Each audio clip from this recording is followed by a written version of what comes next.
3,000 years. The same hills. The same olive trees. The same sky. More than 20 civilizations have called this land home. Every major empire in human history has crossed through it, fought over it, ruled it, and left. The people stayed. This is their story. Before we begin, I need you to understand something. This is not a political story, this is a human story. 3,000 years of a people and a land that the world has never stopped arguing about. Tonight we go back to the beginning, before the borders, before the headlines, before it became what it is today. What you're hearing right now is From the Core by Sienna Black, written from the deepest place a person can reach. Let it hold you as this story unfolds. This one matters. This documentary presents the historical record of the region spanning 3,000 years. It's not a political statement. All perspectives are part of the historical.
In the heart of the ancient world, a land cradled by mountains and the shimmering sea has borne witness to the rise and fall of civilizations.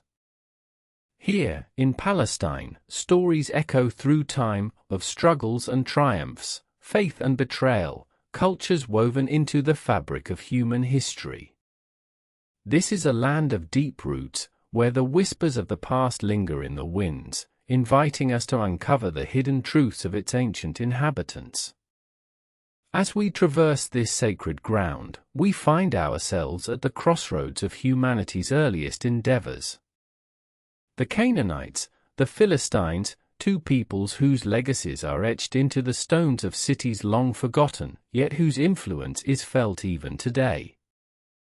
What drove these civilizations to flourish amidst the tumult of their times? What dimensions of their existence remain obscured from our understanding? Join me as we delve into the ancient roots of Palestine, a journey that may reshape our perception of a region often shrouded in conflict. The Canaanites emerged around 3000 BCE, establishing one of the world's first urban societies in a landscape adorned with vibrant trade routes and fertile lands.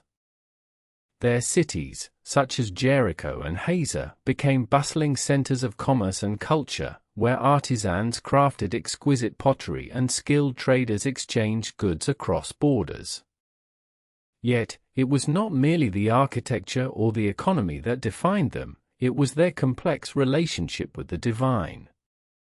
The Canaanites practiced a polytheistic faith, worshipping a pantheon of gods and goddesses, Baal, Asherah, and El among them. Each deity symbolized elements of nature and human experience, and their rituals were intertwined with daily life. The Fertile Crescent became a canvas painted with devotion, where the divine was an inseparable part of existence. But this harmony would not last. As waves of invaders swept through the region, the Canaanites found themselves facing an ever-shifting landscape.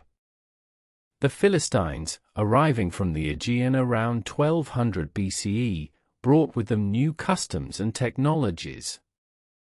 Quietly, a clash of cultures ignited, leading to conflicts that would shape the destinies of both civilizations. The Philistines, known for their prowess in warfare and their distinct pottery, established 5 city-states along the coastal plain. Gaza, Ashkelon, Ashdod, Ekron, and Gath became strongholds of their influence. Each city a fortress, each stone a testament to their resilience. Yet, the Philistines were not merely warriors, they were also skilled craftsmen, contributing significantly to the region's artistic heritage. As we stand on the shores of the Mediterranean, we can almost hear the echoes of the past.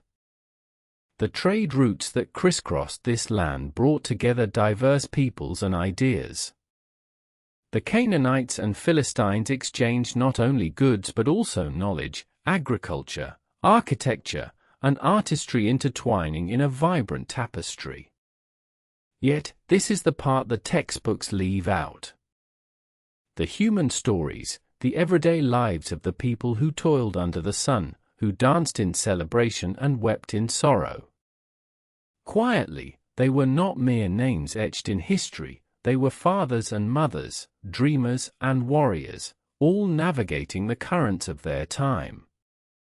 Imagine standing in the bustling market of ancient Jericho, the scents of spices and baked bread hanging in the air, as merchants haggle over prices. Picture the laughter of children echoing through the alleyways, the sound of a lyre playing in the distance. This was life in Canaan, a rich tapestry woven from the threads of community and tradition. As we journey further into the past, we must confront the inevitable conflicts that arose. The land was a coveted prize, and the Canaanites and Philistines would soon find themselves locked in a struggle for survival.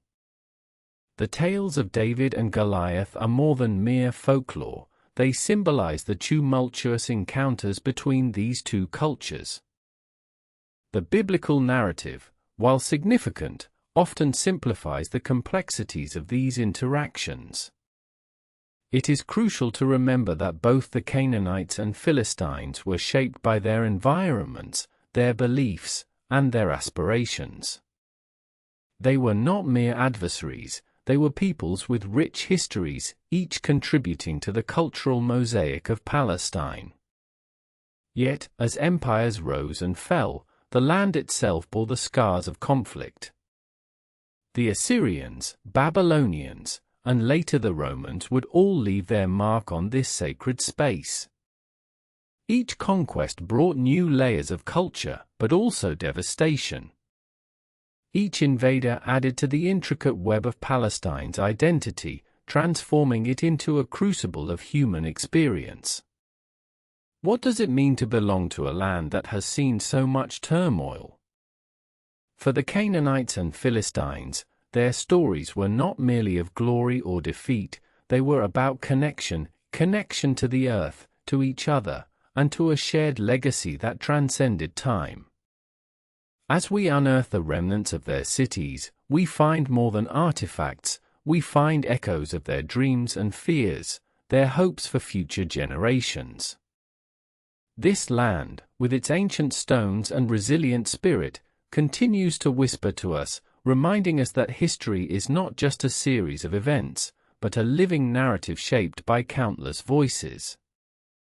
The sands of time shift, and with them, the destinies of nations. But what remains constant is the human spirit. As we delve deeper, we find ourselves in the midst of a social and spiritual upheaval. The stories that emerge are not just tales of gods and rituals, they are reflections of a community grappling with its identity.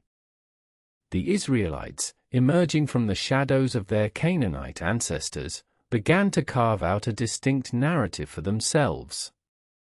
This was a narrative steeped in trials, tribulations, and ultimately, a covenant with a singular deity, Yahweh. The Exodus, that pivotal moment recorded around the 13th century BCE, serves as a cornerstone of this monotheistic faith. It is a story of liberation, of a people escaping the shackles of slavery in Egypt, guided by the unseen hand of a powerful God. But was it mere myth, or did it reflect the experiences of a people in search of their own identity? Quietly, the truth is often more complex than the stories we tell ourselves. The tales of the Exodus may have been embellished, shaped by generations of oral tradition, yet they resonate with the very essence of human experience, the struggle for freedom and the quest for meaning. As we examine the historical context, we see the Israelites facing fierce opposition from their neighbors, the Philistines. The battle for survival and identity forced the Israelites to coalesce around their faith, fostering a deep sense of community. The Ark of the Covenant, an emblem of their newfound allegiance to Yahweh, became a symbol of hope and divine favor. In this climate of uncertainty, the writings of the Hebrew Bible began to take shape, crystallizing the beliefs and laws that would govern this fledgling society. The Book of Deuteronomy, thought to be penned in the 7th century BCE, encapsulates the essence of this faith. It speaks of love, justice, and the importance of remembering one's history. You shall not forget how you provoked the Lord your God to wrath in the wilderness. This is the part the textbooks leave out. The fervor of these early scriptures ignited a spiritual revolution, challenging the very foundations of Canaanite worship. Temples once dedicated to Baal and Asherah fell into disuse as the Israelites turned towards their singular God. The clash of cultures was palpable, and the struggle for supremacy was played out not only in the realms of faith but in the very soil of this land. It was during the reign of King David, around the 10th century BCE, that the concept of a united Israel took form. David's conquest of Jerusalem transformed it into the political and spiritual heart of the Jewish people. The city, a nexus of faith and governance, became a beacon for those who sought solace in the promise of a singular divine presence. Yet, the rise of monotheism did not come without its trials. The Assyrian invasion in 722 BCE would scatter the northern tribes of Israel, leading to the loss of identity and culture for many. The southern kingdom of Judah, however, remained resilient, clinging to the teachings that had been passed down through generations. The prophetic voices of the time, such as Isaiah and Jeremiah, emerged, urging the people to remain faithful amid despair. But the yearning for divine connection was not limited to the Israelites. The surrounding nations were also on their own spiritual quests, grappling with the complexities of their beliefs. As the Babylonian Empire rose to power and ultimately besieged Jerusalem in 586 BCE, the Israelites faced a crisis of faith. They were exiled, their homeland stripped away, and their temple reduced to ruins. Quietly, in this moment of darkness, the seeds of hope were sown. The prophet spoke of restoration, of returning to a land that had been promised. They envisioned a new covenant, one that transcended physical boundaries and offered spiritual redemption. The Babylonian exile, a period that would last for several decades, became a crucible for the Jewish identity. It was here that the people began to compile their sacred texts, forging a collective memory that would bind them together across generations. The Torah, the first 5 books of the Bible, emerged as a testament to their struggles and aspirations, a narrative that would echo through time.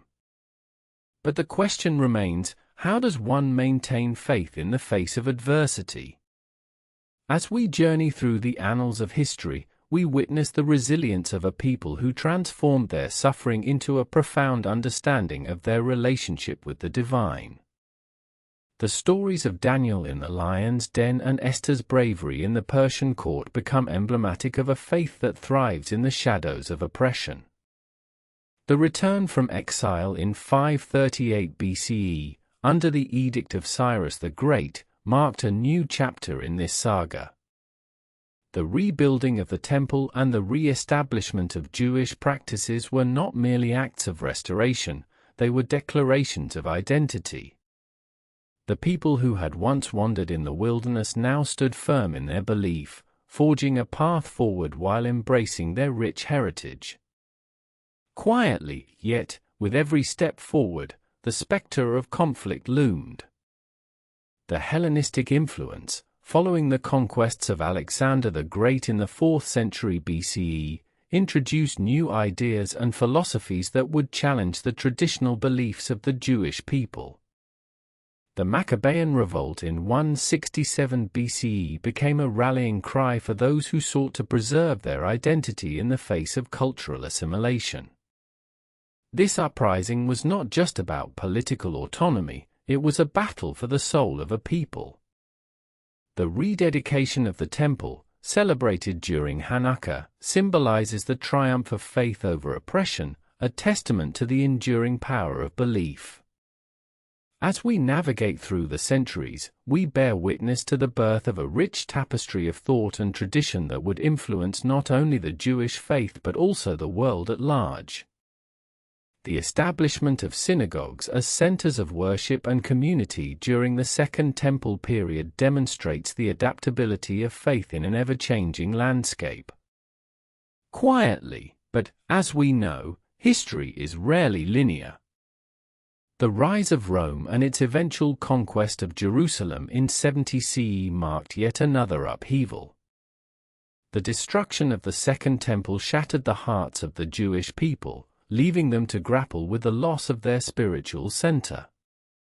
In the aftermath, the concept of diaspora emerged, as communities were scattered across the globe. The resilience of the Jewish identity shone through in the face of adversity, evolving into a rich cultural and religious life that would adapt to the landscapes of new homelands.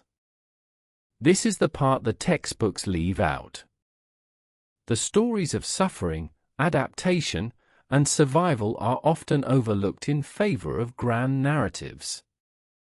Yet, it is in these quieter moments that we find the true essence of humanity, a shared struggle for meaning, connection, and belonging.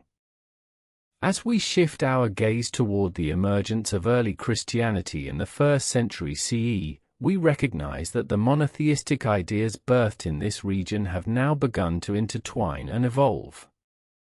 A new movement, rooted in Jewish tradition yet radical in its inclusivity, began to take shape. Jesus of Nazareth, a figure whose teachings would reverberate through the ages, emerged as a beacon of hope and redemption for many. But what happens when ideologies clash? The tension between emerging faiths leads us to a crucible of belief. The followers of Jesus, who initially saw him as a reformer within Judaism, soon found themselves at odds with the established religious authorities. The crucifixion of Jesus around 30 CE marked a pivotal moment, igniting a movement that would spread far beyond the borders of Palestine.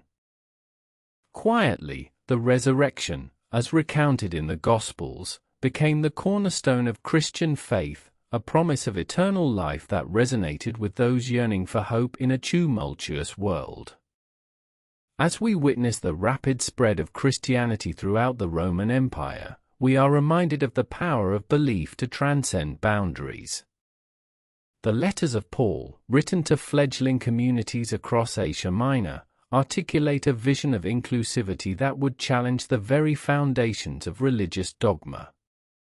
Paul's assertion that there is neither Jew nor Gentile, neither slave nor free, nor is there male and female, for you are all one in Christ Jesus, became a rallying cry for a new understanding of humanity. Yet, even as faith blossomed, the shadows of persecution loomed large. The Roman authorities, viewing this burgeoning faith as a threat to their power, unleashed waves of violence against its adherents. The martyrdom of early Christians would become a powerful testament to their unwavering conviction, a narrative that would inspire generations to come. And so, we find ourselves at a crossroads, where the intertwining threads of faith, culture, and identity weave a complex tapestry. As we look towards the future, we must ask ourselves, how do these narratives shape our understanding of the world today? What lessons can we draw from the ancient struggles of those who walked this land long before us? The echoes of their stories resonate deeply within us, urging us to consider our own beliefs and the legacies we will leave behind. However, as we delve deeper into this saga, we cannot ignore the unresolved tensions that linger in the air. What happens next as the clash of ideologies continues to unfold? The landscape of belief is shifting once more, and the stakes have never been higher. As the years progressed through the late 1st century, the small communities of Christians began to solidify their identity amidst a backdrop of Roman rule and cultural plurality.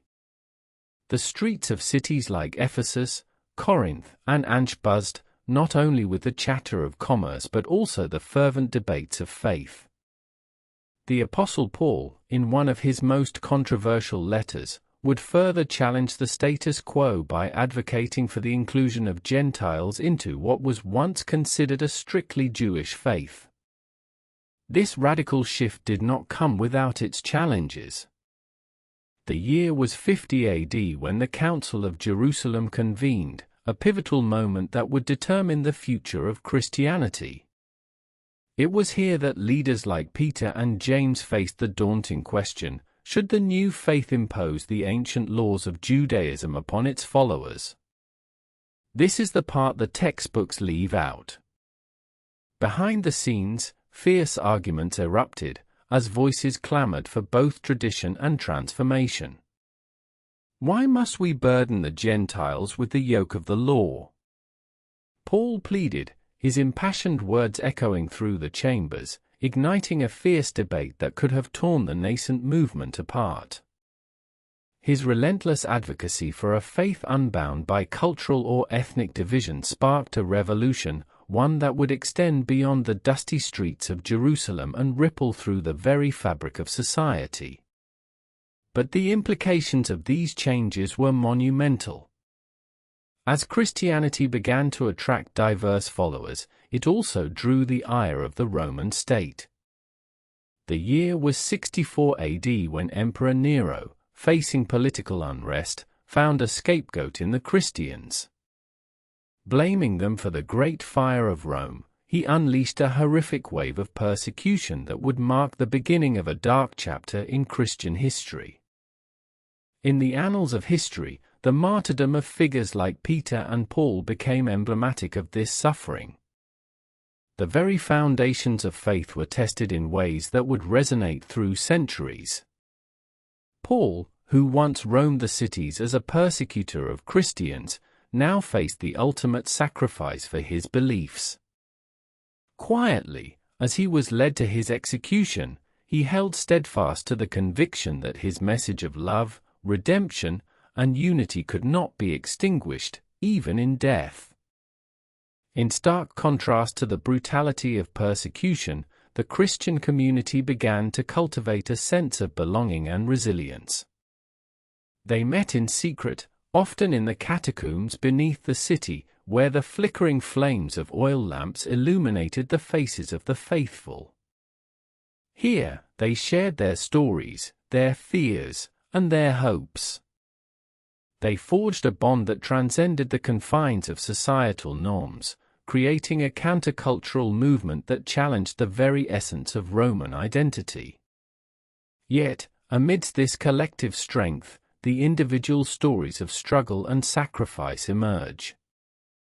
Consider the story of Perpetua, a young noblewoman in Carthage, who, in 203 AD, faced the brutal reality of her faith. Captured and imprisoned, she penned a diary that would become a powerful testament to her unwavering spirit. "I am a Christian," she declared, defiantly, even as the specter of death loomed before her. Her journey from the comforts of her home to the Colosseum, where she would face wild beasts and a cheering crowd, encapsulates the raw human experience of faith under fire. Quietly, even as she succumbed to the fate that awaited her, her story would inspire countless others, weaving her legacy into the very fabric of martyrdom in the Christian tradition. As the years turned into decades, the Christian community continued to expand, often finding solace in the teachings of new leaders who emerged, such as Ignatius of Antioch and Polycarp of Smyrna. These early theologians would articulate the Christian worldview in ways that resonated with both the heart and the intellect. As they penned letters to distant congregations, they began to lay the groundwork for what would become core tenets of Christian doctrine. But the consolidation of this new faith was not without opposition. The 2nd century was rife with theological disputes as various interpretations of Christ's message emerged. Gnosticism, with its esoteric beliefs, threatened to fracture the unity of the Church. In response, early Church fathers like Irenaeus of Lyons took up the mantle of defense, articulating the importance of apostolic tradition and the necessity of a unified doctrine to safeguard against heresy. In the midst of this theological battleground, the voices of dissent and disagreement echoed loudly. The question loomed: who held the authority to define the truth? Quietly, this struggle for orthodoxy would set the stage for centuries of conflict, as factions within Christianity vied for dominance, each claiming to hold the key to divine revelation. As we transition into the 3rd century, the seeds of a profound transformation were beginning to take root. The Christian faith, once a marginalized sect, began to capture the attention of the very empire that had sought to extinguish it. By the time Emperor Constantine ascended to power in 306 AD, the landscape of belief was rapidly evolving. His Edict of Milan in 313 AD would mark a watershed moment, granting religious tolerance to Christians and effectively legalizing Christianity within the Roman Empire. The implications of this shift were immense. No longer would Christians have to hide in the shadows; they could openly practice their faith and engage with the broader society. Temples once dedicated to pagan gods were repurposed, and the grand edifices of Christianity began to rise, adorned with intricate mosaics and soaring spires. Yet, this newfound acceptance came at a cost. Quietly, the Church, once a refuge for the oppressed, now found itself entwined with the political machinations of the empire. The struggle for power and influence raised troubling questions. Was the faith being co-opted for political gain? Were the original messages of love and humility being overshadowed by the ambition of worldly leaders? The Council of Nicaea in 325 AD would attempt to address these concerns, bringing together bishops from across the empire to establish a unified doctrine. The Nicene Creed emerged from this gathering, setting forth the foundational beliefs that would define Christianity for centuries to come. But behind the scenes, the tensions persisted, as the debate over Christ's nature, whether he was fully divine or fully human, continued to fracture the unity of the Church. As we reflect on this tumultuous period, it becomes clear that the journey of faith is often riddled with uncertainty and conflict. The stories of individuals such as Athanasius and Arius remind us that the struggle for understanding and acceptance is a deeply human experience. Quietly, to believe is to navigate the complexities of existence, to wrestle with doubt, and to seek connection amidst a cacophony of voices. And so, as we stand at this crossroads, we must ponder how these ancient narratives continue to shape our understanding of the world today. The echoes of early Christian struggles resonate with a contemporary audience grappling with questions of identity, belief, and belonging. As we delve deeper into the intricacies of faith and its interplay with society, we must ask ourselves, what does it mean to truly belong? How do we reconcile the lessons of the past with the realities of the present? The answers may lie in the stories we choose to tell and the paths we dare to explore. The narrative is not yet complete, and the stakes are higher than ever. In the cradle of civilization, where the sun rises over the ancient stones of Jerusalem, a profound transformation was unfolding. Here, within the arid landscapes of Palestine, the whispers of a singular truth began to emerge, a truth that would reshape the spiritual narrative of humanity. At the heart of this journey lies a monumental question: what does it mean to believe in one God? As the dust of history settles, we find ourselves at the crossroads of faith, culture, and identity. This land, often defined by conflict, is also a birthplace of ideas that would echo through generations and shape the very essence of societal values. The emergence of monotheism in Palestine was not merely a religious evolution, it was a seismic shift that would reverberate throughout time and across continents. What drove this transformation? What were the stakes for the people of this land, and how did their beliefs alter the course of history? As we delve deeper, prepare to unearth the roots of a faith that binds millions today, and perhaps discover something about our own beliefs along the way.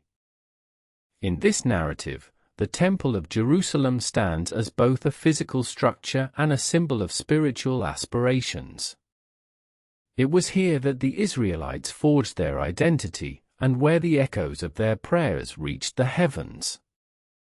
But this story is not just about the rise of Judaism, it is a tale of struggle, sacrifice, and the quest for understanding in a world filled with uncertainty. Around the 13th century BCE, the Israelites began to forge their identity amidst the tumult of the ancient Near East. They were not alone, the land was a mosaic of tribes, each with their own deities and rituals. Yet, in the heart of this chaos, a radical notion took root, the belief in a single, all-powerful God. This was the dawn of monotheism, a profound departure from the polytheistic traditions that dominated the region. Quietly, it was a moment of divine inspiration that would forever alter the spiritual landscape. The Israelites, having escaped oppression in Egypt, wandered the wilderness for 40 years, seeking a promise, a land flowing with milk and honey. As they settled in Canaan, they faced the daunting task of establishing a new social order, one that revolved around their covenant with this singular deity. It was a promise filled with hope, yet fraught with challenges and the threat of surrounding nations. In 1000 BCE, King David united the tribes of Israel, establishing Jerusalem as the heart of his kingdom. This city would rise to become the spiritual center of the Jewish people. David's son, Solomon, would take the vision further, building the first temple around 957 BCE, a monumental achievement that embodied the aspirations of a people. The temple was more than a structure, it was a sacred space where heaven met earth, a dwelling for the presence of God. Pilgrims traveled from distant lands, bringing offerings and prayers, as the smoke of sacrifices rose into the sky. It was a place of connection, community, and divine revelation. Yet, with such significance came immense responsibility. The Israelites were tasked with upholding the laws given to them, a covenant that defined their existence. But this is the part the textbooks leave out. The temple's grandeur did not shield it from the tumult of human history.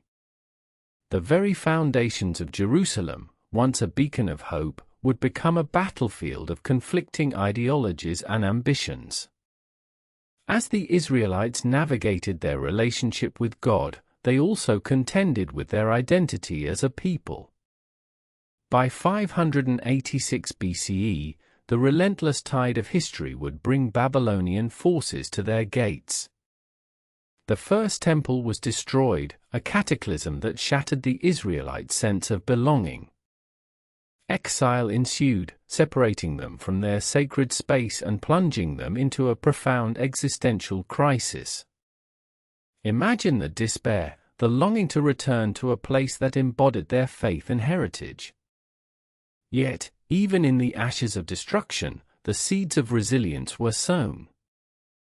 The exiled Israelites began to reflect on their beliefs, capturing their history, prayers, and laws in sacred texts.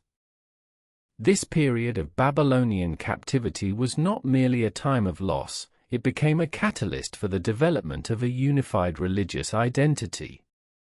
As they grappled with their faith in the absence of the temple, the idea of a single God became more profound than ever. The return to Jerusalem in 538 BCE marked a turning point. Under Persian rule, the exiles rebuilt their temple, a second temple that symbolized hope and renewal. Yet, it was a different world, one where new influences, ideas, and challenges emerged. The Jewish people now found themselves contending with Hellenistic thought and the complexities of a diverse society. Quietly, as they navigated these waters, the teachings of monotheism took on new dimensions. The sheer complexity of their faith began to manifest in philosophical thought, laying the groundwork for future theological developments. This was no longer just a matter of an ancient covenant, it was a deep exploration of existence, morality, and community. In this era, the teachings of the prophets, the wisdom of the sages, and the emergence of texts like the Torah and later the Talmud solidified the foundations of Judaism.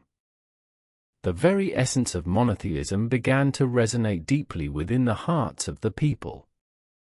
It became a beacon of hope, a guiding star in tumultuous times. Yet, as the Jewish people sought to preserve their identity, they also faced the onslaught of external pressures, a fight for survival against assimilation and cultural erasure. The land of Palestine, shaped by centuries of conflict, became a testament to the struggle between faith and power. The temple stood not only as a physical embodiment of their beliefs but also as a symbol of resistance against the tide of history. As we trace this evolution, it's crucial to ask ourselves, how do beliefs shape the identity of a people? How do they endure in the face of adversity? As the centuries unfurled, the significance of monotheism transcended borders, influencing not just Judaism but also Christianity and Islam. The impact of the temple and the teachings that emerged from this land would ripple through time, shaping religions and civilizations across the globe. And yet, the struggles continued. The Jewish people faced oppression, war, and the constant threat of annihilation. Through it all, their faith remained unyielding, a testament to the power of belief in a world filled with uncertainty. As we stand on the precipice of history, we begin to understand the profound legacy of monotheism. What started as a singular belief in a divine presence evolved into a framework for understanding existence itself. The temple's destruction, the diaspora, and the emergence of diverse interpretations of faith all played a role in shaping a resilient identity. This journey through the annals of time reveals not just the birth of a religion but the enduring spirit of a people, one that challenges us to reflect on our own beliefs, our own identities. Quietly, what does it mean to believe? What sacrifices are we willing to make for our faith? As the echoes of the past resonate in the present, we are left with a pivotal question: as monotheism flourished, what forces would rise to challenge it next? Next chapter explores Chapter 3, the Roman Conquest. The Roman Empire, a vast tapestry of cultures and beliefs, began its relentless march across the Mediterranean in the 1st century BCE. The conquest of Judea in 63 BCE marked a turning point, ushering in an era of profound change and turmoil. The Romans, known for their military prowess and administrative genius, sought not just to conquer lands, but to impose their own values and systems upon the peoples they subjugated. It was during this tumultuous period that the Second Temple stood as a symbol of hope, resilience, and national identity. This sacred site, rebuilt by King Herod and completed around 20 BCE, became a focal point for Jewish worship, drawing pilgrims from far and wide. The grandeur of the temple, with its towering walls and intricate decorations, was not just a religious center but a beacon of Jewish pride in a world dominated by imperial might. However, beneath the surface of this religious revival lay deep tensions. Roman rule was met with increasing resentment, and the imposition of taxes and foreign governance stoked the flames of rebellion. By 66 CE, that resentment erupted into open revolt in what would become known as the First Jewish-Roman War. The streets of Jerusalem were soon filled with conflict. The echoes of clashing swords and anguished cries of the faithful filled the air, drowning out the prayers that once resonated within the temple's sacred walls. Quietly, this is the part the textbooks leave out. The violence and strife of this period are often sanitized, but the reality was far more complex. Families were torn apart, neighbors turned against each other, and the very fabric of society began to unravel. The Romans responded with brutal efficiency. In 70 CE, after a protracted siege, the city fell, and the temple was set ablaze, its stones crumbling under the weight of destruction. The loss was catastrophic, shattering the heart of Jewish life and belief. The temple's destruction was not merely a physical blow, it represented a spiritual crisis, an earthquake that sent shockwaves through history. As the Romans celebrated their victory, the Jewish people were left to grapple with a new reality.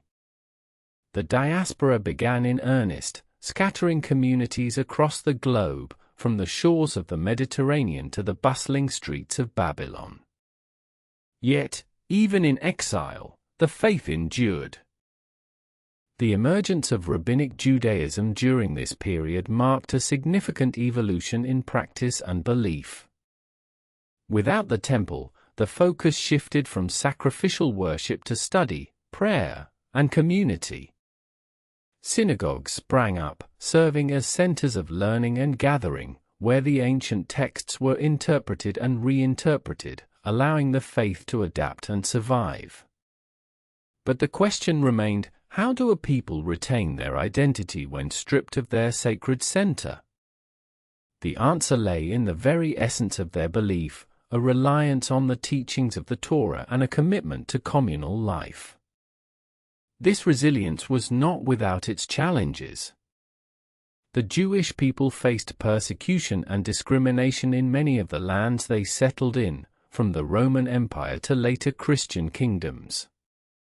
Yet, amidst adversity, the teachings of their ancestors served as a guiding light. The stories of the Exodus, the trials of Abraham, and the wisdom of the prophets became more than mere narratives. They were a lifeline, connecting generations and fortifying the spirit of a people determined to endure. As centuries passed, the Jewish experience became intertwined with the rise of Christianity and Islam. By the 1st century CE, Jesus of Nazareth emerged, a Jewish preacher whose teachings would spark a movement that would reshape the landscape of faith forever. The early Christians viewed Judaism as the root of their beliefs, yet the growing divide would lead to tensions and, eventually, persecution. In the 7th century, the Islamic faith arose, bringing new dimensions to the conversation of monotheism. The followers of Muhammad recognized the significance of the Abrahamic traditions, yet, as the Islamic Empire expanded, so too did the complexities of interfaith relations. In the wake of these developments, the Jewish people found themselves navigating a delicate balance between their own traditions and the emerging dominant cultures. This intricate dance of coexistence and conflict shaped their identity in profound ways, leading to a tapestry woven from threads of resilience, adaptation, and unwavering belief. But the journey was far from over. The Crusades, beginning in the late 11th century, marked another dark chapter for Jewish communities in Europe and the Middle East. Christians, fueled by a desire to reclaim the Holy Land, often unleashed their fervor upon Jewish populations, leading to massacres and expulsions. Quietly, the pain of these experiences lingers in the collective memory of the Jewish people. This historical trauma, though distant in time, continues to resonate, shaping the modern Jewish identity. And still, against this backdrop of suffering and uncertainty, we see the emergence of Jewish thought and culture. The medieval period gave rise to brilliant philosophers and scholars, such as Maimonides, whose writings synthesized faith and reason, demonstrating the unbreakable link between belief and the quest for understanding. As we move into the Enlightenment of the 18th century, the Jewish people faced new possibilities. The ideas of liberty, equality, and fraternity began to permeate European society, sparking a movement towards emancipation. For the first time, Jews were allowed to participate fully in society, leading to a flourishing of culture, literature, and intellectual thought. However, this newfound freedom was met with backlash. As anti-Semitic sentiment swelled, the rise of nationalism in the 19th century forced Jewish communities to reckon with their place in a rapidly changing world. The question of identity took on new urgency. Were they to assimilate into the broader culture, or would they cling to their traditions and beliefs, even as the world around them evolved? This internal struggle reached a boiling point in the early 20th century as the horrors of the Holocaust unfolded, a cataclysm that would decimate Jewish populations across Europe. The systematic extermination of 6 million Jews became a stark reminder of the fragility of existence and the cost of intolerance. Yet, in the aftermath of this unimaginable tragedy, the resilience of the Jewish spirit shone brighter than ever. The establishment of the State of Israel in 1948 marked not just the rebirth of a nation but a reclamation of identity and purpose. As we reflect on this historical journey, we are confronted with the enduring question: how do beliefs shape the identity of a people? Each twist and turn of history offers new insights, challenging us to understand the complexities of faith, culture, and survival. While examining the legacy of monotheism, one cannot overlook the ways it has influenced social justice movements, humanitarian efforts, and the fight for equality. The teachings of compassion and justice echo through the ages, reminding us that belief is not merely abstract, it is a call to action, a responsibility to uplift and support one another. Yet, we find ourselves at a crossroads. As we navigate the modern landscape, the questions of identity and belief continue to evolve. How do we reconcile the past with the present? And as societies become more pluralistic, how do we honor our differences while striving for unity? Quietly, perhaps this is the essence of what it means to believe, to grapple with the unknown, to seek understanding, and to forge connections that transcend time and space. As we delve deeper into the intricacies of faith and identity, we are left with a haunting question: what forces will rise next to challenge the enduring spirit of belief? The answer, shrouded in the mists of time, beckons us forward into the unknown. Where the shadows of history loom large, casting long reflections on the present. The late 20th century witnessed seismic shifts in thought and belief systems, with the rise of secularism challenging the hegemony of religious narratives. The events of 1968, a year marked by social upheavals around the globe, revealed a generation eager to unshackle itself from the past. From the civil rights movement in the United States to the Prague Spring in Czechoslovakia, young voices clamored for change, for a new framework that honored diversity and inclusivity. In this tumultuous atmosphere, the notion of personal belief began to take on new forms. No longer were individuals simply defined by the dogmas of their ancestors. Instead, they sought a tapestry woven from myriad influences. This is the part the textbooks leave out. The quest for identity morphed into a personal odyssey, an exploration of spirituality that often rejected traditional boundaries. The 1980s ushered in a wave of fundamentalism across the globe, as communities clung fiercely to their beliefs in response to the rapid changes around them. From the rise of the moral majority in America to the resurgence of Islamic movements in the Middle East, these fervent expressions of faith were often reactions to perceived existential threats.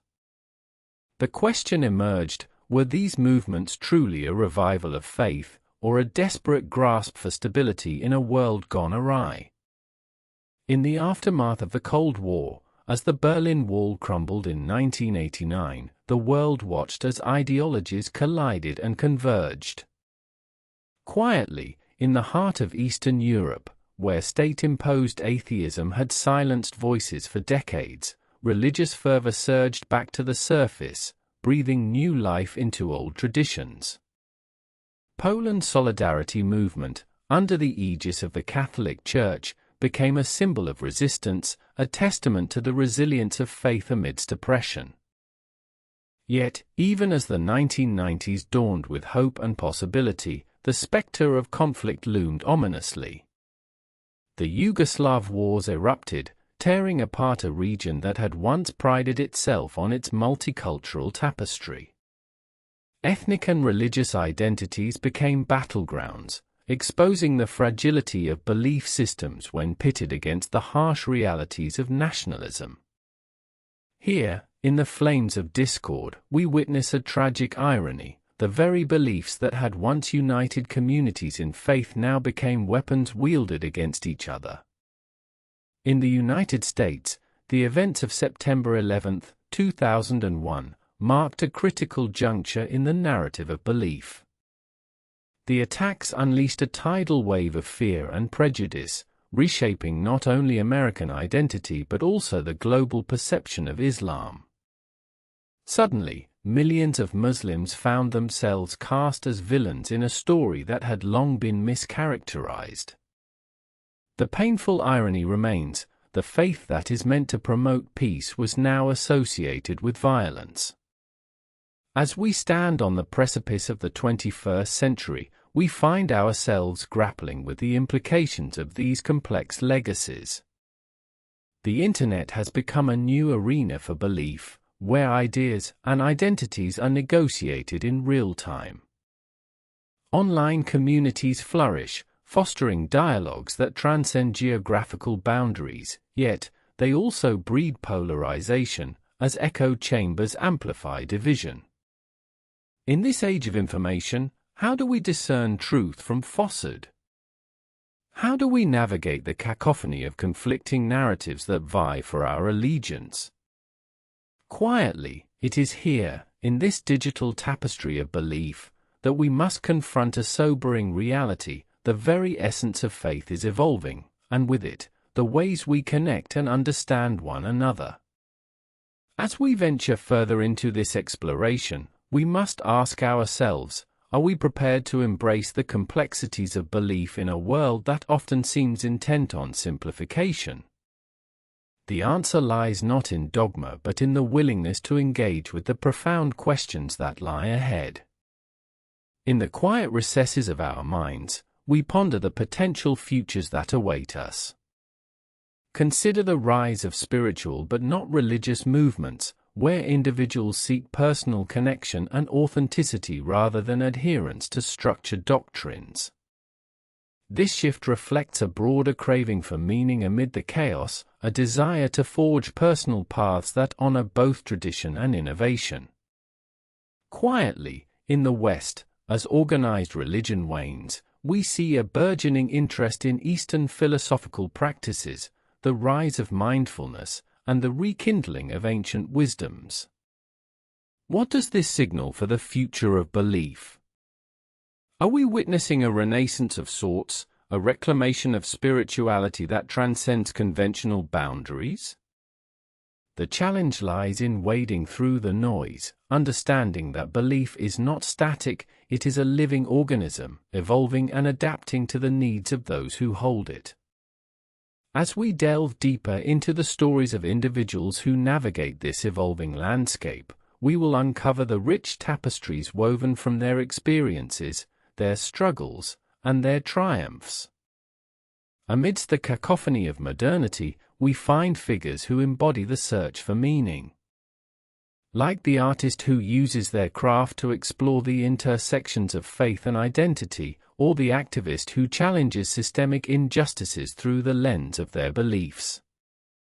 Each story, a thread in the intricate fabric of our collective humanity, beckons us to listen, to learn, and to engage. In this exploration, we also confront the uncomfortable truths that lie beneath the surface. The rise of religious extremism, the exploitation of belief for political gain, these are the shadows that threaten to overshadow the light of genuine faith. Quietly, it is here that we must tread carefully, acknowledging the complexities that surround us while striving to illuminate the paths of understanding and compassion. As we immerse ourselves in these narratives, we invite you, dear listener, to reflect on your own beliefs. What stories do they tell? How have they shaped your identity, your interactions with others? The quest for understanding is not merely an academic endeavor, it is a deeply personal journey that requires vulnerability and courage. We are at a pivotal moment, where the convergence of belief and identity holds the power to reshape our world. It is an opportunity to forge connections across divides, to embrace our shared humanity while honoring our differences. The dialogue must continue, for it is through conversation that we cultivate empathy and understanding. Yet, as we stand on this threshold, we must also confront the realities that lie ahead. The forces of division are powerful, and the stakes have never been higher. What will emerge from this crucible of belief? A new narrative awaits, one that may challenge the very foundations of how we perceive ourselves and one another. But as we navigate this complex terrain, remember, every belief, every story holds the potential to illuminate the path forward. And as we reach the climax of this exploration, we are left with a lingering question that echoes through the ages. Will we choose to lift each other up, or will we allow the shadows of discord to consume us? The answer hangs in the balance, as we prepare to delve deeper into these urgent questions that resonate not just within our communities, but across the globe. To understand the intricate tapestry of belief and identity, we must journey back to the very origins of these concepts. The year is 622 CE, a pivotal moment in history when Muhammad, the founder of Islam, and his followers fled from Mecca to Medina, an exodus known as the Hijra. This migration not only marked the beginning of the Islamic calendar but also redefined the social, political, and spiritual landscape of the Arabian Peninsula. In Medina, the nascent Muslim community began to form a new identity, bound by faith and a shared sense of purpose. This is where the seeds of unity were planted, amidst the complexities of tribal allegiances and inter-community conflicts. Here, we witness the emergence of beliefs as not merely personal convictions, but profound forces shaping collective identities. Fast forward to the Age of Enlightenment in the late 17th century, a time when reason began to emerge as a cornerstone of identity formation. Thinkers like Voltaire and Rousseau challenged the status quo, igniting a fervor for individual rights and freedoms. The Enlightenment would ultimately sow the seeds for revolutions across Europe and America, as people began to question long-held beliefs and assert their identities under a banner of liberty and equality. But while progress surged forward, it was not without its shadows. The French Revolution, which began in 1789, offered a glimpse into the volatile nature of belief systems. The cries for liberté, égalité, fraternité reverberated through the streets, yet they also unleashed waves of violence and division. History teaches us that belief, while a powerful unifying force, can also become a double-edged sword. As we march through the decades, we encounter the civil rights movement of the 1960s, a monumental struggle for justice that engaged the hearts and minds of a nation. Leaders like Martin Luther King Jr. and Malcolm X articulated visions of equality that transcended race, igniting a fervor that demanded change. They understood that belief in a better world was the catalyst for transformation, but it came at a cost. The struggle for identity, dignity, and respect was met with fierce resistance, revealing the depths of societal division. Yet, within the chaos, glimmers of hope shone through.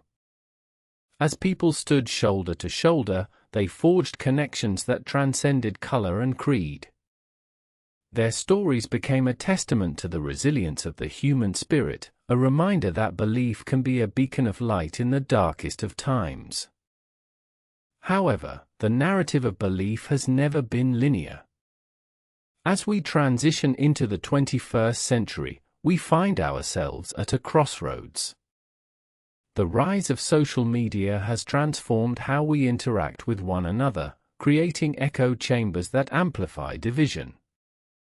The algorithms that govern our online lives often prioritize sensationalism over understanding, fueling polarization that threatens to fracture the very fabric of society. We must ask ourselves, what happens when belief becomes weaponized? The rise of extremist ideologies around the globe serves as a stark reminder of this reality. Groups that once existed on the fringes have found newfound power, their messages spreading like wildfire, preying on fears and uncertainties. This is the part the textbooks leave out. Quietly, the narratives of hate and division have infiltrated our collective consciousness, making it increasingly difficult to discern truth from fiction. In this landscape, What role do we play? Are we mere spectators in this unfolding drama, or can we become agents of change, wielding our beliefs as instruments of compassion? As we delve deeper into these urgent questions, we must confront the uncomfortable truths of our own identities. Each of us carries a unique tapestry woven from the threads of history, culture, and personal experience. The challenge lies in recognizing that while our beliefs may differ, our shared humanity binds us together. Imagine a world where we embrace the complexity of our identities, where dialogue flourishes in the spaces between us. Can we cultivate an environment that encourages vulnerability, where we can speak our truths without fear of judgment? As we explore these possibilities, let us turn our gaze to the ongoing struggles faced by marginalized communities around the world. From indigenous rights movements reclaiming their narratives to LGBTQ+ activists fighting for equality and recognition, these stories remind us that belief is not static. It evolves, adapts, and finds expression in the most unexpected places. Quietly, consider this: what stories remain untold? Whose beliefs have been silenced in the shadows of history? In Brazil, the fight for the rights of the Afro-Brazilian population continues to unfold.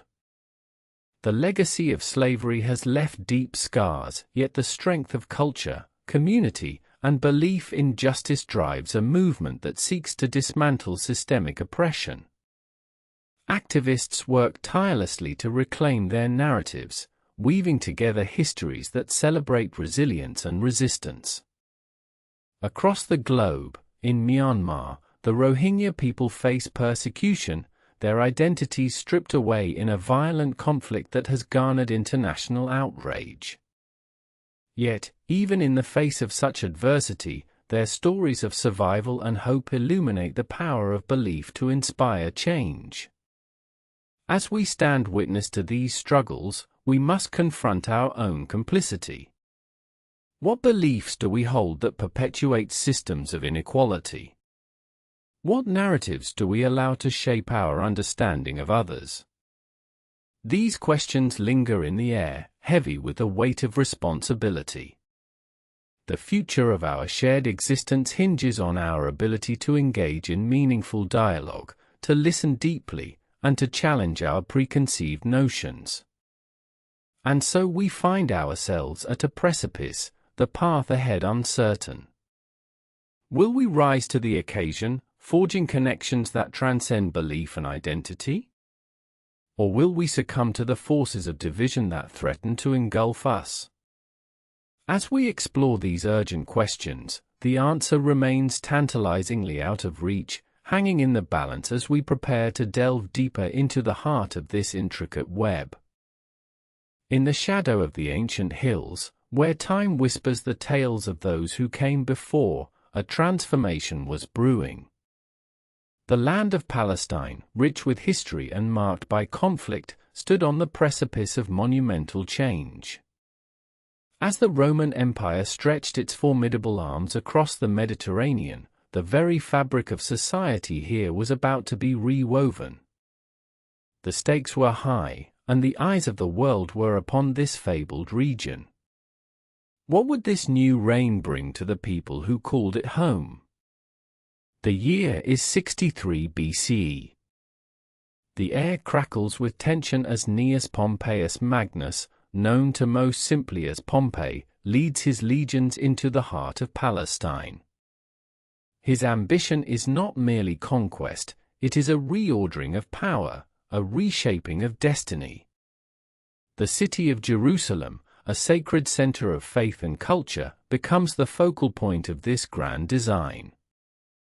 The Romans, masters of governance and military might, are poised to assert control over a land that has known both glory and despair.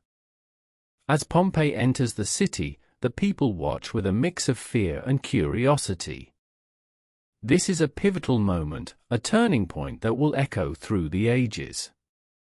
The Roman conquest of Palestine will not only alter the political landscape but will also reverberate through the very soul of its people. This is where our story deepens, where the clash of empires unfolds in a tapestry of human experience. The Romans are not just conquerors, they are architects of a new order, and their influence will shape the future of this land in ways no one can yet fathom. Fast forward to the year 37 BCE, a time when Herod the Great ascends to the throne, a figure both charismatic and ruthless.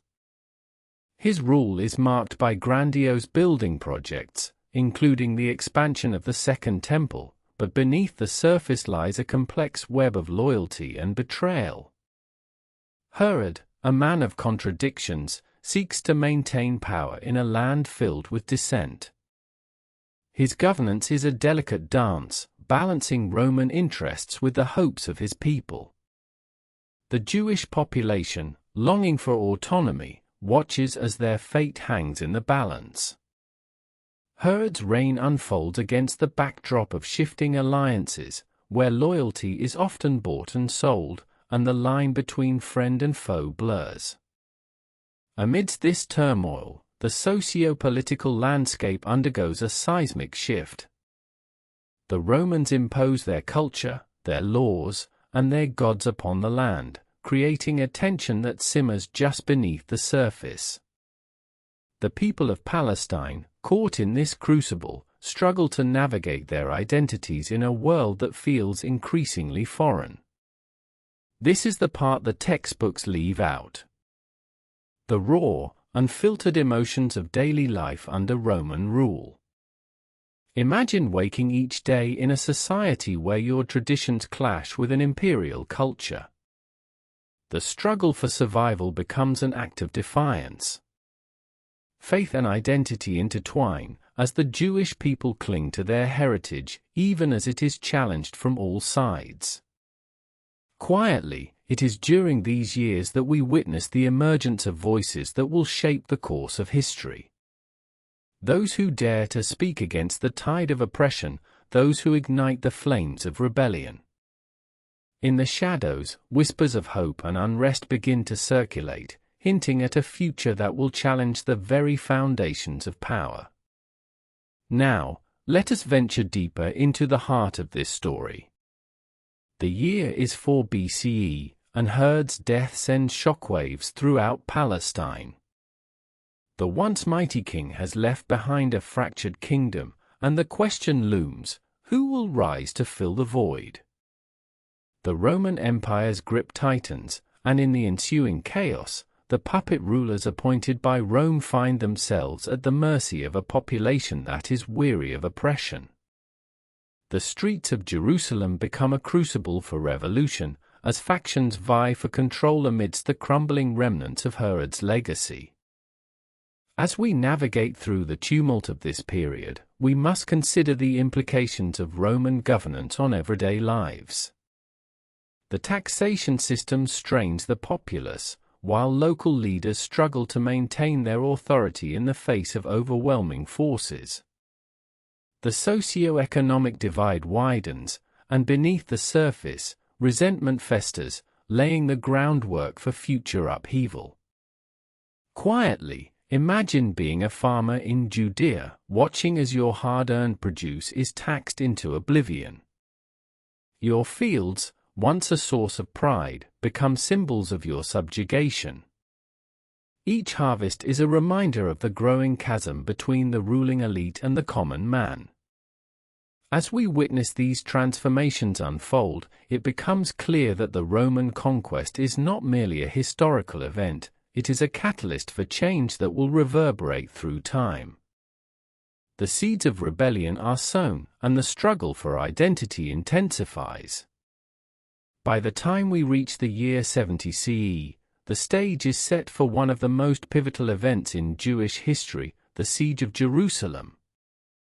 The Roman legions, under the command of Titus, march upon the city, and the atmosphere is thick with despair and defiance. For the Jewish people, this moment represents not just a battle for survival but a fight for their very essence. The walls of Jerusalem, once a symbol of strength and sanctity, are now under siege. Families huddle together, praying for deliverance, while warriors prepare to defend their homeland to the last breath. What was once a city of hope becomes a battleground, echoing with the cries of those caught in the crossfire of ambition and faith. In the face of insurmountable odds, the spirit of resistance shines through. It is a testament to the human will, a powerful reminder that even in the darkest moments, the desire for freedom cannot be extinguished. As the Romans breach the walls and chaos ensues, the fate of Jerusalem hangs in the balance. The flames of destruction engulf the city, obliterating not just buildings but centuries of culture and tradition. Quietly, in this moment, the heart of a people is shattered, and the world watches in silence. And as we reflect on the impact of the Roman conquest, we must ask ourselves, what legacies remain? What stories echo through the ages, whispering of resilience and resistance? The conquest has changed the landscape, but it has also ignited a fire that will not easily be quenched. In the aftermath of the destruction, Palestine finds itself at a crossroads. The Roman Empire, having asserted its dominance, now faces the challenge of governing a land steeped in resentment and rebellion. The political landscape is forever altered, and the repercussions of this conquest will echo through generations. As we draw this chapter to a close, we understand that the Roman conquest of Palestine is not merely a tale of military might, it is a story of human endurance, identity, and the struggle for autonomy. The scars of this conflict run deep, shaping the very essence of what it means to be part of this land. Next chapter explores Chapter 4, The Rise of Christianity. As we delve deeper into the aftermath of the Roman conquest, we find ourselves in a land transformed, yet resilient. The year is now 70 CE, and the smoldering ruins of Jerusalem still echo the cries of its people. What emerges from the ashes is not merely a void, but a complex tapestry woven with threads of faith, culture, and an unyielding spirit. The Roman Empire, expansive in reach and relentless in ambition, seeks to impose its will on this newly conquered territory, yet it is met with a deep-seated resistance. Jerusalem, once a vibrant heart of Judaism, now lies under the oppressive shadow of Roman governance. The temple, a symbol of faith and heritage, is reduced to rubble, but the beliefs of the Jewish people remain steadfast. Quietly, and amidst the chaos, a new movement begins to take shape, a movement that will forever alter the course of history.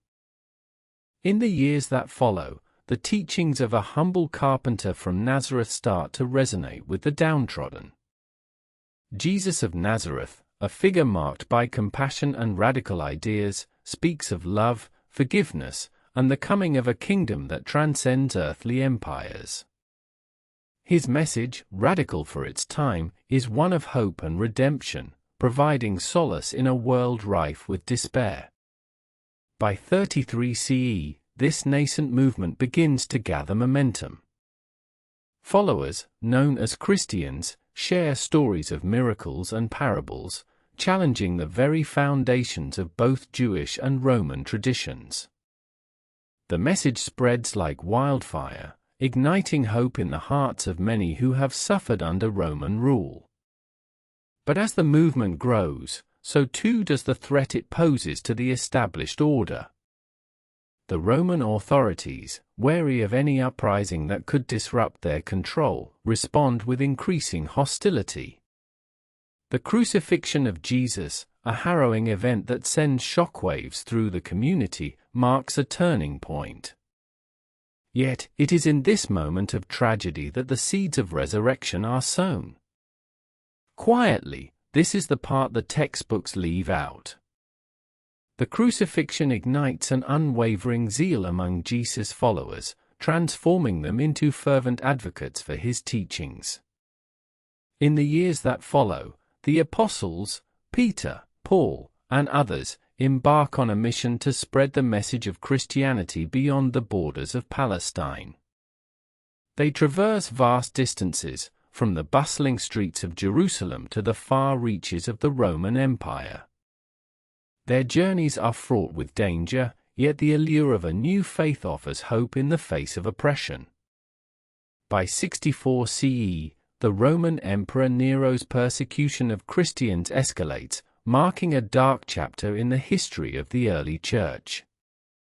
The streets of Rome become a theater of cruelty, where followers of Christ are subjected to unimaginable horrors. Yet, rather than extinguishing the flame of faith, these brutal acts only serve to galvanize the movement. Christians, emboldened by their convictions, stand firm in the face of adversity, forging an indomitable community. The writings of early theologians begin to emerge during this time, shaping the doctrine of Christianity. These texts, laden with the hopes and struggles of a people yearning for salvation, provide a foundation for a faith that will endure through centuries.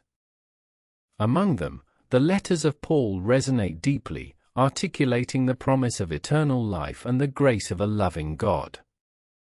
Yet, while the early Church thrives amid persecution, a schism begins to form within its ranks. The question of identity looms large. Should Christianity remain a sect of Judaism, or should it forge its own path? Tensions rise as the apostles debate the nature of the faith, striving to define what it means to be a follower of Christ. This struggle for identity is not just theological, it speaks to the very heart of what it means to belong to a community. As the first century draws to a close, the urgency to solidify beliefs becomes paramount. The Gospels, Matthew, Mark, Luke, and John, are penned, solidifying the narrative of Jesus' life and teachings. But in this quest for definition, the early Christians must also navigate the complexities of a rapidly changing world. The Roman Empire, despite its oppressive might, is also a crucible for the spread of new ideas. The roads built by Roman engineers allow for the swift movement of the gospel, intertwining faith with the very fabric of the empire. Quietly, in this fragile balance, the seeds of a new religious identity take root, one that will soon challenge the very foundations of Rome itself. As the echoes of the past collide with the aspirations of the present, we stand at a precipice. The rise of Christianity is not merely a story of faith, it is a testament to the power of belief in the face of adversity. But as we look ahead to the future, we must ask ourselves, how will this burgeoning movement navigate the treacherous waters of a world dominated by Roman rule? The year is now 70 CE, and as Jerusalem's remnants smolder, a new chapter unfurls on the horizon. The struggle for identity, autonomy, and faith will soon lead to confrontations that will shake the very foundations of the Roman Empire. As we turn our gaze towards the fledgling Christian community, we must remember that their journey is far from over. In the shadows of persecution and amidst the struggles for acceptance, the question of survival looms large. How will they confront the might of Rome? How will they hold on to their beliefs while navigating a world intent on quelling their voices? The answers lie in the unfolding narrative, where faith and resistance intertwine in ways that will resonate through the ages. And as we reach this pivotal moment, we find ourselves on the brink of transformation. The air is charged with anticipation, the streets are ripe with unrest, and the foundations of an empire tremble under the weight of a faith that refuses to be silenced. Join us as we delve into the next chapter, where the rise of Christianity becomes not just a story of survival, but a revolution that will echo through time, reshaping the very essence of belief and governance. But the question remains, will they prevail against the tide of oppression, or will their flame be extinguished in the face of overwhelming odds? The stage is set, but the outcome hangs in the balance. It is in this crucible of conflict that the seeds of Christianity begin to take root, nourished by the blood of martyrs and the weary hearts of the faithful.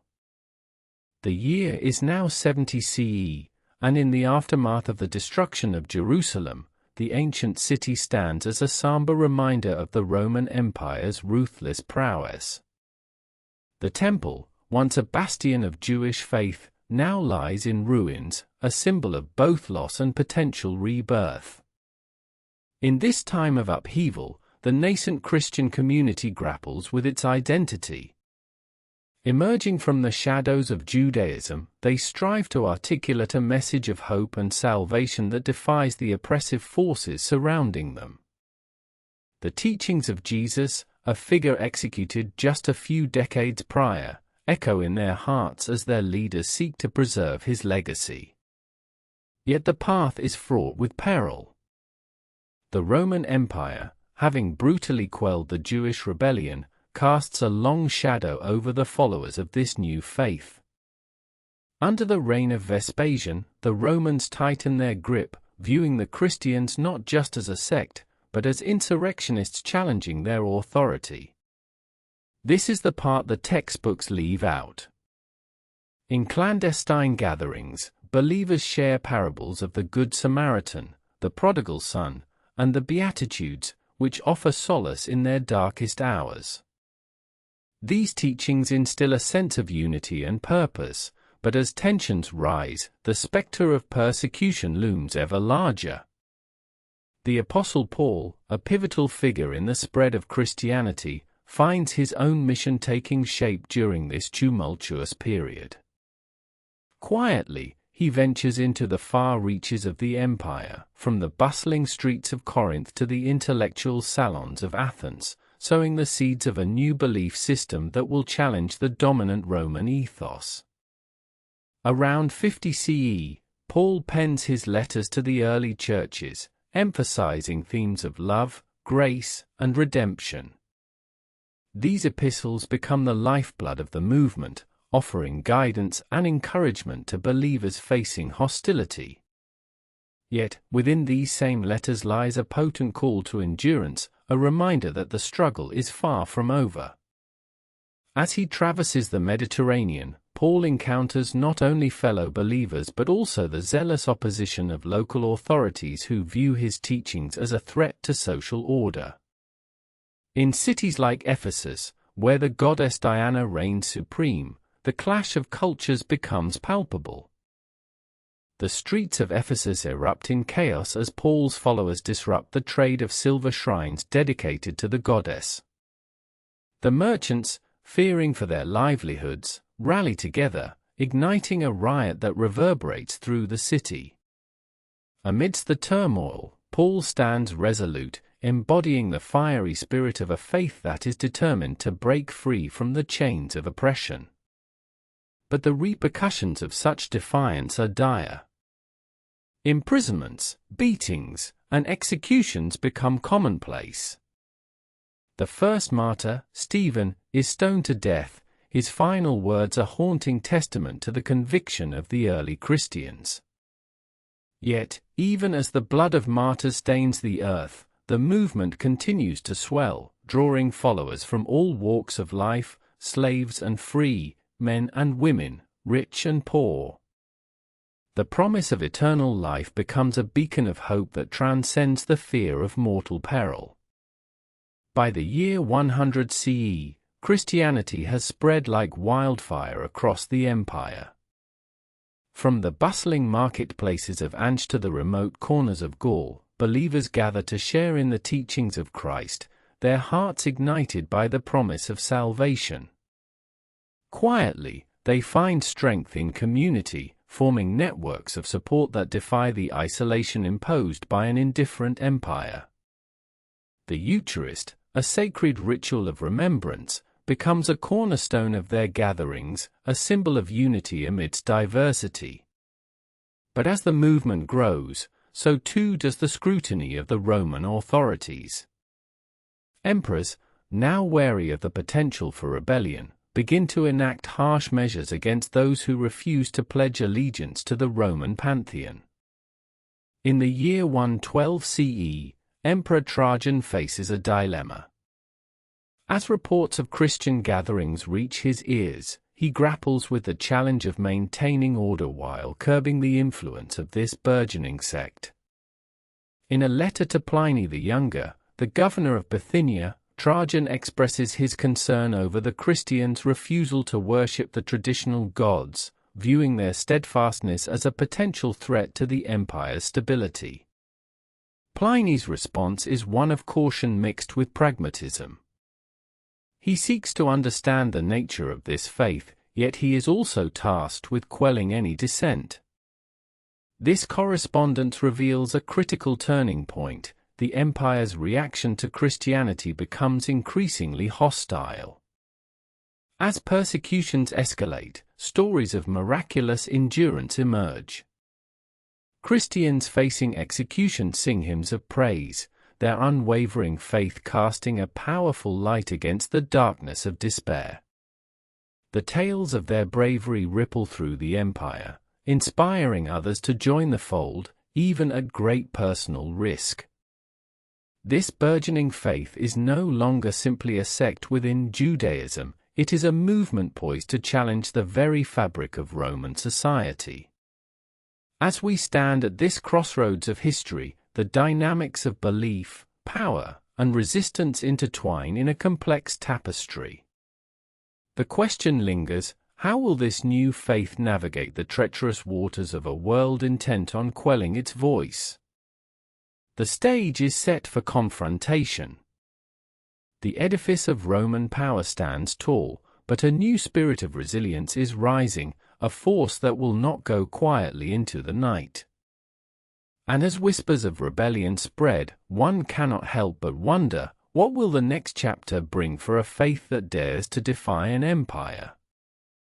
The answer remains just out of reach, suspended in the air like the tension before a storm. In the year 64 CE, the winds of change blow through the streets of Rome, stirring both fear and resolve among its citizens. The Great Fire, a catastrophic event that consumed vast sections of the city, serves as a brutal backdrop to a power struggle that will reverberate for centuries. As flames engulf the homes of the affluent, Emperor Nero, desperate to quell the rising tide of discontent, shifts blame onto an unlikely scapegoat, the Christians. Quietly, this is the moment that will forever alter the course of Christian history. In the aftermath of the fire, the Roman populace is gripped by an insatiable need for answers. Nero seizes this opportunity, painting the followers of Christ as radical troublemakers, undermining the very fabric of Roman life. Propaganda flows like the flames that once swept through the city, and in the shadows, a chilling atmosphere of persecution emerges. The year is now 68 CE. Christians are rounded up, branded as the enemies of the state, their lives reduced to mere sport for the cruel entertainment of the masses. Martyrs like Peter and Paul become symbols of resistance. Peter, crucified upside down, a testament to his unwavering faith, as Paul, executed for proclaiming a message that challenged the might of Rome itself. Their stories ignite a spark in the hearts of the faithful, and the underground church grows stronger even as the empire tightens its grip. Quietly, these are the stories that textbooks rarely mention, the unsung heroes whose sacrifices illuminate the path for future generations. Yet, amidst this tide of despair, a figure rises, Ignatius of Antioch, a bishop whose very name will resonate through the ages. In the early 2nd century, he is captured and destined for martyrdom. His letters, sent from the confines of his prison cell, pulse with a fervor that transcends time. He writes not only to his congregation but to all Christians, urging them to stand firm in their faith. "I am the wheat of Christ," he declares, and I shall be ground by the teeth of wild beasts. His conviction is palpable, an electric current that courses through the hearts of believers, urging them to embrace their identity even in the face of death. As the years wane into the 2nd century, the relentless machinery of the Roman Empire continues its campaign against the burgeoning Christian faith. The persecutions intensify, yet so too does the resolve of the believers.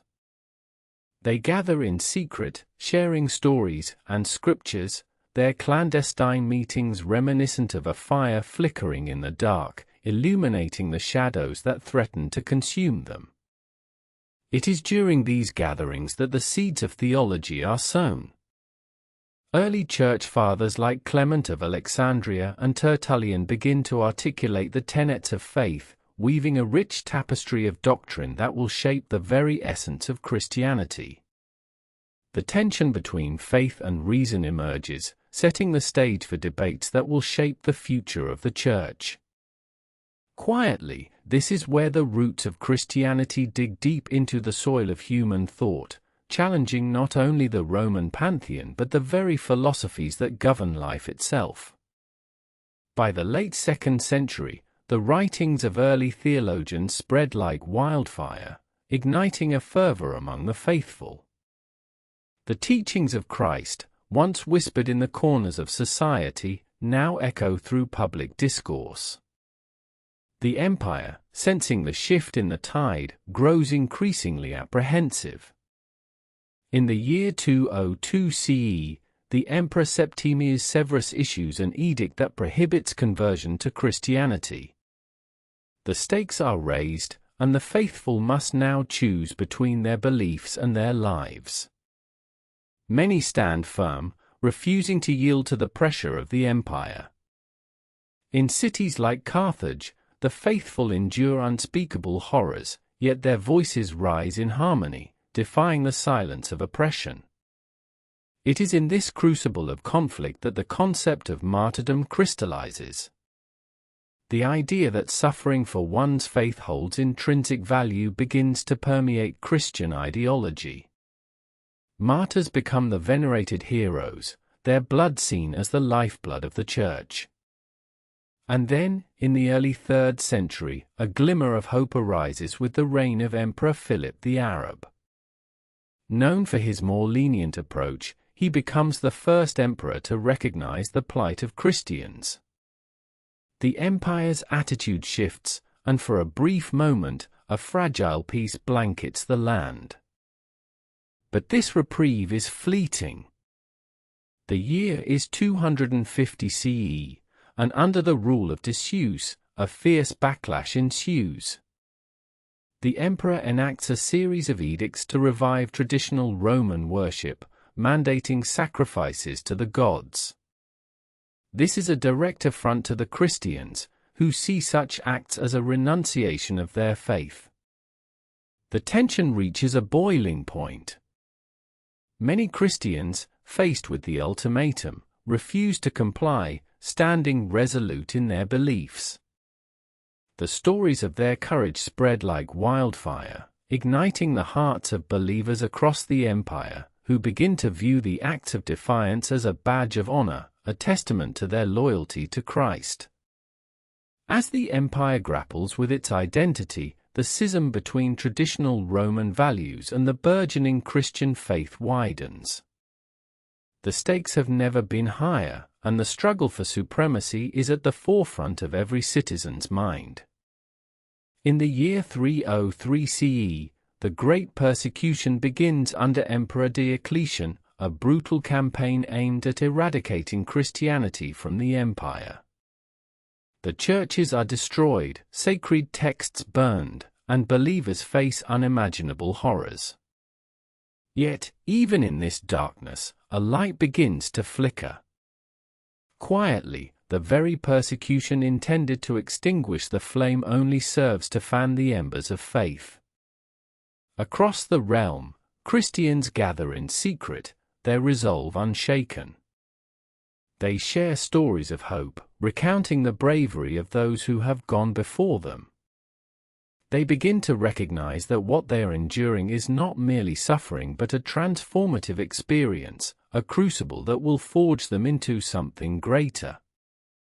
As the years drag on, a figure emerges from the shadows, Constantine, the future emperor who will irrevocably alter the course of history.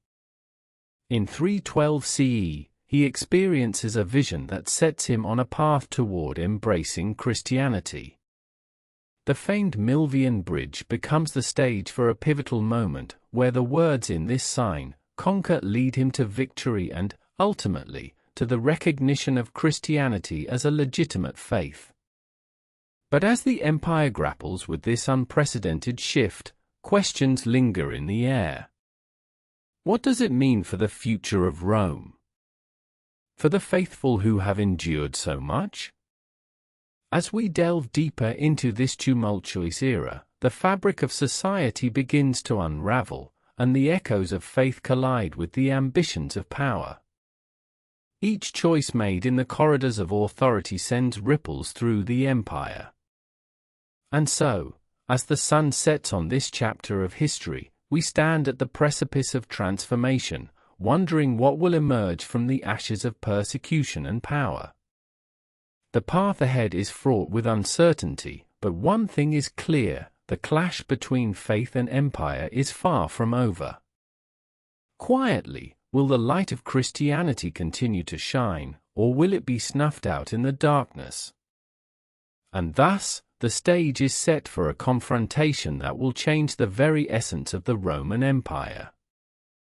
In the heart of a land steeped in history, where the whispers of ancient prophets intertwine with the dust of time, a young man would emerge, whose teachings would ripple across the ages. His name was Jesus of Nazareth, a figure whose life and message would ignite a spiritual revolution, changing not just the course of a region but the fate of the world. As the sun sets over the hills of Judea, we find ourselves standing at the crossroads of faith and culture, where the very essence of humanity grapples with the divine. This is a story of hope, of radical love, and of a movement that would rise from the humble shores of the Sea of Galilee to capture the hearts of millions.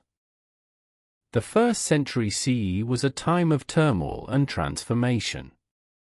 Palestine, a land caught between empires, was witnessing a profound change. The Roman Empire, with its sprawling territories and iron grip, ruled over the region, imposing its authority and culture while the Jewish people yearned for liberation and hope. This tension would serve as the backdrop for a narrative that transcends time, a narrative that would shape the spiritual landscape not just of Palestine, but of the entire world. As we walk the cobbled streets of ancient Jerusalem, it becomes evident that this city, the spiritual epicenter, was a melting pot of ideas, faiths, and traditions. Here, the air is thick with anticipation. The stage is set for a profound awakening.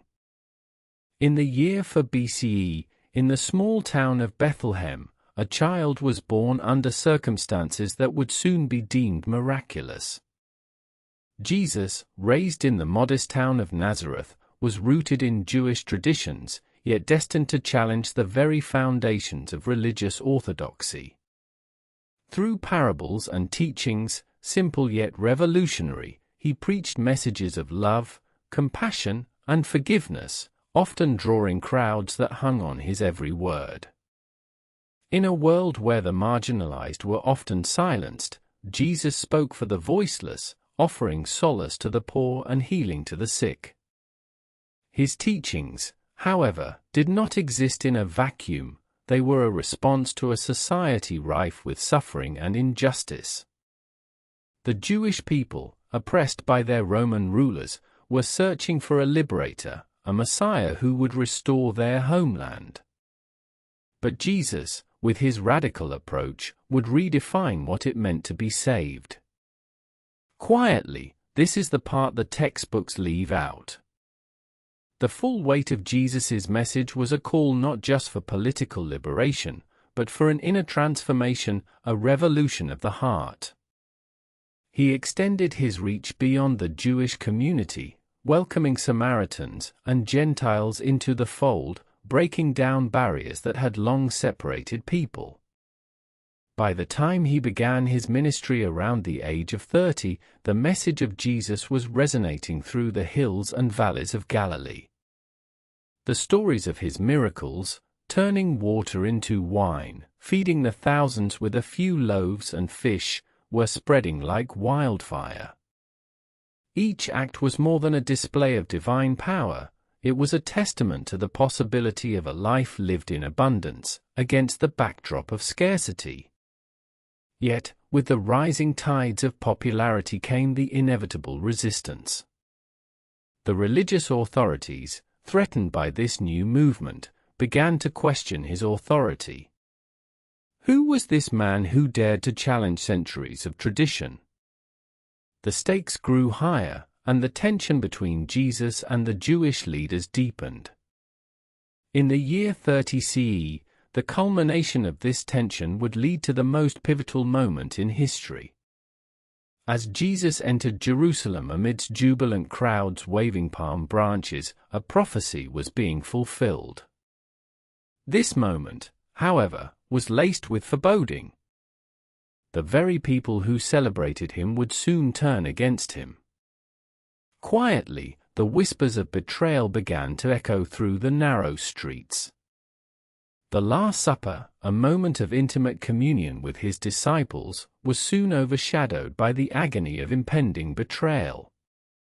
"One of you will betray me," he uttered, a haunting premonition that would unfold in the hours to come. Fast forward to the fateful night in Gethsemane. Here, amid the olive trees, Jesus wrestled with the weight of his impending sacrifice. The air was thick with fear and uncertainty. In this moment of vulnerability, he prayed for strength, knowing the path ahead would lead to a crucifixion that would shake the foundations of faith itself. As the Roman soldiers approached, the unthinkable happened. Jesus was arrested, and the trial that followed was a mockery of justice. Accused of blasphemy, the verdict was predetermined. The cries of "Crucify him" echoed through the streets, drowning out the voices of those who believed in him. On a hill called Golgotha, the sacrifice was made. The crucifixion of Jesus was a spectacle, one that the Romans used to instill fear and maintain control. But what the empire could not foresee was the power of resurrection and the birth of a faith that would rise from the ashes of despair. In the months that followed, the early followers of Jesus, emboldened by the belief in his resurrection, spread his teachings throughout the region and beyond. The Pentecost, a moment when the Holy Spirit descended upon the disciples, ignited a passion that would fuel the burgeoning Christian movement. The message of Jesus, once a whisper in the wind, became a clarion call that transcended cultures, inviting all to partake in a new covenant. The apostles traveled far and wide, establishing communities of believers, each grappling with the profound implications of a faith that promised eternal life and divine love. Quietly, imagine the fervor and zeal of these early Christians, driven by a belief that their Messiah had conquered death. This was not merely a faith, it was a lifeline in a world filled with uncertainty. But as the movement grew, so did the opposition. The Roman Empire, initially dismissive, began to see Christianity as a threat to its power. Persecutions erupted, and countless lives were lost in the struggle to preserve this nascent faith. Yet, in the face of oppression, the message of Jesus continued to resonate. Love, forgiveness, and hope became the guiding principles for those who followed him. Over the next few decades, Christianity would spread far beyond the borders of Palestine, seeping into the hearts and minds of diverse cultures across the Mediterranean. The teachings of a humble carpenter would ignite a spiritual awakening that transformed societies, eventually leading to a seismic shift in the religious landscape of the West. But the story does not end here. The rise of Christianity in Palestine was not just a tale of belief, it was a catalyst for change, a force that reshaped identities, cultures, and the very fabric of human connection. As we stand on the precipice of this transformation, we must ask ourselves, what does this mean for us today? Next chapter explores Chapter 5, Islamic Conquest and Cultural Flourishing. In the wake of this transformative movement, the world was poised on the brink of unprecedented change. As the years unfolded, the early Christians found themselves not only as believers but as agents of a radical cultural shift. The year 313 AD marked a pivotal moment. The Edict of Milan, issued by Emperor Constantine, legalized Christianity and signaled a new era of acceptance. This was a time when the vestiges of paganism still lingered in the hearts of many, yet the seeds of a new faith were taking root. The empire, once a formidable adversary, began to embrace this burgeoning religion, its temples giving way to towering cathedrals. The sacred and the secular began to intertwine, as faith moved from the shadows into the very corridors of power. Quietly, but this acceptance came with complexities. The early church grappled with its identity, navigating the delicate balance between doctrine and diversity. New sects emerged, each claiming to hold the true interpretation of Christ's message. These theological disputes ignited fierce debates, leading to the formation of councils, such as the Council of Nicaea in 325 AD, where leaders convened to establish a unified stance on key doctrines. Imagine the weight of this responsibility resting upon their shoulders.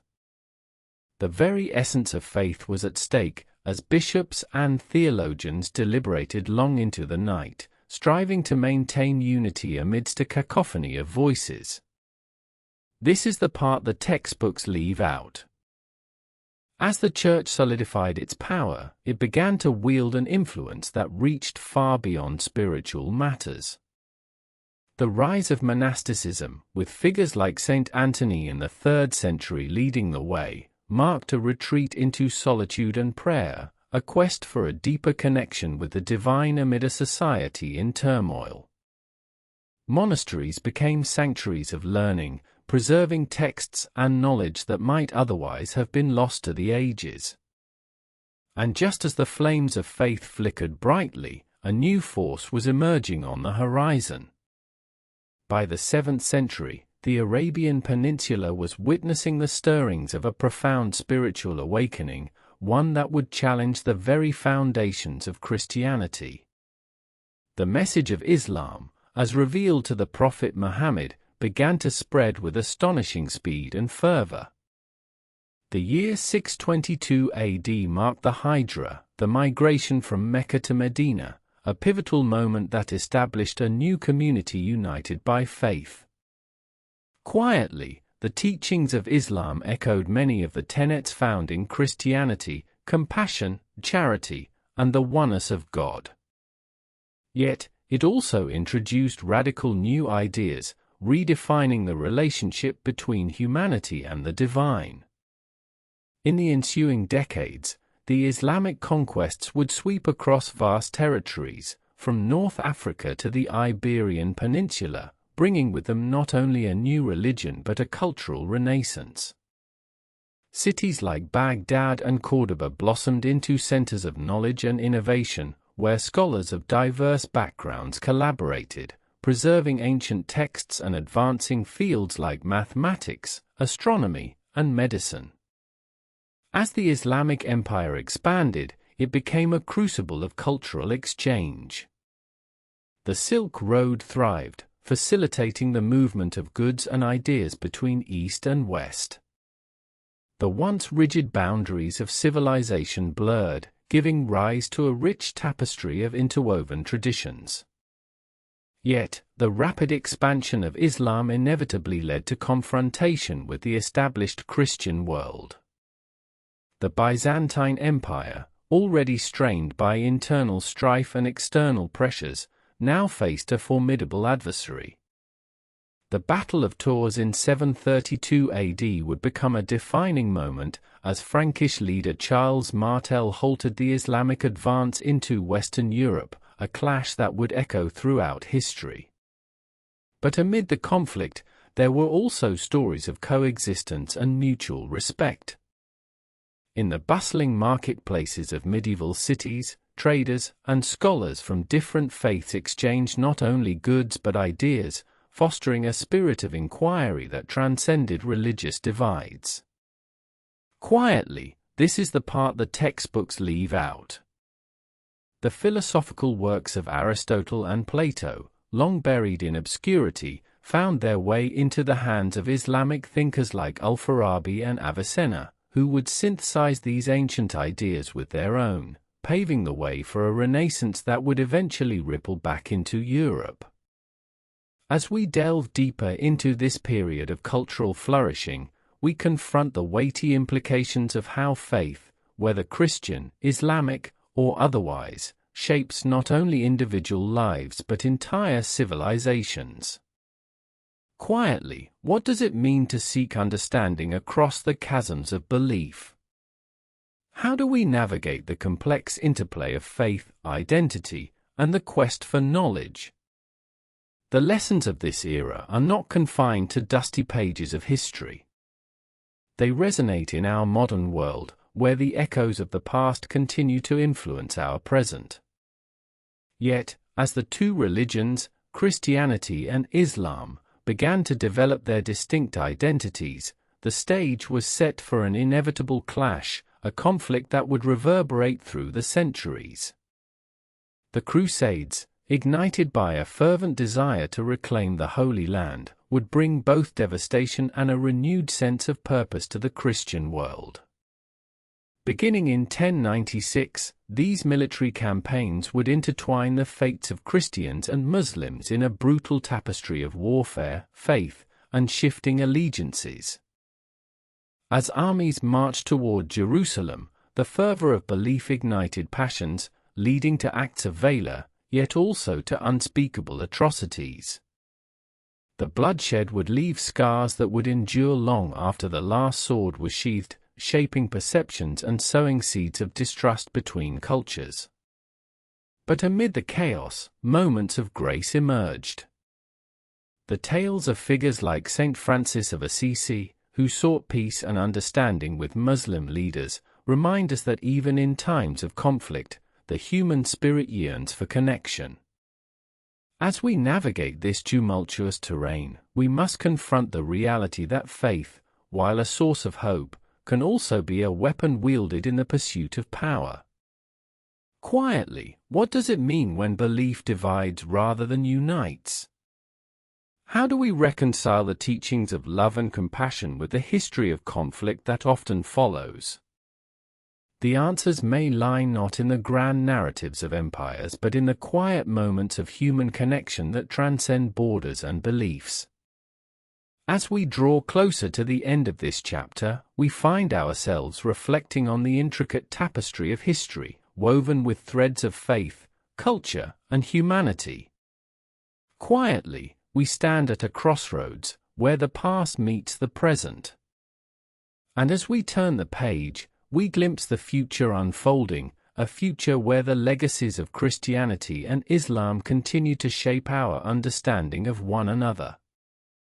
But before we can explore what comes next, we must the tide of history turned yet again with the rise of the Ottoman Empire. From the 14th century onward, it expanded across 3 continents, bringing with it a cultural exchange that challenged the narratives of conflict.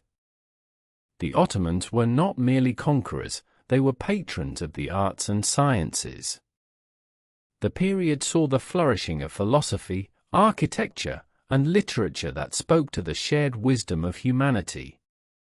As the empire spread, so too did the mingling of traditions.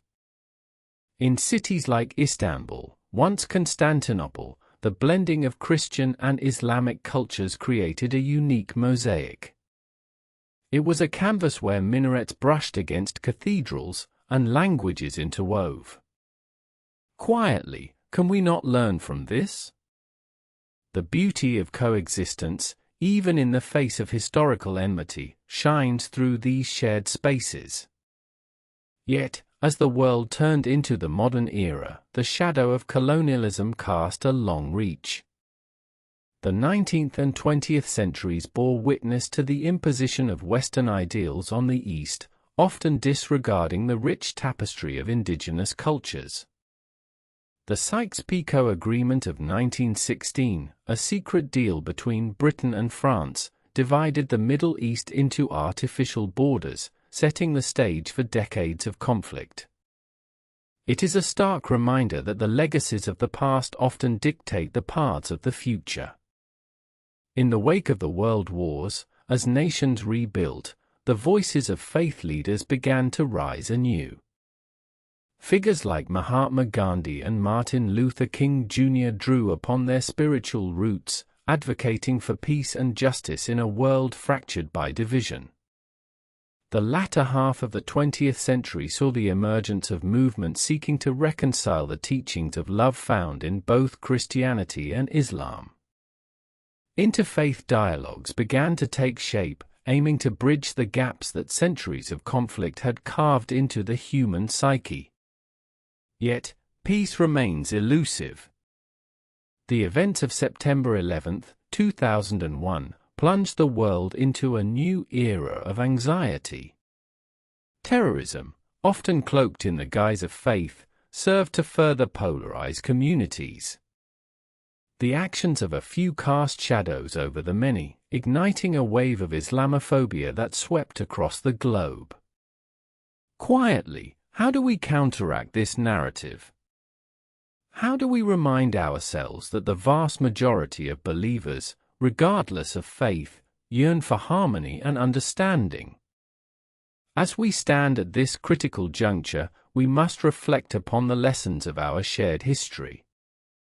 The stories of individuals who dared to reach across divides inform our understanding of the present. We encounter modern peace activists, such as Abdul Sattar Edhi, whose life work exemplifies the spirit of compassion transcending religious boundaries. His humanitarian efforts in Pakistan have earned him reverence beyond faith, embodying the idea that love can indeed conquer hate. With each step forward, there are setbacks. The rise of extremist ideologies, both in the West and the East, threatens to unravel the delicate threads of understanding woven over the years. Yet, every act of kindness, every dialogue made, serves as a powerful reminder that hope can flourish even amidst despair. Quietly, this is where you come in. How do you choose to engage with the world around you? The responsibility lies with each of us to cultivate a narrative that champions unity over division. Social media can amplify voices of hate, but it can also be a platform for connection. The stories we choose to share have the potential to shift perceptions and inspire empathy. The history we carry is heavy, laden with lessons that may feel insurmountable. Yet, it is precisely this weight that can propel us to act. As we contemplate the future, we look to the youth, those who will inherit this world marred by conflict but also blessed with the capacity for change. They are the ones who will carry the legacies of both faiths, but they will also create new narratives that have yet to be written. In schools, interfaith initiatives are burgeoning, fostering dialogue among students of diverse backgrounds.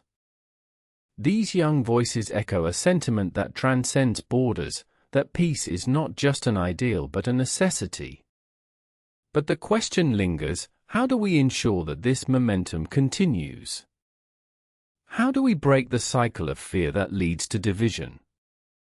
As we draw closer to the conclusion of our exploration, the weight of this question hangs in the air. It demands our attention, our action, and our understanding.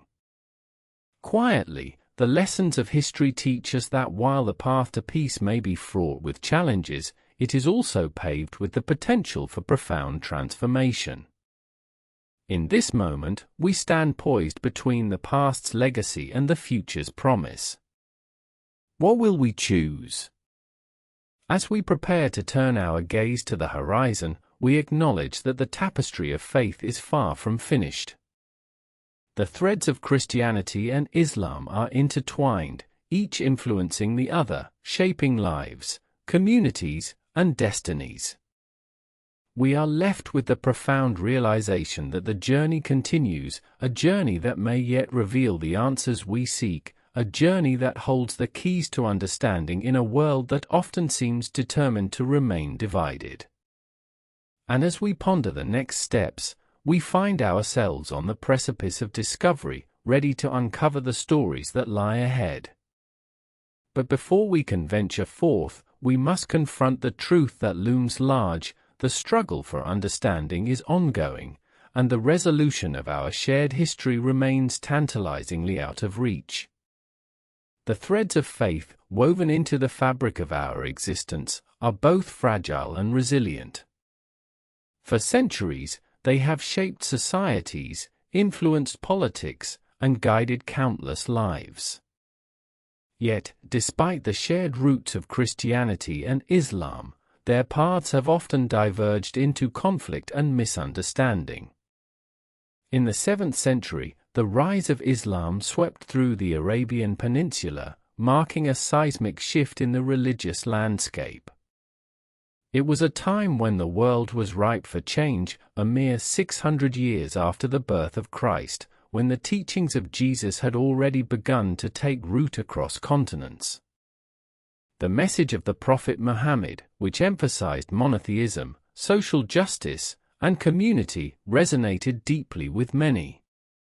Yet, as Islam expanded beyond its birthplace, it encountered the established Christian world. The pivotal moments of this encounter are etched in history. The Battle of Yarmouk in 636 AD, for instance, saw the forces of the Byzantine Empire clash with the Arab armies, leading to a decisive Muslim victory. This battle didn't just shape the fate of empires, it transformed the cultural and religious landscapes of the region forever. As the tides of conquest shifted, both faiths began to define themselves in opposition to one another. The Crusades, spanning from the late 11th to the late 13th centuries, marked a particularly dark chapter in their narrative. Thousands of lives were lost, cities were razed, and the schism only deepened. The cries of "God wills it" echoed through the ages, but the price was paid in blood, mistrust, and suffering. Yet, amidst the chaos, there were moments of convergence. Scholars from both religions engaged in dialogue, sharing knowledge that would illuminate the Dark Ages. The translation movement in the 12th century, where Muslim scholars preserved and translated ancient texts, fostered an intellectual renaissance in Europe. Names like Averroes and Avicenna became synonymous with enlightenment, bridging the gap between faith and reason, philosophy and theology. Quietly, this is the part the textbooks leave out. In the annals of history, we often overlook the shared wisdom, the collaborative spirit, that emerged during times of conflict. The very essence of humanity, our capacity for understanding, was displayed in these exchanges. And yet, as we stand at this intersection of history, it is clear that the scars of the past have not fully healed. The echoes of ancient animosities resonate in contemporary conflicts, and the specter of division looms large. In our present day, the world has become a tapestry of diverse beliefs, yet the threads often fray. The events of September 11, 2001, marked a turning point, sending shockwaves through the very fabric of society, igniting fear and suspicion that would ripple across borders and cultures.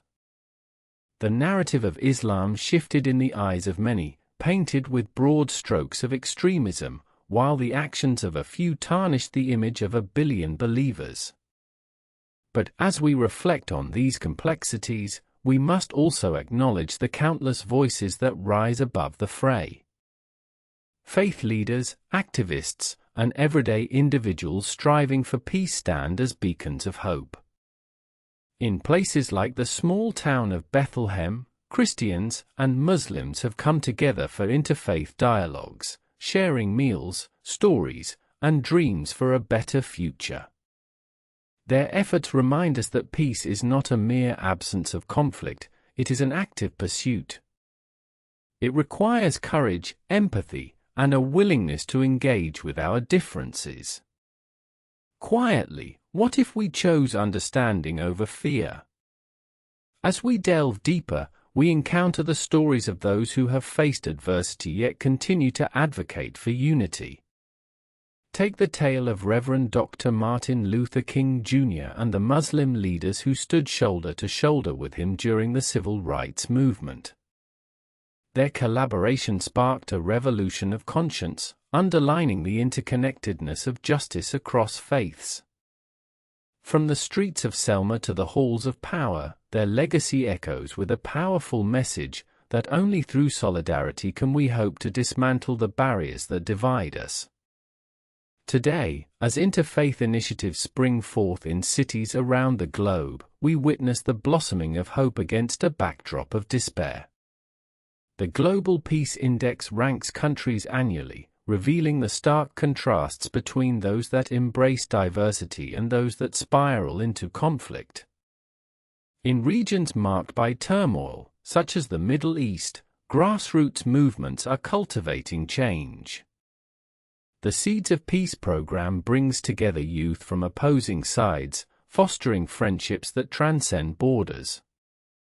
These young voices, untainted by the bitterness of history, embody the potential for a harmonious future. Yet, even as we celebrate these strides, the question remains, can we truly overcome the legacies of our ancestors? The reality is sobering. The geopolitical landscape is fraught with tension. Wars, displacement, and rising nationalism threaten to unravel the fragile threads we work so hard to weave. The rhetoric of division is seductive, often drowning out the calls for unity. But what if we turned our gaze inward? Quietly, what if we examined our own hearts? As we grapple with our biases and preconceptions, we are invited to weave our own narratives into this tapestry, a narrative that champions empathy over animosity, understanding over ignorance. As we stand on the brink of this exploration, the future remains uncertain. The stories of reconciliation beckon us, yet the shadows of the past loom large. And so, we find ourselves at a crossroads. The choices we make today will reverberate through generations to come. The question persists, will we rise to the occasion, or will we falter, allowing history to repeat itself? As we ponder these dilemmas, we inch closer to the heart of the matter. The struggles of faith, identity, and belonging continue to unfold, compelling us to confront the uncomfortable truths. But before we can grasp the answers, we must first navigate the murky waters of our shared humanity, where the weight of our decisions hangs in the balance, and the legacy of our choices remains tantalizingly unresolved. In the heart of the Middle East, a land steeped in myth and memory, a new chapter was about to unfold, one that would not only reshape the destiny of Palestine but echo across centuries. The year is 636 CE. As the sun rises over the arid landscape, armies gather, driven not just by conquest, but by a fervent belief that they're destined to change the course of history. This is the moment the Islamic conquest of Palestine begins, a profound transformation that would elevate Jerusalem to new heights, entwining its fate with the broader narrative of faith, culture, and civilization. The stakes are high. The city of Jerusalem, revered by Jews and Christians alike, now beckons to the followers of Islam, promising spiritual significance and a future that would redefine its very essence. Picture the scene: soldiers in vibrant robes, their bodies glistening with sweat and determination, their hearts thundering with the weight of purpose, as they march forth to claim a land rich with history, a land that would soon become a beacon of faith and culture. But what drives these men? What fuels their mission? As we peel back the layers of time, we will uncover not only the events of conquest but the flourishing of a civilization that emerged from the ashes of conflict, creating a tapestry of advancements in knowledge, art, and philosophy. The tale begins in the early decades of the 7th century, when the Arabian Peninsula was a patchwork of tribes, each with its own beliefs and customs. As the Islamic faith spread with remarkable speed, the young community found itself compelled to expand beyond its borders. The Caliphate, under the leadership of Umar ibn al-Khattab, turned its gaze towards the west, towards the fertile lands of Syria and Palestine. In 636, the Battle of Yarmouk would become a defining moment, a clash of wills and faiths that saw the forces of the Byzantine Empire face the burgeoning Muslim armies. As the dust settled, the Byzantines were decisively defeated, paving the way for the Muslim conquest of Jerusalem, a city steeped in sacred significance, echoing with the footsteps of prophets and pilgrims. Imagine the scene as the Muslim forces entered Jerusalem in 637. Quietly, the air thick with anticipation, the city walls trembling with the knowledge that change was upon them. The Caliph himself arrived to negotiate the terms of surrender, offering a rare blend of respect and pragmatism. The city, once a contested jewel, would now become a sanctuary for the followers of Allah, a spiritual epicenter that would attract souls from across the globe. This is the part the textbooks leave out. Amidst the turbulence of conquest, a new era of cultural flourishing began. The Umayyad Caliphate, established in 661, would see Jerusalem transformed into a thriving metropolis. The Dome of the Rock, completed in 691, became a symbol of Islamic architecture, its golden dome shimmering in the sunlight, a testament to the artistic and spiritual aspirations of the new rulers. As we delve deeper into this age of enlightenment, we discover a period where scholars gathered, knowledge flowed freely, and the arts flourished. The Abbasid Caliphate, which followed the Umayyad dynasty, further propelled this cultural renaissance. With the establishment of Baghdad as the new capital, the exchange of ideas and philosophies transcended borders, spilling into the streets of Jerusalem, enriching its tapestry. The Islamic Golden Age was not merely a time of conflict and expansion, it was a crucible of human achievement.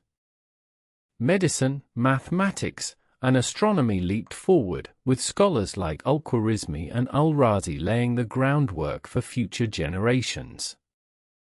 These men and women, driven by a quest for understanding, sought to reconcile faith with reason, a notion that resonates even today.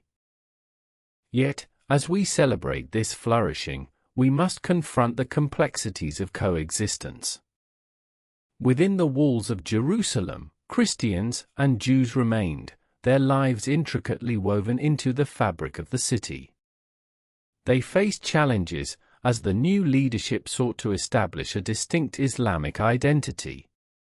Quietly, it was a delicate balance, one that would ebb and flow over the years, shaping the very essence of this sacred space. As we traverse these transformative decades, consider the architecture rising against the skyline, the libraries filled with scrolls and texts, the vibrant marketplaces bustling with trade and exchange. Jerusalem, once a battleground, now stood as a testament to the resilience of human spirit and the quest for knowledge. But beneath this veneer of harmony lay the seeds of tension, a disquiet that would eventually erupt in conflict. The Umayyads and Abbasids, despite their advancements, were not immune to internal strife. Rivalries and dissent brewed within the heart of the caliphate, fracturing the unity that had once propelled them forward. As we journey through this time, it's essential to recognize the voices that have often been silenced. The narratives of those who lived and loved in Jerusalem during this period are often overshadowed by the grand stories of kings and conquests. Personal stories, intimate struggles, and the relentless pursuit of peace amidst chaos remind us of our shared humanity. As we reflect upon this era, let us bring our attention to the individuals, the poets, the philosophers, the common folk. Their legacies are woven into the very stones of the city, a reminder that history is not merely a series of dates and events, but a tapestry of lives intertwined. In this moment of reflection, we must ask ourselves, what did this cultural flourishing mean for the people of Jerusalem? How did it affect their daily lives, their beliefs, their dreams?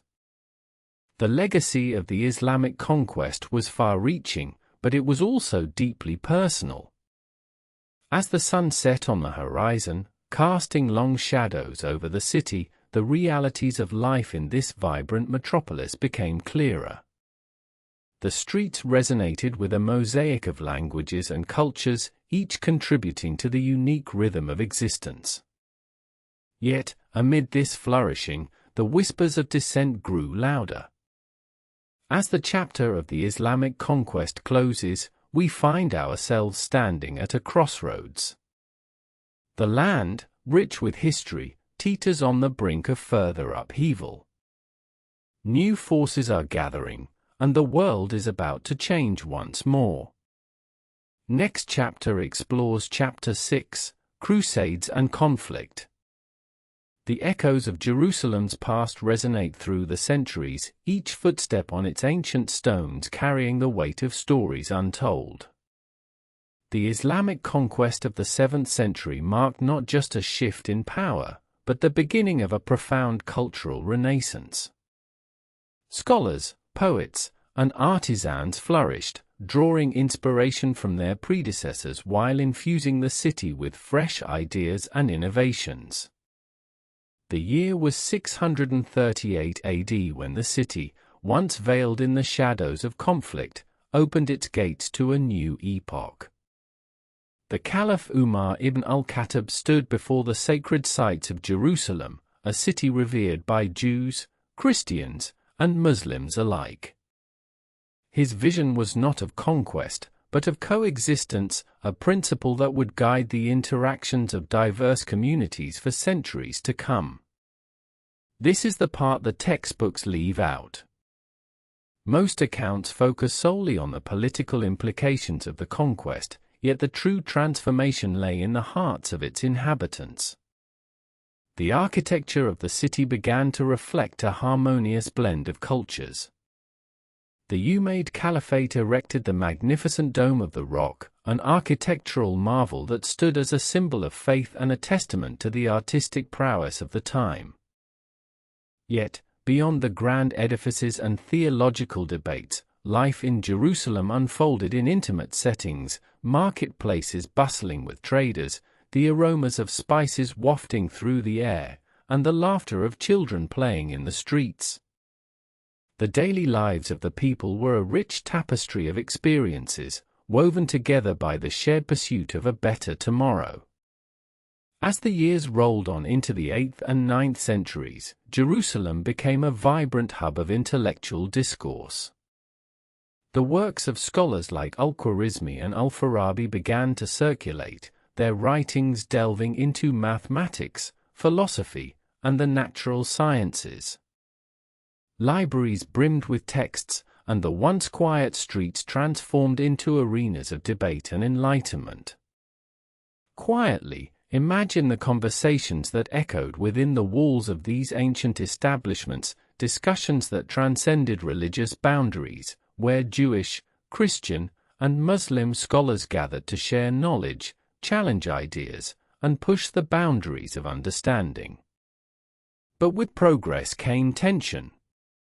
The delicate balance of coexistence was continually tested by external threats and internal strife. The Byzantine Empire, still smarting from its loss, sought to reclaim its former glory. Tensions began to simmer, and the whispers of conflict grew louder, echoing through the hallowed streets of the city. The year 1099 marked a seismic shift in Jerusalem's narrative. The First Crusade, driven by fervent religious zeal, descended upon the city like a storm. Thousands of knights and soldiers marched under the banners of the cross, their hearts set on reclaiming what they believed was theirs by divine right. The siege that ensued was brutal, and the city, once a beacon of pluralism, became a battleground of faith and bloodshed. As the Crusaders breached the city walls, the aftermath was devastating. The streets ran red, and the cries of despair echoed through the ancient stones. Quietly, families torn apart, communities shattered, this tragic chapter etched a scar upon the very soul of Jerusalem. But amidst the chaos, stories of resilience emerged. The Islamic leader, Saladin, rose to prominence, embodying the spirit of unity in the face of adversity. His vision extended beyond mere military prowess. He sought to restore Jerusalem to its former glory, a city where faith could coexist, where differences might be reconciled. As we sift through the remnants of this tumultuous time, we must grapple with the sobering reality that, in the pursuit of power, humanity often falters. The Crusades entrenched divisions that would echo through the ages, leaving an indelible mark on the collective memory of the city. Now, let us turn our gaze inward, reflecting on the lives of the common people caught in this storm. How did a merchant feel as he witnessed the destruction of his livelihood? What thoughts occupied the mind of a mother as she shielded her children amidst the chaos?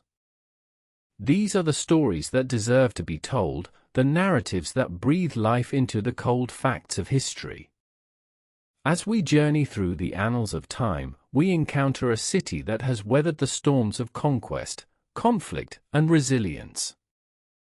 Jerusalem, a city of contradictions, stands as a testament to the enduring human spirit, a spirit that, even in the darkest times, strives for connection and understanding. We now stand on the precipice of a new dawn, one that will see yet another chapter unfold, a chapter marked by the fervor of religious fervor, the clash of cultures, and the unyielding desire for peace. As we delve deeper, we will explore how the shadows of the Crusades continued to shape not just Jerusalem, but the entire region. The stories of the people, the rise of new powers, and the unquenchable thirst for faith will intertwine in ways that challenge our understanding of history. And as we turn the page, we find ourselves asking, can a city marked by conflict ever truly find peace again? The answer may lie in the hearts of those who choose to love amid the ruins, to hope amid despair. In the next chapter, we will confront the realities of these struggles, the continued quest for identity, and the relentless pursuit of harmony in a world that seems determined to fracture. The shadows are gathering once more, and the stage is set for a confrontation that will resonate through time. What awaits us at the dawn of this new era? As the sun rises over Jerusalem, it casts a golden hue over the ancient stones, each one whispering tales of a time long past. The year is 1099, and the First Crusade has reached a bloody crescendo. After nearly 2 years of brutal siege, the city's walls finally crumble under the weight of Christian fervor. This is a moment that will echo throughout history, a moment soaked in both triumph and tragedy. In the aftermath of conquest, Jerusalem transforms into a battleground for not just territorial claims but for the very soul of faith itself. The Crusaders, buoyed by a divine mandate, believe they are liberating the Holy Land from the grip of the infidel. They erect churches atop the ashes of mosques, their zeal blurring the lines between salvation and slaughter. Yet, as history often reveals, the victors do not always write the definitive narrative. The Muslim inhabitants, led by the resilient figure of Iftikhar al-Din, struggle to maintain their identity amidst this upheaval. Quietly, their stories, buried beneath the weight of swords and scripture, are the echoes of a population that refuses to be silenced. As the years unfurl, Jerusalem becomes a melting pot of cultures and faiths. The arrival of the Crusaders ignites a series of retaliatory campaigns, paving the way for the rise of powerful Muslim leaders, such as Saladin. Born in 1137, Saladin emerges not only as a military commander but as a symbol of unity for the Islamic world. His ability to galvanize disparate factions into a cohesive force against the Crusaders is remarkable. In 1187, the Battle of Hattin becomes the crucible of his leadership, where Saladin's forces decisively defeat the Crusaders and reclaim Jerusalem. This pivotal moment is not merely a military victory, it is a profound act of restoration for those who have long called this place home. But with victory comes complexity. The aftermath of Hattin sees the city flooded with both jubilation and sorrow. As Saladin welcomes a diverse array of people back into the city, he enacts policies that promote tolerance and coexistence. This is a moment of hope, but it is also precarious. The very threads of unity that Saladin weaves are threatened by the specter of renewed conflict. In 1291, the fall of Acre marks the end of Crusader presence in the Levant, yet Jerusalem remains a focal point of contention. The Mamluks, a formidable Islamic dynasty, secure their hold over the city, ushering in a period of relative peace and prosperity. Yet, the specter of the Crusades looms large, casting shadows over the hopes for a lasting tranquility. This is the part the textbooks leave out. The human experience, the love stories, the friendships that transcended faith, the small acts of kindness amid the chaos, these are the threads that weave the fabric of existence in a city that refuses to be defined by conquest alone. As we embrace the 16th century, the Ottoman Empire rises, heralding a new epoch for Jerusalem. Suleiman the Magnificent, ruling from 1520 to 1566, embodies the ideal of a benevolent ruler. His vision for the city includes fortifying walls that stand to this day, a tangible testament to his legacy. But within these walls, the city remains a tapestry of conflicting narratives. The Jewish quarter flourishes, with scholars and merchants breathing life into this ancient enclave. The Christians, too, find their place, with churches standing side by side with mosques, each structure a monument to faith and endurance. Yet, beneath the surface, tensions simmer. The competing claims to the city's sacred sites fuel animosities that refuse to fade. The Western world, with its rising interests in the East, begins to cast its gaze toward Jerusalem once more. As we approach the 19th century, the seeds of modernity take root. In 1831, the Egyptian forces under Ibrahim Pasha seize control, a brief window of reform that promises to reshape the city. But, as we know, change is rarely straightforward. The arrival of European powers, driven by imperial ambitions, complicates the struggle for Jerusalem. The city, a microcosm of the larger geopolitical landscape, becomes a focal point for colonial interests. The 1860s see the establishment of the first railways, modern hospitals, and the influx of tourists.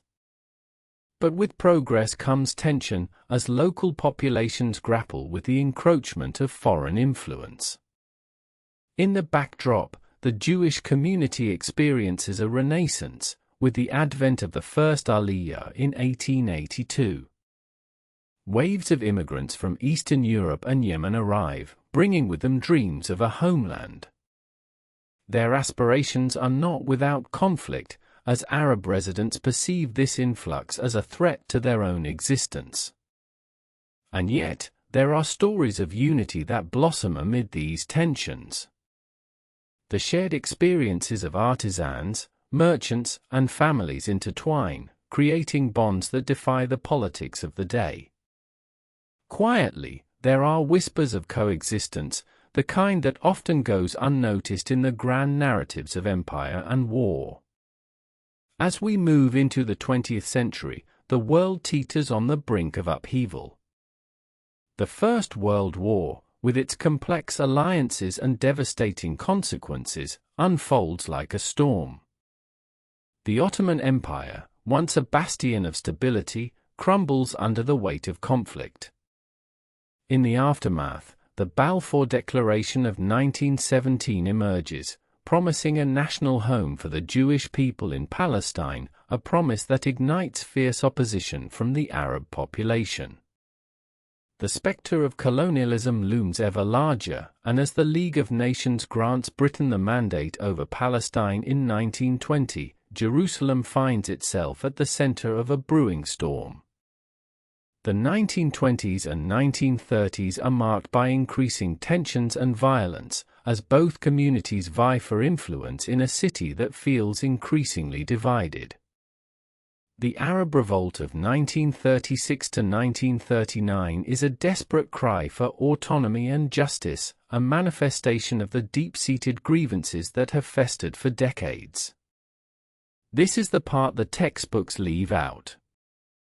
The personal stories, the heartbreak of families torn asunder by the inexorable march of history, these are the narratives that resonate on a human level. As we approach the mid-20th century, the world is irrevocably changed. The horrors of the Holocaust unfold in Europe, a tragedy that amplifies the urgency of Jewish aspirations for statehood. The United Nations proposes a partition plan in 1947, aiming to create separate Jewish and Arab states, a solution that many hope will provide peace. But peace is elusive. The declaration of the State of Israel in 1948 ignites a war that leaves deep scars on both sides. Jerusalem, once a symbol of hope, is now a battleground once again. The city is divided, the western half under Israeli control, while the eastern half, including the Old City, falls under Jordanian rule. As we traverse the decades that follow, the struggle for Jerusalem becomes emblematic of the broader Israeli-Palestinian conflict. Each side clings to their narratives, their histories intertwined in a complex tapestry of suffering and resilience. And yet, amid the turmoil, there are quiet moments of grace. Individuals from both communities forge unlikely friendships, driven by a shared humanity that transcends the barriers erected by politics and ideology. Quietly, these are the stories that flicker like candle flames in the darkness.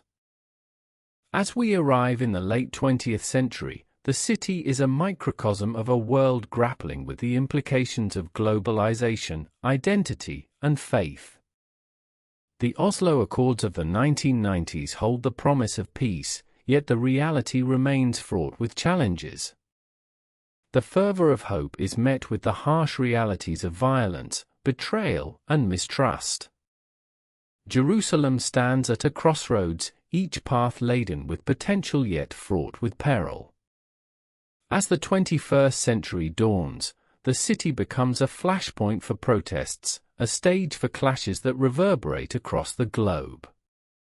In this crucible of conflict, we are left to ponder the eternal question: can the heart of this city, so steeped in the blood of its inhabitants, ever truly heal? As we peer into the future, the shadows of history loom large, and the echoes of the past compel us to listen. The stories of lives lived, of dreams unfulfilled, linger in the air. What will unfold in this city of contradictions, where faith and conflict intertwine so deeply? The stakes have never been higher, and the answers remain tantalizingly out of reach. As we prepare to turn the page once more, we find ourselves standing on the edge of uncertainty, where the next chapter of Jerusalem's story is yet to be written. And in this moment, we hold our breath. As the winds of change rustle the ancient stones, whispering secrets of hope and despair alike. The year is 2000, and the world watches with bated breath, as the final negotiations of the Oslo Accords falter amidst the backdrop of a city that has known both sanctuary and strife. Quietly, but beneath the surface of political dialogue, another narrative unfolds, one that involves the everyday lives of those who inhabit this sacred ground. If we peel back the layers of geopolitics, we discover that the true essence of Jerusalem lies not just in its historical claims or religious significance, but in the everyday struggles and triumphs of its people.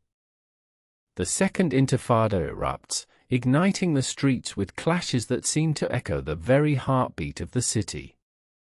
It is a time of turmoil. Young men and women, fueled by a fervent sense of injustice, take to the streets.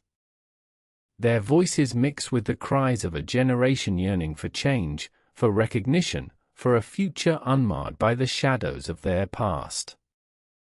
Tension mounts as the walls of the old city become canvases for graffiti, messages of hope, despair, slogans of resistance, all competing for attention in a landscape that has witnessed the rise and fall of empires.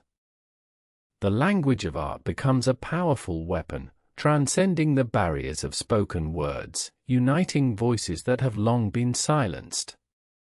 But amidst the chaos, there are whispers of dialogue. Community initiatives emerge, striving to bridge the divide between Israelis and Palestinians. The seeds of cooperation are sown in the unlikeliest of places: schools, markets, and even coffee shops. Here, the aroma of freshly brewed coffee mingles with the warmth of laughter, as people from opposing sides share their stories over a simple meal. In the heart of the city, the coexistence of cultures remains a delicate dance. The year 2004 witnesses the rise of grassroots organizations like the Parents' Circle, a coalition of bereaved families, both Israeli and Palestinian, who have lost loved ones to the violence. Quietly, they gather, not to dwell on their grief, but to forge a new path, one marked by understanding and reconciliation. Yet, this is the part the textbooks leave out. The narratives of those who dare to dream of peace are overshadowed by the harsh realities of daily life, where checkpoints, barriers, and endless negotiations create an unyielding atmosphere of despair. As we move deeper into the decade, the city continues to grapple with its identity. Young voices rise up through social media, igniting a digital revolution. The Arab Spring in 2011 sends ripples through Jerusalem, inspiring activists who harness the power of technology to amplify their calls for justice and equality. The hashtags become rallying cries, uniting people across borders in a struggle for human rights. The youth of Jerusalem, armed with smartphones, challenge the narratives that have long defined them.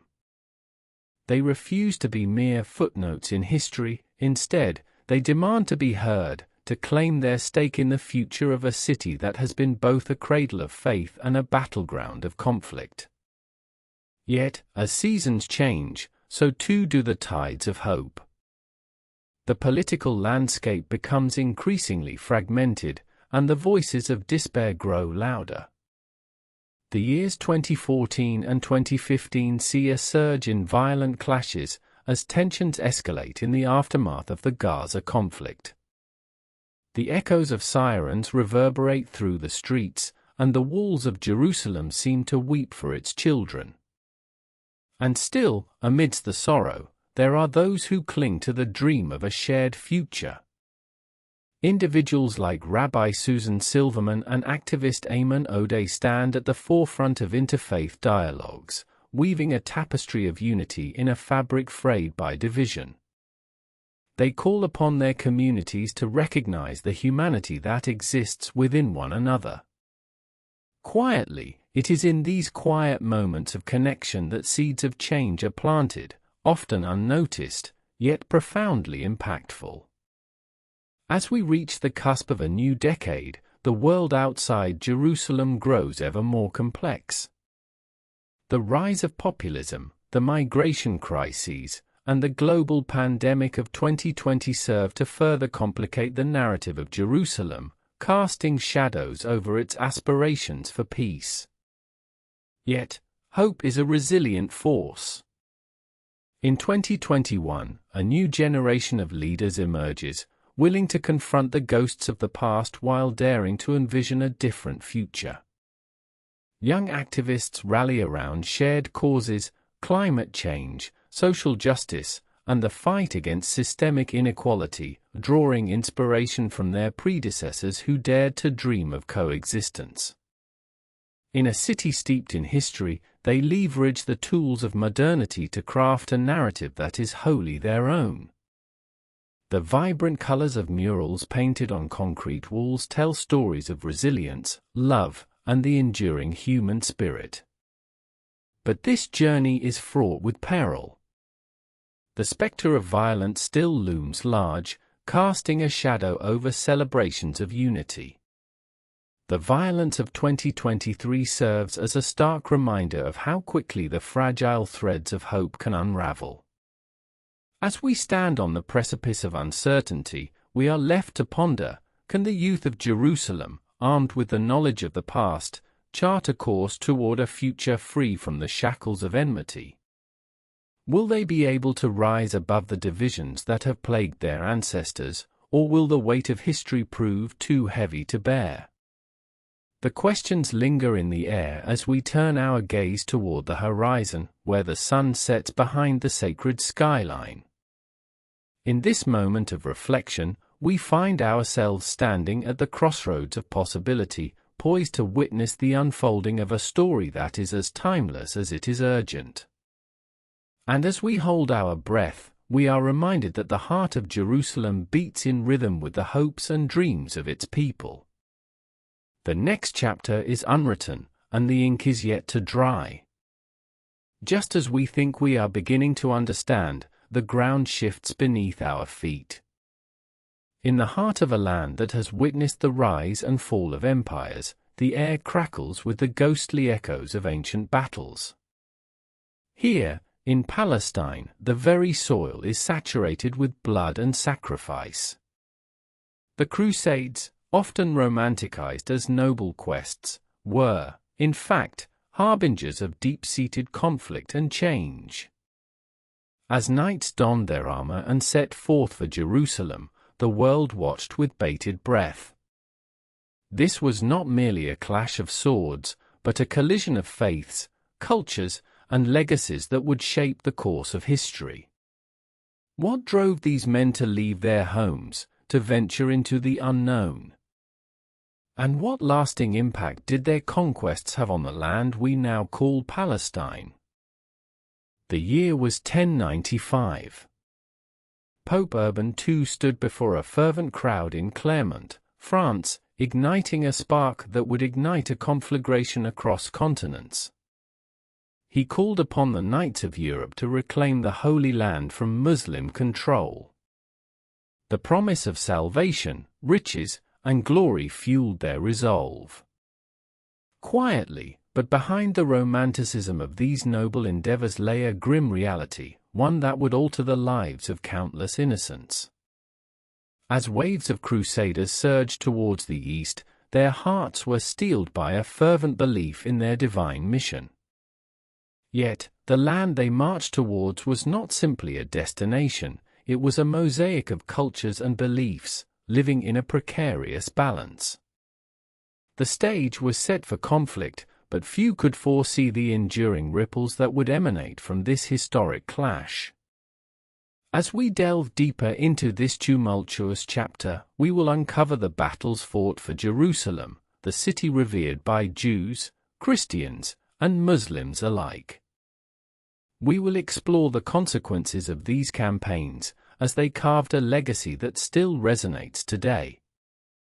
The First Crusade reached the gates of Jerusalem in 1099, a city that had stood as a symbol of faith for centuries. The siege was brutal, and as the walls crumbled under the relentless assault, the blood of defenders and invaders alike mingled on the cobblestones.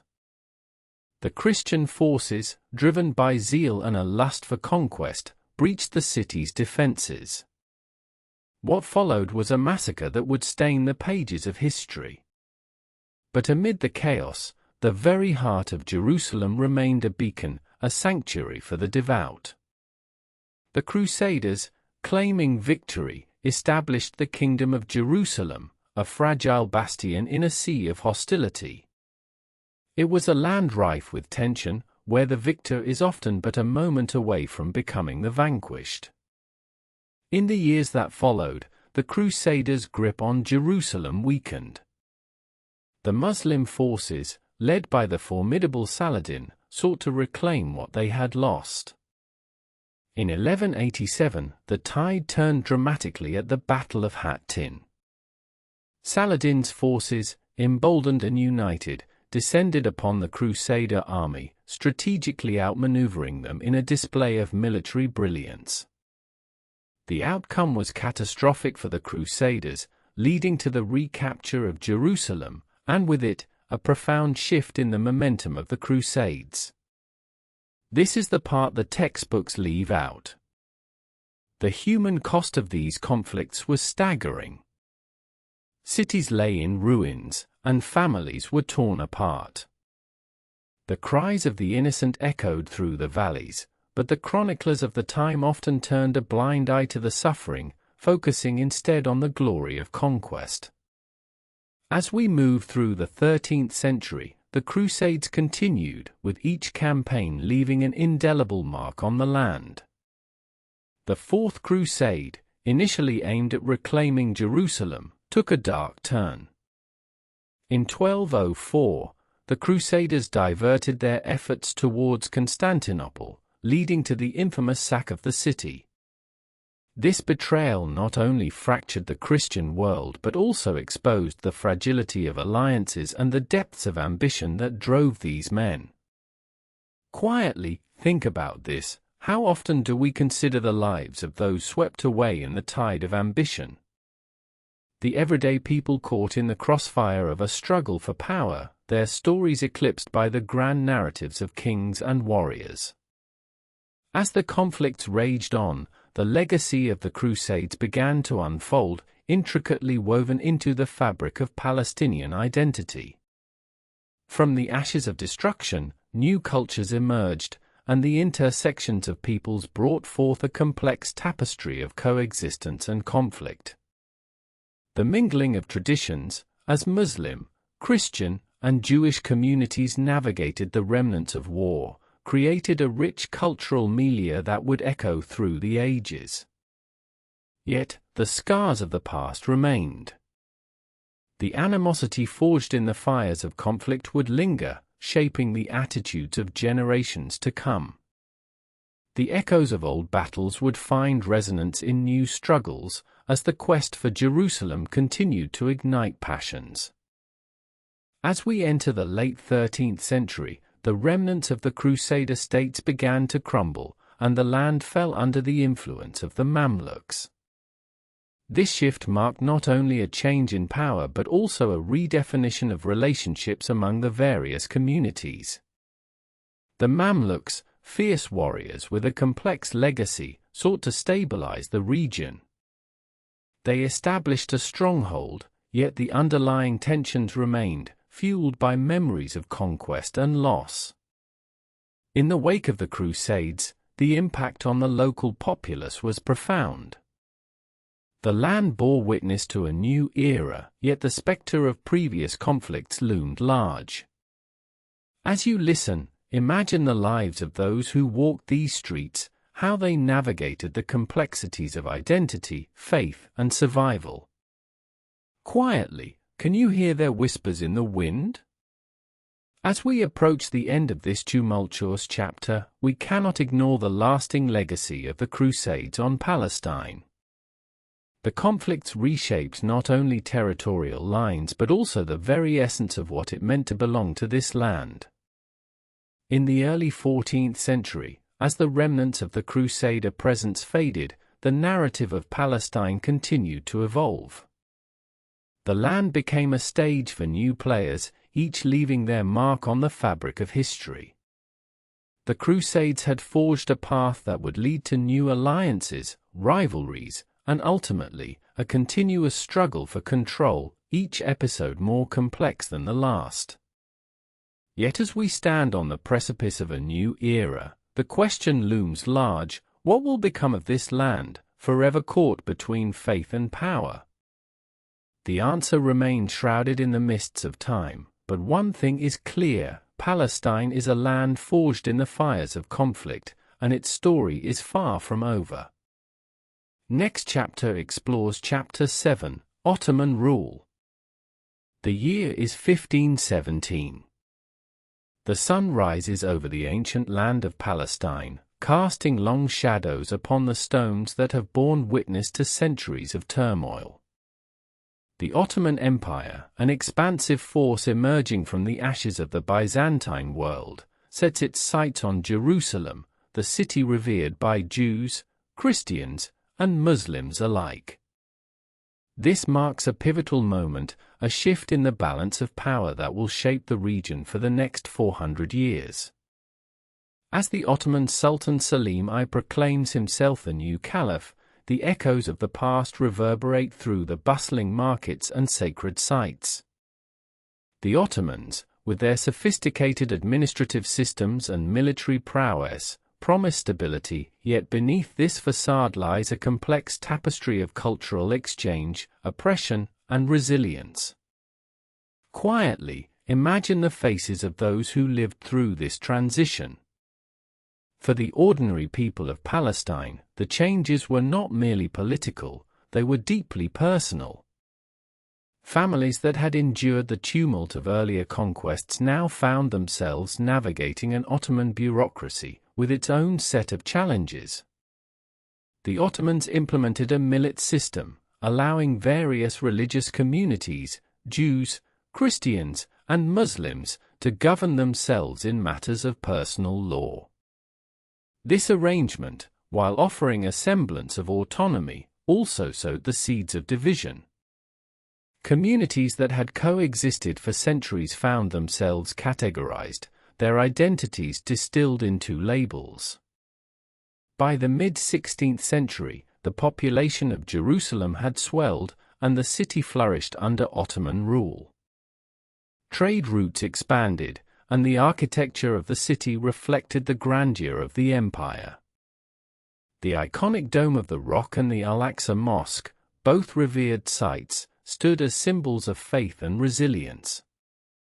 Quietly, here, the pulse of life quickened, yet the shadows of resentment lingered. As the 18th century approached, the empire began to show signs of strain. The once mighty Ottomans faced internal strife and external threats. The rise of nationalism across Europe ignited aspirations among the people of Palestine. The notion of identity took on new meanings as revolutionary ideas swept through the land. In 1831, Ibrahim Pasha, son of the Egyptian ruler Muhammad Ali, invaded and briefly occupied Palestine, further complicating the region's already volatile dynamics. The populace, caught in the crossfire of competing powers, began to articulate their own aspirations. The seeds of modern nationalism were sown, yet the spectre of the Ottoman Empire loomed large, a reminder of the complexities of loyalty and resistance. As the 19th century unfolded, the landscape of Palestine began to change dramatically. The arrival of European powers, eager to expand their influence, introduced a new wave of colonial ambitions. The Sykes-Picot Agreement of 1916, though crafted in the shadows, would ultimately carve Palestine into spheres of influence, paving the way for conflicts that would reverberate through generations. Quietly, this is the part the textbooks leave out. They speak of borders and treaties, yet they fail to capture the human experience, the anguish of families torn apart, the fear of uncertain futures. As you listen, consider the stories of the people living under Ottoman rule during these tumultuous times. Farmers toiling in the fields, merchants trading in the bustling souks, and scholars debating the tenets of faith in the shadow of historic mosques. Each life woven into the larger narrative of Palestine, a narrative rich with dreams, disappointments, and an enduring spirit. The late 19th century ushered in a new chapter of hope and despair. The first Aliyah, or Jewish migration to Palestine, unfolded between 1882 and 1903, driven by the yearning for a homeland and escape from persecution in Eastern Europe. The agricultural settlements established during this period marked the beginning of a profound transformation in the demographics of the region. Palestinian farmers watched as their fields, once the source of their sustenance, began to shift under the hands of new settlers. With each passing year, the tension between communities grew, fueled by competing national narratives. The land, once a shared sanctuary, began to feel like a battleground, and the delicate fabric of coexistence started to fray. By the dawn of the 20th century, the political landscape was set for a collision. The Ottoman Empire, now referred to as the sick man of Europe, faced the dual threat of nationalist movements and the encroaching interests of foreign powers. World War I erupted, and with it came a promise of liberation for many, yet for Palestine, it would herald a new wave of strife. In 1917, the Balfour Declaration emerged from the fog of war, a promise made by the British government to support the establishment of a national home for the Jewish people in Palestine.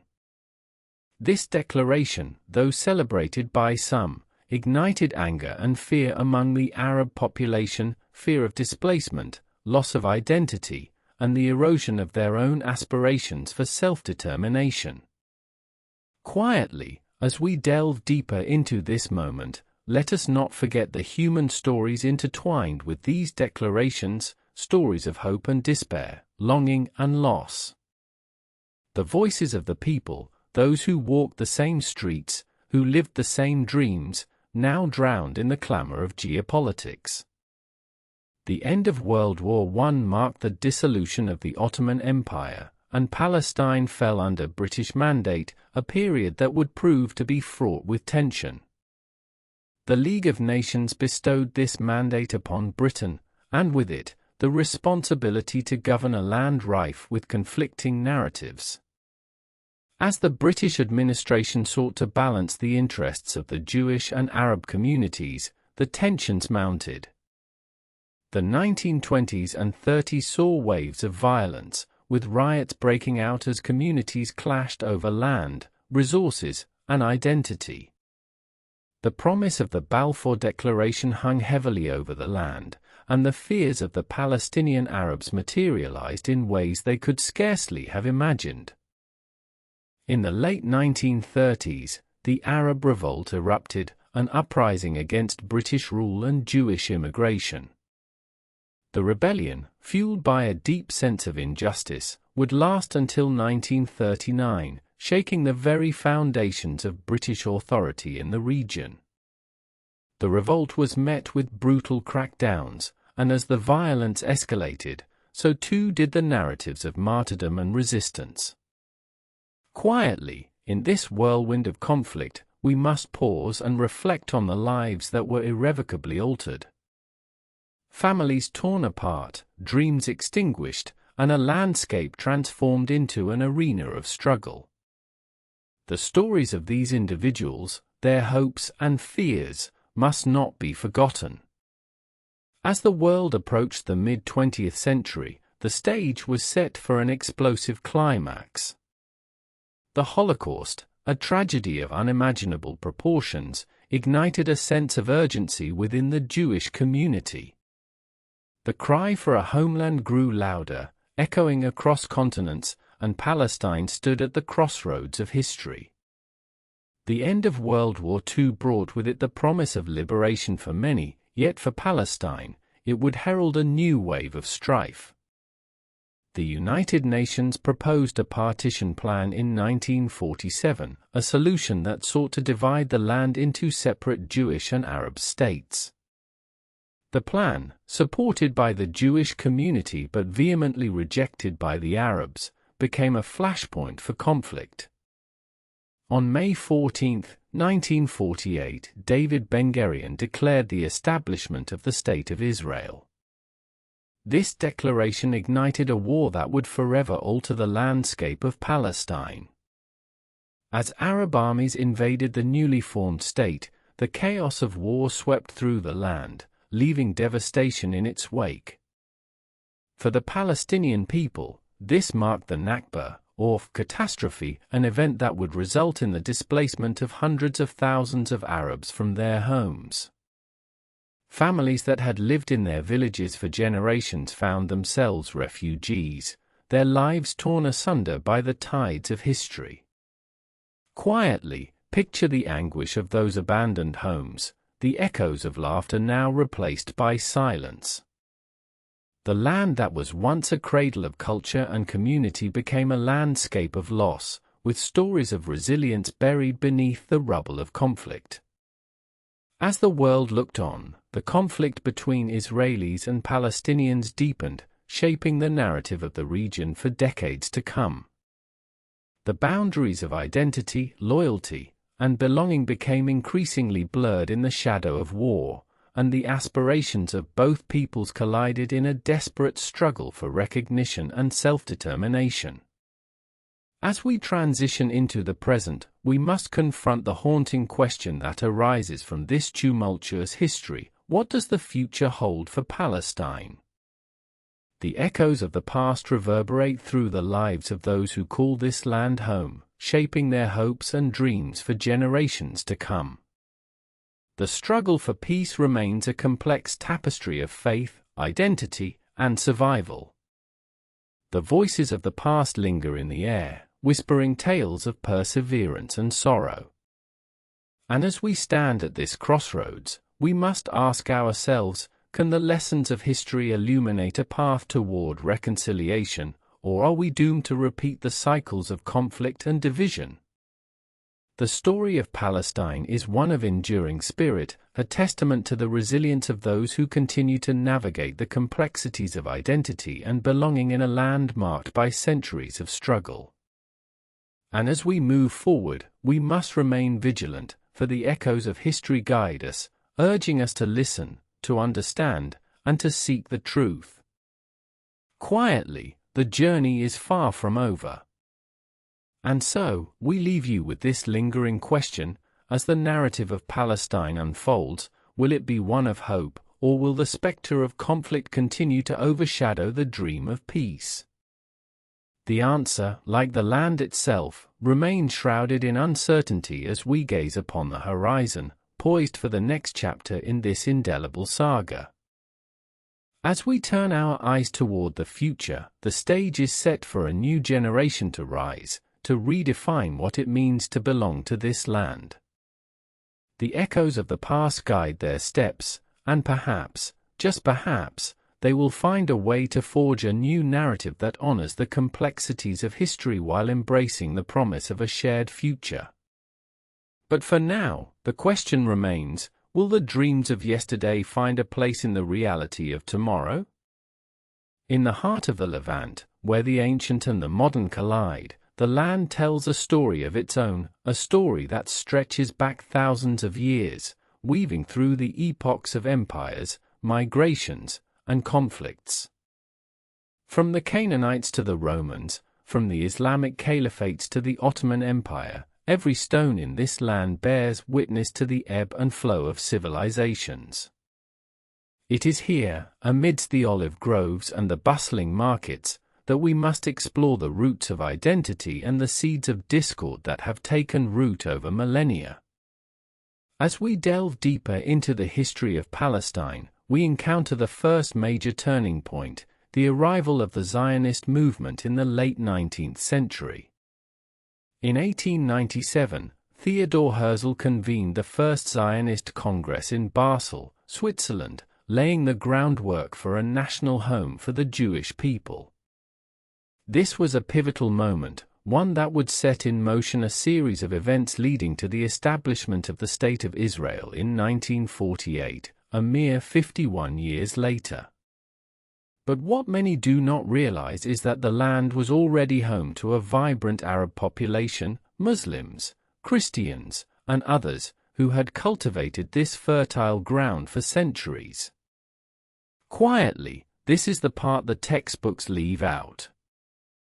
The arrival of waves of Jewish immigrants, driven by a yearning for safety and belonging after centuries of persecution, sparked a profound transformation in the socio-political landscape. The Balfour Declaration of 1917, issued by the British government, further fueled the flames of discord, declaring support for the establishment in Palestine of a national home for the Jewish people. It was a declaration that many Palestinians viewed as a betrayal, a promise made to one people at the expense of another. As tensions mounted, violence erupted in the 1920s, culminating in the Arab Revolt of 1936 to 1939, a desperate cry for justice and self-determination that reverberated through the valleys and hills of Palestine. The British response was one of suppression, leading to a cycle of violence that would only escalate in the years to come. Fast forward to 1947, a year that would alter the course of history forever. The United Nations proposed a partition plan, dividing Palestine into separate Jewish and Arab states, a solution that ignited fierce opposition from Palestinian leaders. The ensuing violence and chaos culminated in the Nakba, or catastrophe, of 1948, as hundreds of thousands of Palestinians were uprooted from their homes, forced to flee or be expelled from their lands. Quietly, the scars of this event run deep, etched into the collective memory of a people who continue to yearn for their lost homeland. The aftermath of the Nakba saw the establishment of Israel, but it also marked the beginning of a protracted struggle for the Palestinian people, a struggle characterized by displacement, loss, and a relentless quest for recognition. The refugee camps that sprang up in neighboring countries became symbols of resilience, yet they also stood as stark reminders of the pain and suffering endured. As we reflect on this tumultuous history, we must confront the narratives that have emerged from the ashes. The stories of the dispossessed are often overshadowed by the dominant discourse of nation-building and triumph. Yet, it is the voices of the marginalized that must be amplified, for they hold the key to understanding the complexities of identity and belonging in this land. The 1967 Six-Day War marked yet another chapter in this ongoing saga, as Israel seized control of the West Bank, Gaza Strip, and East Jerusalem.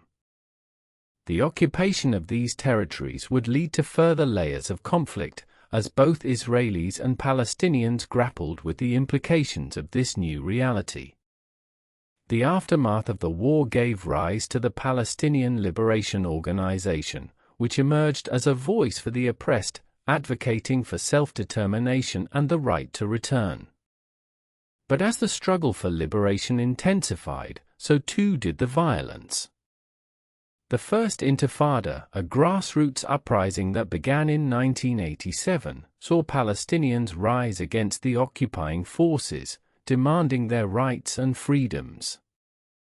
It was a moment of collective defiance, a powerful assertion of identity in the face of oppression. Yet, as we know, resistance often comes at a steep price. the brutal crackdown by Israeli forces led to a cycle of violence that left scars on both sides. The Oslo Accords of the 1990s offered a glimmer of hope, a framework for peace that proposed a two-state solution. But the promise of these agreements quickly faded, overshadowed by continued settlement expansion, violence, and a lack of mutual trust. Today, the landscape is marked by walls and checkpoints, a physical manifestation of the division that has come to define the Israeli-Palestinian conflict. The everyday lives of Palestinians are shaped by restrictions on movement, access to resources, and the constant threat of violence. Yet, amidst the struggle, a resilient spirit endures. It is in the stories of ordinary people that we find the heart of this narrative. From artists and writers to activists and educators, countless individuals have dedicated their lives to preserving their culture, advocating for their rights, and fostering dialogue in the face of adversity. They remind us that while history may be fraught with pain, it is also rich with stories of hope and resilience. Quietly, the question remains, will their voices be heard?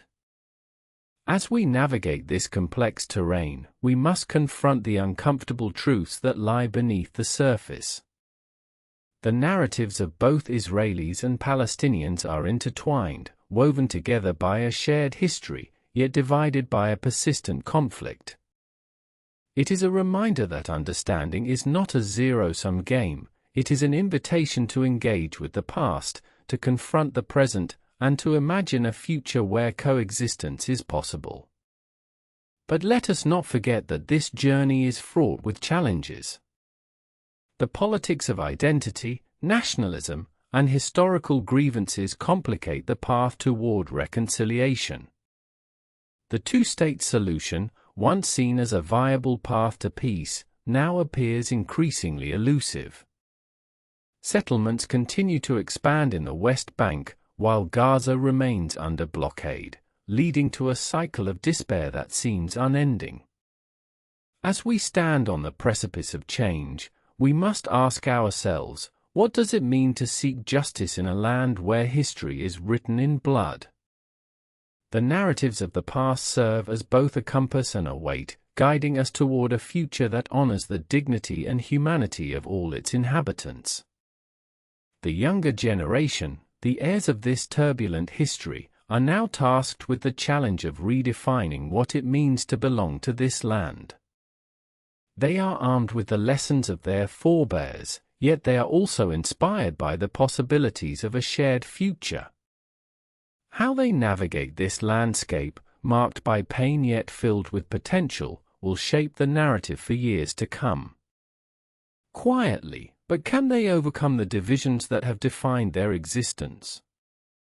As we look to the horizon, we find ourselves at a critical juncture. The potential for a new narrative, one that embraces the complexities of humanity and the shared dream of peace, hangs in the balance. With each passing day, the urgency for understanding and connection grows stronger. The world watches as these stories unfold, as the voices of the past mingle with the aspirations of the present. Movements for justice and equality resonate not only in Palestine but across the globe, sparking a conversation about rights, dignity, and the fundamental human experience. Yet, the path remains fraught with uncertainty. The walls that divide are not merely physical, they are psychological, born out of fear, mistrust, and a long history of conflict.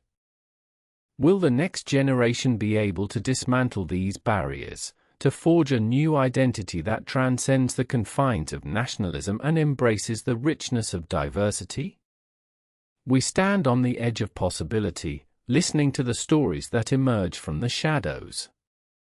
The question lingers, as the narratives of Palestine and Israel continue to evolve, will they converge toward a future of peace and understanding, or will the specter of division continue to cast its long shadow? The echoes of history call out to us, urging us to remember, to reconcile, and to imagine. And as we gaze upon the horizon, we find ourselves at a crossroads, where the dreams of yesterday confront the realities of tomorrow. Will the lessons of the past illuminate a new path, or are we destined to repeat the cycles of conflict and division that have defined this land for so long? The answer hangs in the air, tantalizingly out of reach, as we contemplate the unfolding chapters of this indelible saga. You're still here. Good. 6 chapters in and we haven't reached the 20th century yet. That should tell you something about the depth of this story. What comes next is where the modern world begins to recognize the land, and where everything becomes infinitely more complicated. Stay with it. In the heart of the Middle East, a land rich with history, the whispers of an empire echo across the ages. The Ottoman Empire, a beacon of power and intrigue, cast its shadow over Palestine for 4 centuries, leaving an indelible mark on its landscape and people. This was not just a time of conquest, but a vibrant tapestry woven with threads of culture, commerce, and conflict. As we delve into this pivotal chapter of history, we find ourselves standing at the crossroads of tradition and transformation, where the very essence of a region was reshaped and redefined. Imagine the bustling markets of Jerusalem, the air thick with the scent of spices and the sound of merchants haggling, as waves of cultures converged and collided. Here, in this melting pot, the Ottomans brought not just their governance but a profound legacy of architectural marvels, religious tolerance, and an intricate web of social networks that would forever alter the course of this land. The stakes were high, as the ambitions of the empire intertwined with the aspirations of the local populace, creating a complex narrative that continues to resonate through time. The year was 1517, and with the conquest of the Mamluks, the Ottomans extended their dominion into Palestine. The empire, vast and diverse, was at its zenith, and Palestine became a crucial link in its sprawling network. Under Ottoman rule, the region experienced a myriad of changes, both politically and economically. The administration established a system of governance that sought to unify the diverse populations under its control, yet the nuances of local identities remained resilient. As the Ottomans imposed their administrative structures, they also recognized the importance of local customs and traditions. This balance was essential in maintaining stability and fostering loyalty among the people. The millet system, a unique form of governance, allowed various religious communities to retain a degree of autonomy. Christians and Jews were granted the freedom to practice their faith, contributing to a sense of coexistence that was remarkable for its time. In cities like Jerusalem, the population flourished. The Ottomans invested in public works, constructing magnificent mosques and schools that would stand the test of time. The Dome of the Rock, an iconic symbol of the city, was meticulously restored during this period, its golden dome gleaming under the sun, attracting pilgrims and travelers from far and wide. Quietly, yet, beneath this veneer of prosperity, tension simmered, as the local populace navigated their identities amidst the overarching power of the empire. The 19th century heralded a new era of change. The Industrial Revolution in Europe ignited a wave of modernization that rippled through the Ottoman Empire. The introduction of railways and telegraphs transformed the socio-economic landscape, linking Palestine more closely to the larger world. The once isolated communities now found themselves at the mercy of new ideas, new technologies, and new ambitions. But modernization came with a cost. As European powers began to vie for influence, the delicate balance that had defined Ottoman rule started to unravel. The rise of nationalism, fueled by the aspirations of various ethnic groups within the empire, challenged the very foundations of Ottoman governance. This is the part the textbooks leave out. The local populations, once unified in their complexities, began to awaken to their own national identities, igniting a struggle for autonomy that would reverberate through the ages. The cities of Palestine became the epicenter of these conflicting currents. In 1834, a significant uprising erupted in Jerusalem, driven by discontent among the local Arab population against oppressive taxation and forced labor. The Ottomans, in their attempt to quell the unrest, unleashed a wave of violence that left scars on the collective memory of the people. The repercussions of these events echoed far beyond the immediate aftermath, sowing seeds of resentment that would take generations to fully blossom. As the empire grappled with internal strife, the cultural exchanges that flourished during Ottoman rule continued to shape the region's identity. The arts, literature, and sciences thrived in this environment, creating a rich cultural mosaic. Palestinian society during this period was marked by a vibrant blend of traditions, where Islamic, Christian, and Jewish influences converged. Quietly, intellectual salons buzzed with ideas, poets sang of love and loss, and artisans crafted works that reflected the profound beauty of their shared heritage. The impact of the Ottoman administration on the economy was equally significant. The agricultural sector boomed, with advances in irrigation and crop rotation leading to increased yields. Cities like Jaffa and Acre became bustling trade hubs, exporting citrus fruits and textiles, drawing merchants from across the Mediterranean. As the economy expanded, so too did the social fabric of Palestinian society, with new classes emerging and the urban landscape evolving. Yet, as the Ottomans sought to centralize power, the very fabric of local governance began to fray. The introduction of new land reforms in the late 19th century altered land ownership patterns, favoring wealthier landowners and disenfranchising small farmers. The discontent that had been simmering for decades now bubbled to the surface, setting the stage for a transformative struggle over land and identity that would resonate for generations. In the midst of these tumultuous changes, the late 19th century witnessed the rise of the first Arab nationalist movements. Intellectuals and activists began to articulate a vision for a future free from imperial control, where the rich tapestry of Palestinian identity could flourish independently. The call for unity and self-determination echoed through the streets, igniting a sense of purpose among the people.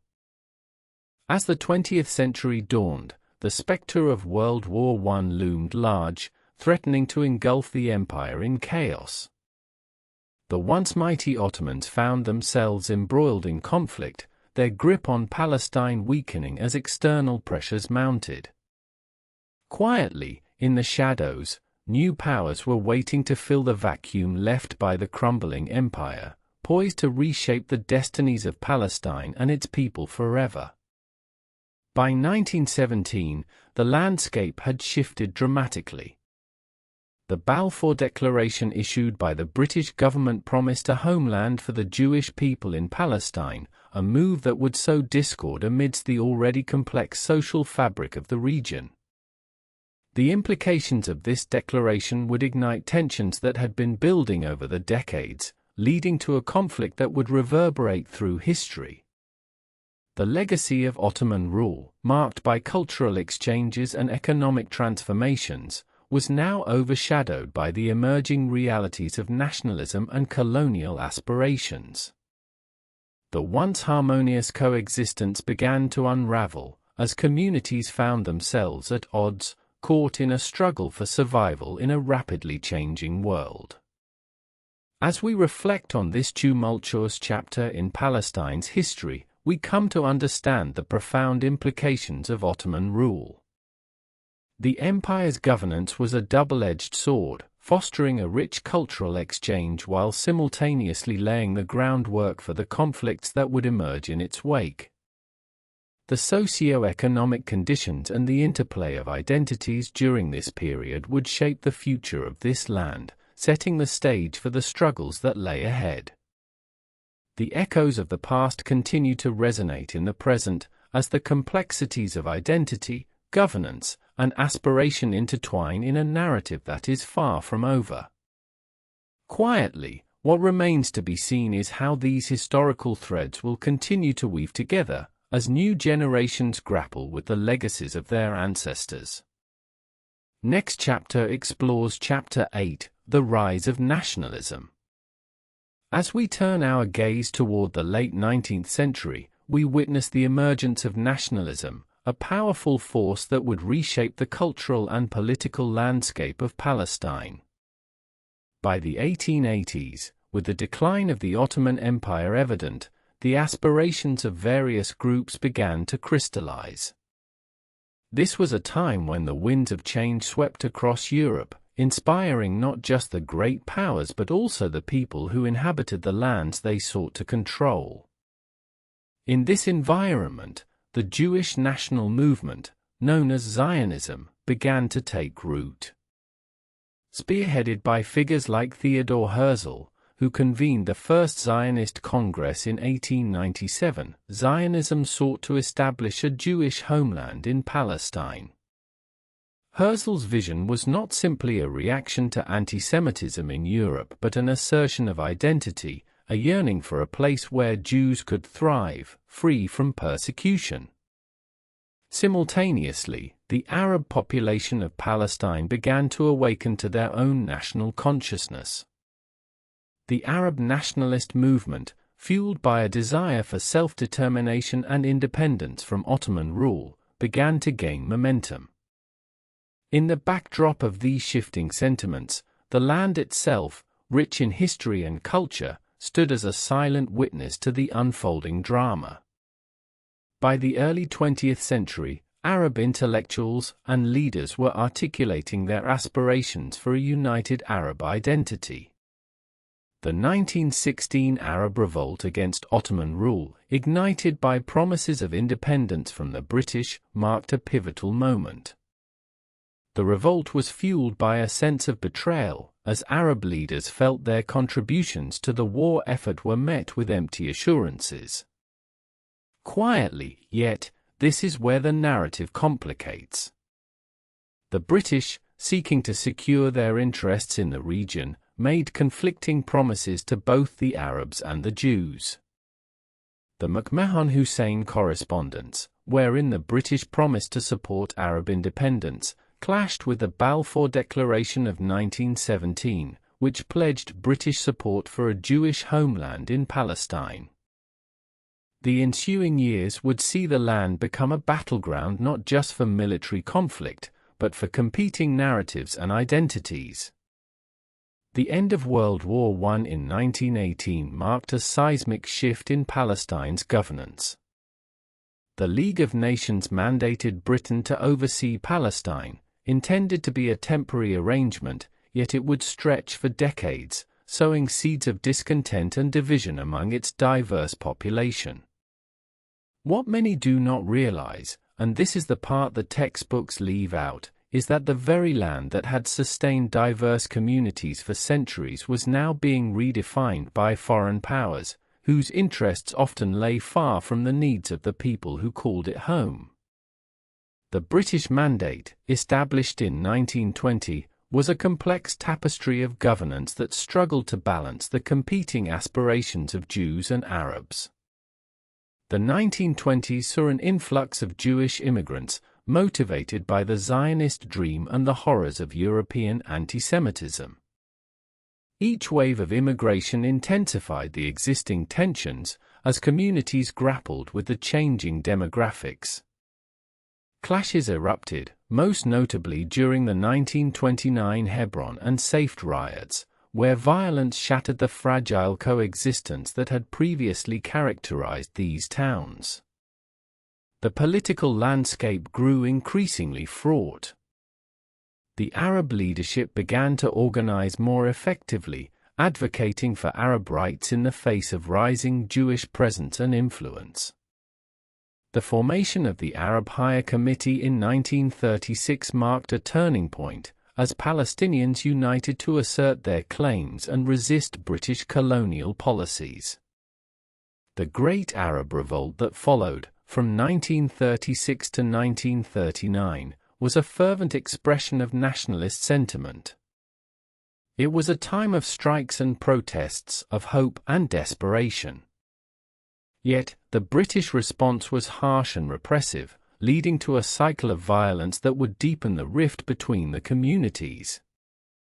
As the revolt faltered, the British sought to quell the unrest through a series of commissions and proposals, each one met with skepticism and resistance from both sides.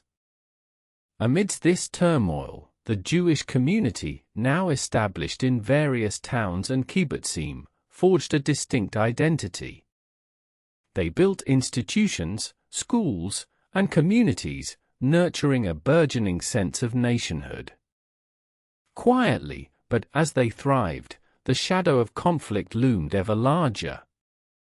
The 1939 White Paper marked a critical juncture, signaling a shift in British policy as they sought to limit Jewish immigration in response to Arab opposition. The promise of a Jewish homeland seemed to slip further from reach, igniting despair and anger among Zionists. The world was on the brink of another global conflict, and the implications for Palestine were profound. As World War II erupted in 1939, the Jewish plight in Europe grew dire. The Holocaust would claim the lives of 6 million Jews, a tragedy that would haunt the collective memory and galvanize the Zionist movement with renewed urgency. The survivors, seeking refuge and a place to rebuild their lives, turned their eyes to Palestine. The post-war period was marked by escalating tensions. The British, exhausted by the war and facing mounting pressure from both Jewish and Arab communities, began to reconsider their role in the region. Their inability to resolve the conflicting aspirations led to increasing violence and unrest, culminating in the 1947 UN Partition Plan, which proposed to divide Palestine into separate Jewish and Arab states. This plan, celebrated by the Zionist movement, was met with fierce opposition from the Arab population, who viewed it as an illegitimate imposition on their land and rights.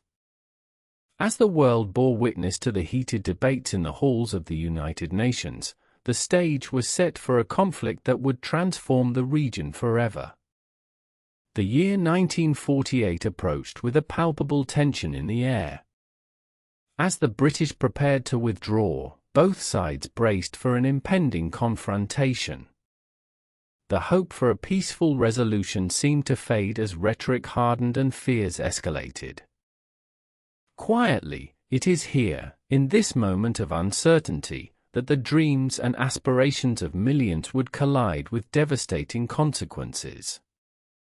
As the night of May 14, 1948, approached, the declaration of the State of Israel loomed large, igniting a struggle that would echo through generations. The proclamation was met with jubilation among Jewish communities, but despair among Palestinians, who watched as their hopes for statehood were dashed. The ensuing Arab-Israeli war would lead to the displacement of hundreds of thousands of Palestinians, an event they call the Nakba, or catastrophe. The echoes of gunfire and the cries of the displaced reverberated through the narrow streets and open fields of Palestine. Families torn apart, homes abandoned, and a sense of loss that would linger for decades. The borders were redrawn, but the wounds ran deep.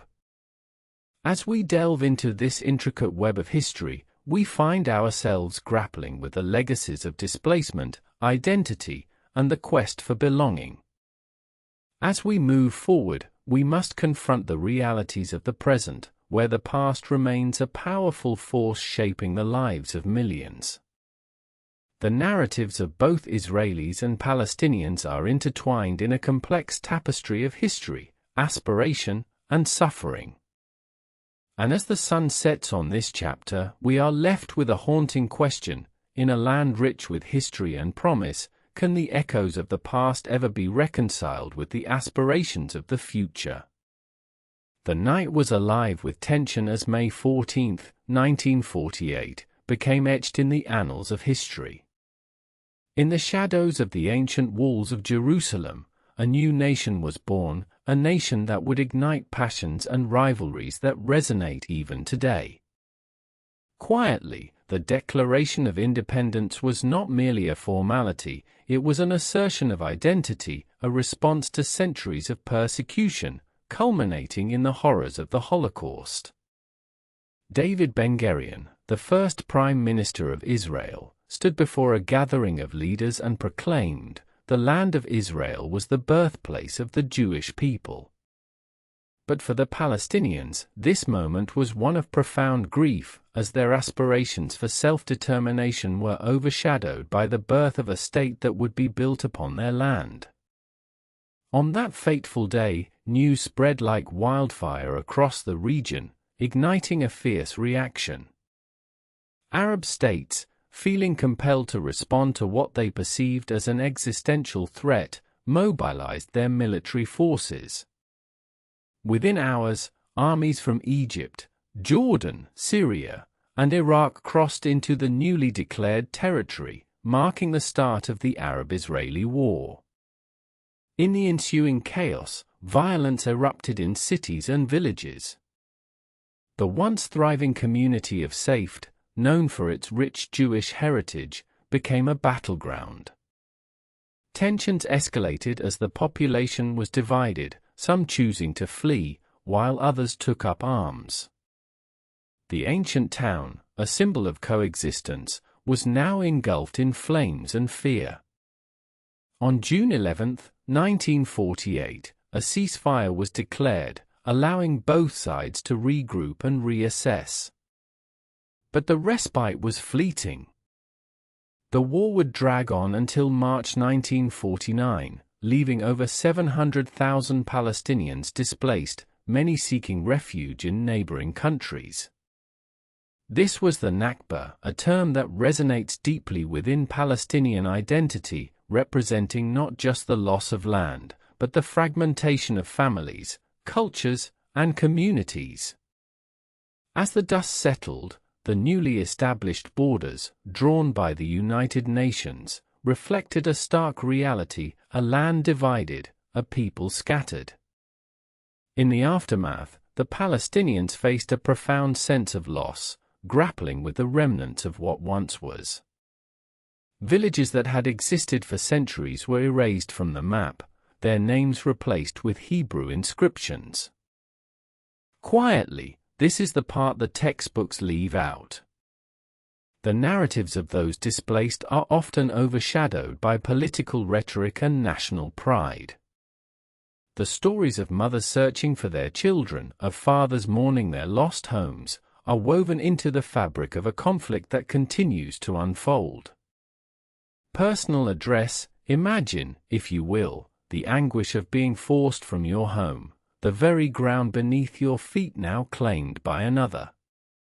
These experiences are not merely historical footnotes, they are the lived realities of millions, echoing through generations.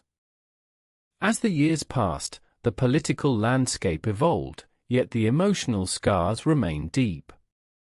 The establishment of refugee camps in Gaza, the West Bank, and beyond became a poignant symbol of resilience amidst adversity. These camps, intended as temporary sanctuaries, morphed into permanent homes for displaced Palestinians, creating a unique identity rooted in both loss and hope. The 1960s heralded a new wave of resistance.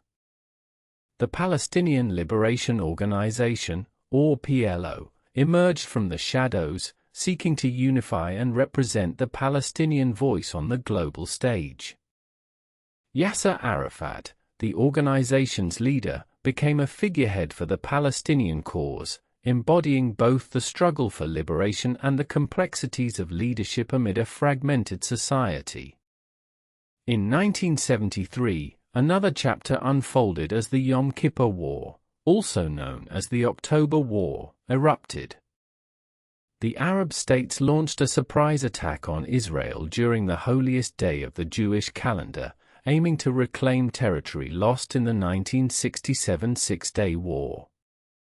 The conflict served as a reminder that the wounds of the past were far from healed, and the cycles of violence seemed unbreakable.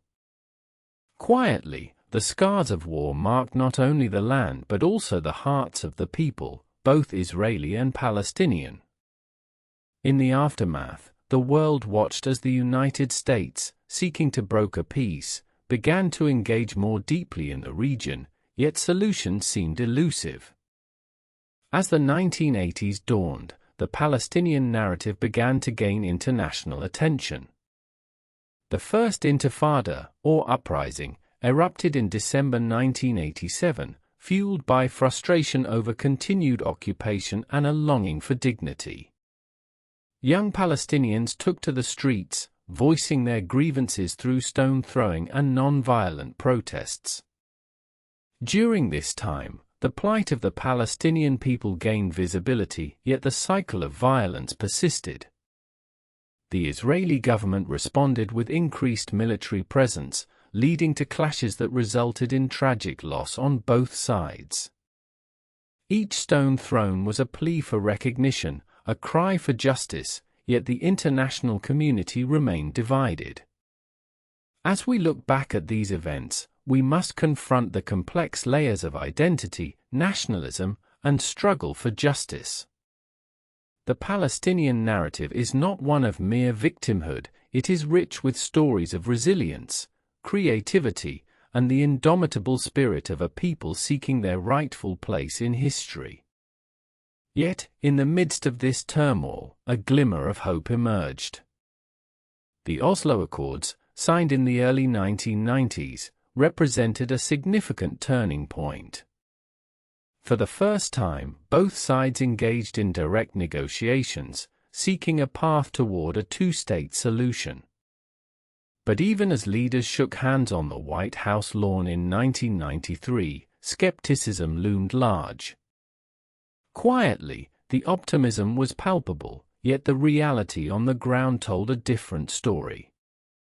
Settlements continued to expand in the West Bank, and violence erupted sporadically, undermining the fragile peace. This was a time when both dreams and fears collided, a precarious balancing act that left many wondering if true reconciliation was possible. As we delve deeper into this intricate narrative, we find ourselves standing at a crossroads. The question remains, can the legacies of displacement and aspiration ever find common ground? Fast forward to the early 2000s. The Second Intifada erupted in September 2000, ignited by a visit to the Temple Mount by Israeli politician Ariel Sharon. Violence erupted anew, with devastating consequences for both communities. The images of destruction and despair flooded the screens, painting a stark portrait of a conflict that seemed to spiral deeper into chaos. Quietly, this is where the lives of ordinary people began to intertwine with the politics of war. Families caught in the crossfire, children growing up with uncertainty, and dreams deferred amidst the rubble of conflict. Personal address, picture this, a child in Gaza, whose dreams of playing in the sun are overshadowed by the sound of sirens and the fear of the unknown. Their reality is a testament to the enduring impact of a conflict that knows no boundaries.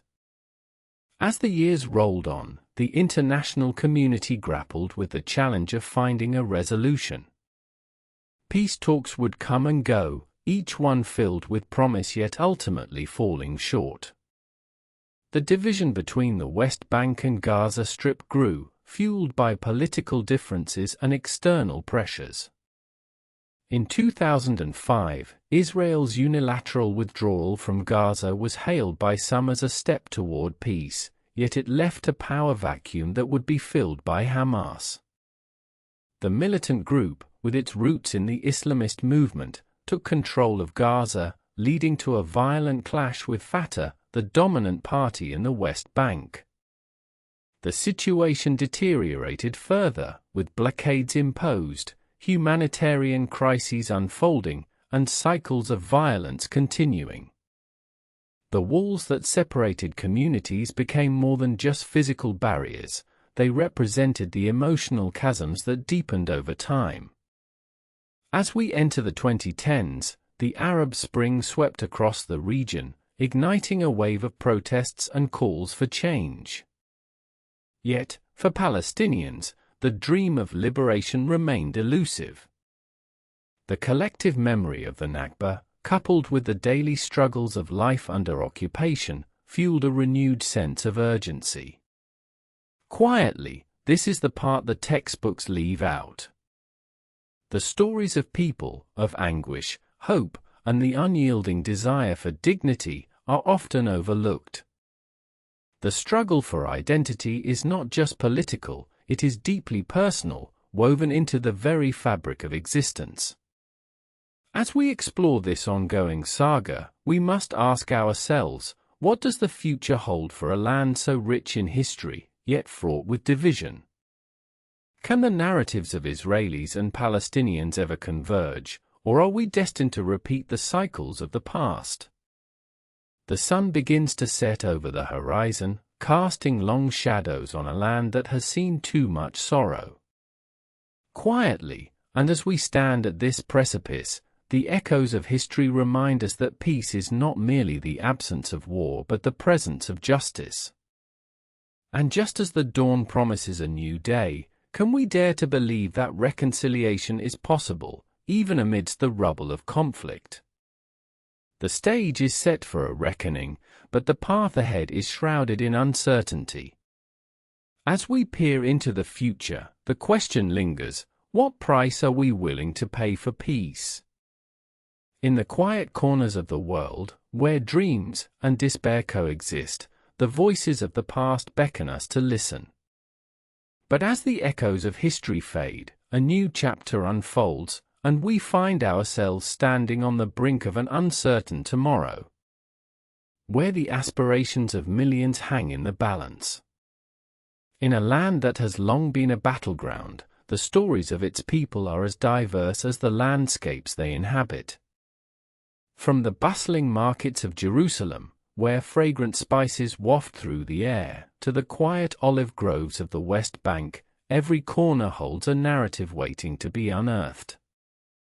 As we delve deeper, we uncover the stark realities faced by those who inhabit this land. In 1967, the Six-Day War marked a pivotal moment, reshaping borders and lives.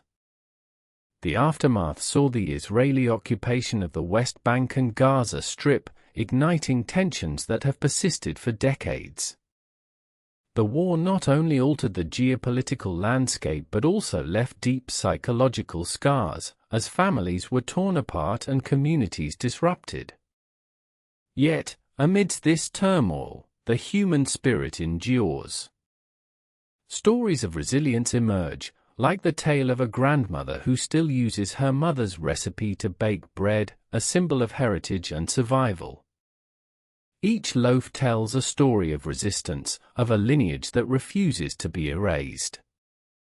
It's in these small acts of defiance that hope takes root, reminding us that identity is not a mere relic of the past but a living testament to the future.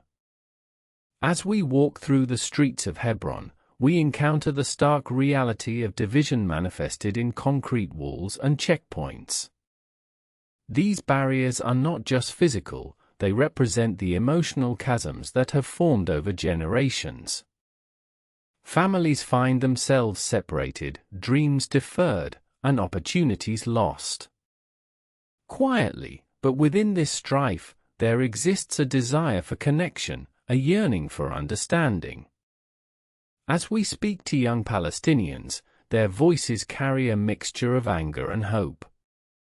They articulate a longing for freedom, freedom not just from occupation, but freedom to define their own futures. They share visions of coexistence, where dialogue replaces conflict. Meanwhile, on the other side of the divide, Israeli citizens grapple with their own fears and aspirations. The specter of violence hangs heavy, and many yearn for security, yet they too face the consequences of living in a state of perpetual tension. The stories of Israeli families resonate with a desire for peace, but the path to that peace remains fraught with uncertainty. In this complex tapestry, the narratives of both Israelis and Palestinians intertwine, each holding fragments of truth that deserve to be acknowledged. Yet, their voices often clash, drowned out by the cacophony of conflict. The international community watches, sometimes with sympathy, often with frustration, as attempts for peace negotiations ebb and flow. Agreements like the Oslo Accords in the 1990s promised a new dawn, yet they have often led to disillusionment, as hope was met with setbacks. Quietly, this is the part the textbooks leave out. The human cost of broken promises, the emotional toll of dashed hopes, and the bitter taste of betrayal linger long after the ink has dried on paper. As we navigate through this charged atmosphere, we are reminded that history is not just a collection of events, but a powerful force that shapes identities and ideologies. The question remains, can we learn from the past, or are we fated to repeat its mistakes? In the shadows of history, the voices of the marginalized whisper their truths. They remind us that beneath the complex politics lies a simple, undeniable fact: every life matters. Every story is essential. And as we draw closer to the heart of this conflict, we find ourselves at a crossroads, where the choices made will reverberate for generations to come. But the clock is ticking, and time waits for no one. What will become of this ancient land? What sacrifices will be demanded in the name of peace? The answers hang precariously in the air, as we prepare to uncover the layers of a conflict that refuses to be silenced. In the heart of a land steeped in history, the air crackles with the fervor of competing dreams. The late 19th century marks a turning point, a moment when aspirations for identity and nationhood begin to intertwine, igniting a fire that would shape the destinies of millions. Here, in Palestine, two movements emerge from the shadows of oppression: Arab nationalism and Zionism. As the world turns its gaze toward this sacred land, the stakes rise. The struggle for self-determination becomes a battle not just for land, but for the very soul of a people. What follows is a tale of hope, despair, and the relentless pursuit of belonging, an exploration of a conflict that has altered the course of history.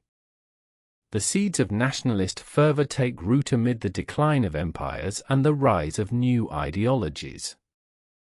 In 1882, the first wave of Jewish immigrants arrives in Palestine, fleeing persecution in Europe and drawn by the promise of a homeland.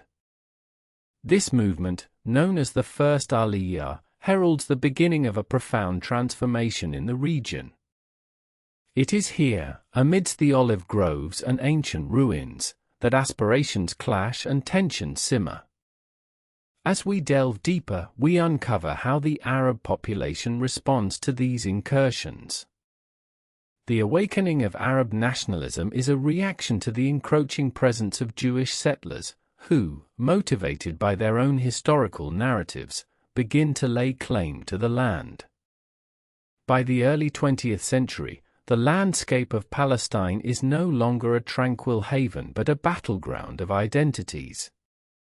The First World War looms on the horizon, and with it comes the promise of change, a chance for both Arabs and Jews to assert their claims. But promises are often broken, and the lines drawn in the sand begin to harden into divisions that will echo through time. In 1916, the McMahon-Hussein correspondence unfolds, a series of letters that hint at British support for Arab independence in exchange for revolt against the Ottoman Empire. It is a glimmer of hope for many Arabs, who yearn for sovereignty. Yet, as the war rages on, the Balfour Declaration of 1917 emerges, declaring British support for the establishment of a national home for the Jewish people in Palestine. Quietly, this is the part the textbooks leave out.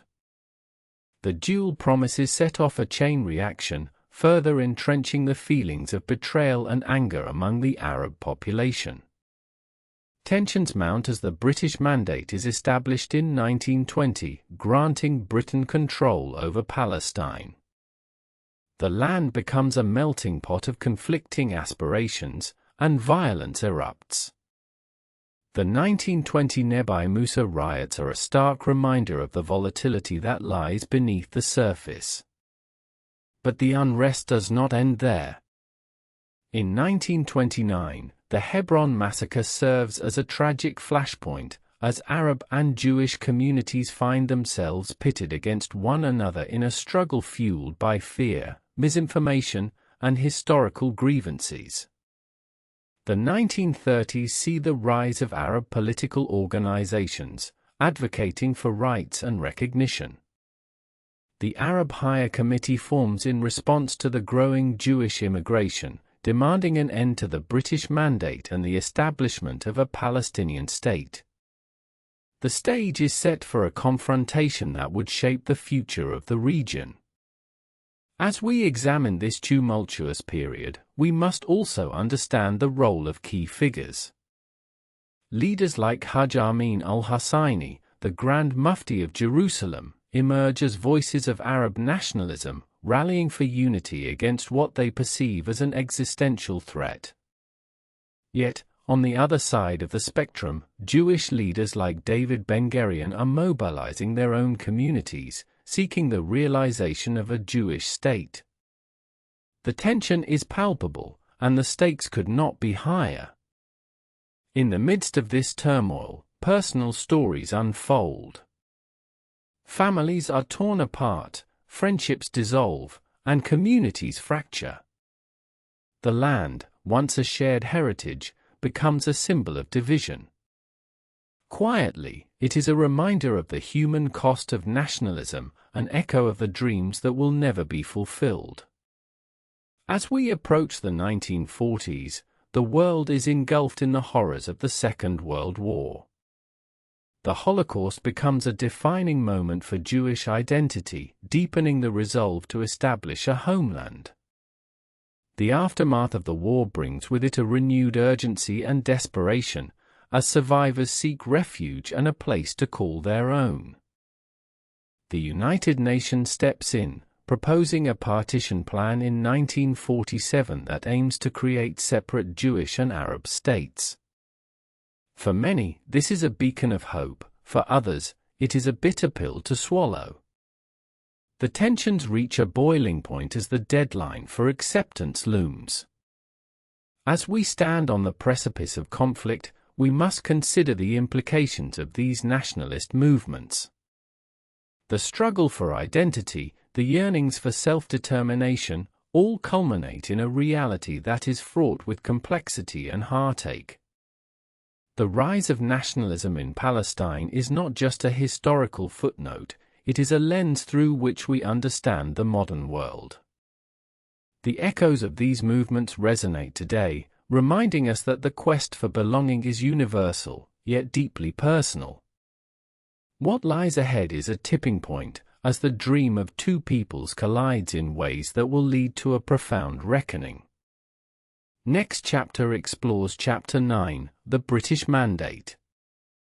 As the sun set on the tumultuous decade of the 1940s, the landscape of Palestine was transformed by the fervor of nationalism.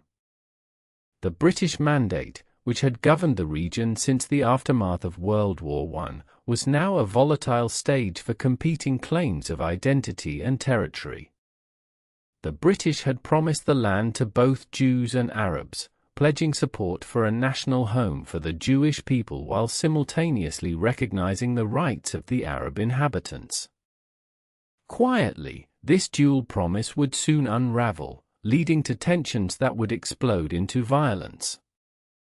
In 1947, the United Nations proposed a partition plan that would divide Palestine into separate Jewish and Arab states, with Jerusalem as an international city.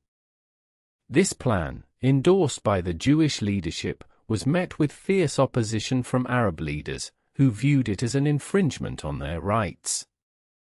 The partition was a gamble of hope and despair, a delicate balancing act that sought to appease both sides. The reactions were swift and visceral. As Jewish leaders celebrated the UN resolution, Arab leaders convened in Cairo to reject it outright. The rhetoric of nationalism intensified, with calls for unity against what was perceived as colonial imposition. The region was on a razor's edge, and in the shadows lurked the specter of violence. In the subsequent months, tensions escalated into brutal clashes. The streets of Jerusalem became battlegrounds. On April 9, 1948, the massacre at Deir Yassin sent shockwaves through the Arab community, igniting fear and outrage. The scene was harrowing. The small Palestinian village, once a quiet settlement, became a symbol of the violence that would engulf the region. The aftermath left deep scars, as hundreds fled their homes, seeking refuge from the chaos. But amidst this turmoil, a profound transformation was underway within the Jewish community. The horrors of the Holocaust, coupled with the promise of a new homeland, galvanized support for the Zionist movement. The dream of Israel, once a distant aspiration, now felt within reach.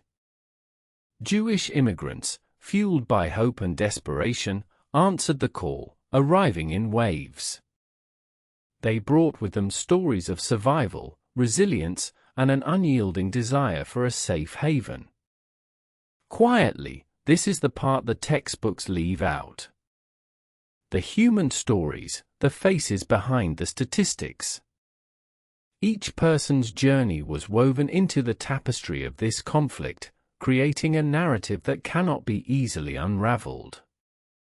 As the clock ticked toward the Declaration of Independence, the atmosphere thickened with expectation and fear. May 14, 1948, loomed large as David Ben-Gurion, the head of the Jewish Agency, prepared to proclaim the establishment of the State of Israel. This moment, while celebrated by many, would signal the onset of war. For the Israeli leadership, the declaration was not merely a celebration, it was a necessity, a response to the existential threats they faced. The Arab armies, unified in their opposition to the creation of a Jewish state, were poised to invade. The war that erupted immediately following the proclamation, known as the War of Independence in Israel and the Nakba, or catastrophe, for Palestinians, would irrevocably alter the region. Thousands of Palestinians were uprooted from their homes, their villages erased from the map.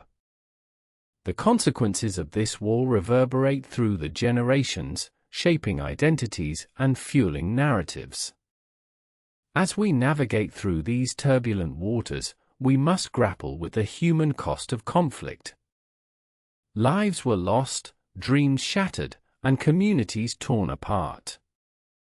The stories of displacement are woven into the fabric of the Palestinian experience, a narrative of loss that persists to this day. Quietly, the world watched, often in silence, as the realities of war unfolded. The question of identity became intertwined with survival, each side grappling with their own narratives, their own truths. The aftermath of the war left Israel with a newfound sense of legitimacy, yet the path to peace remained obscured by deep-seated grievances.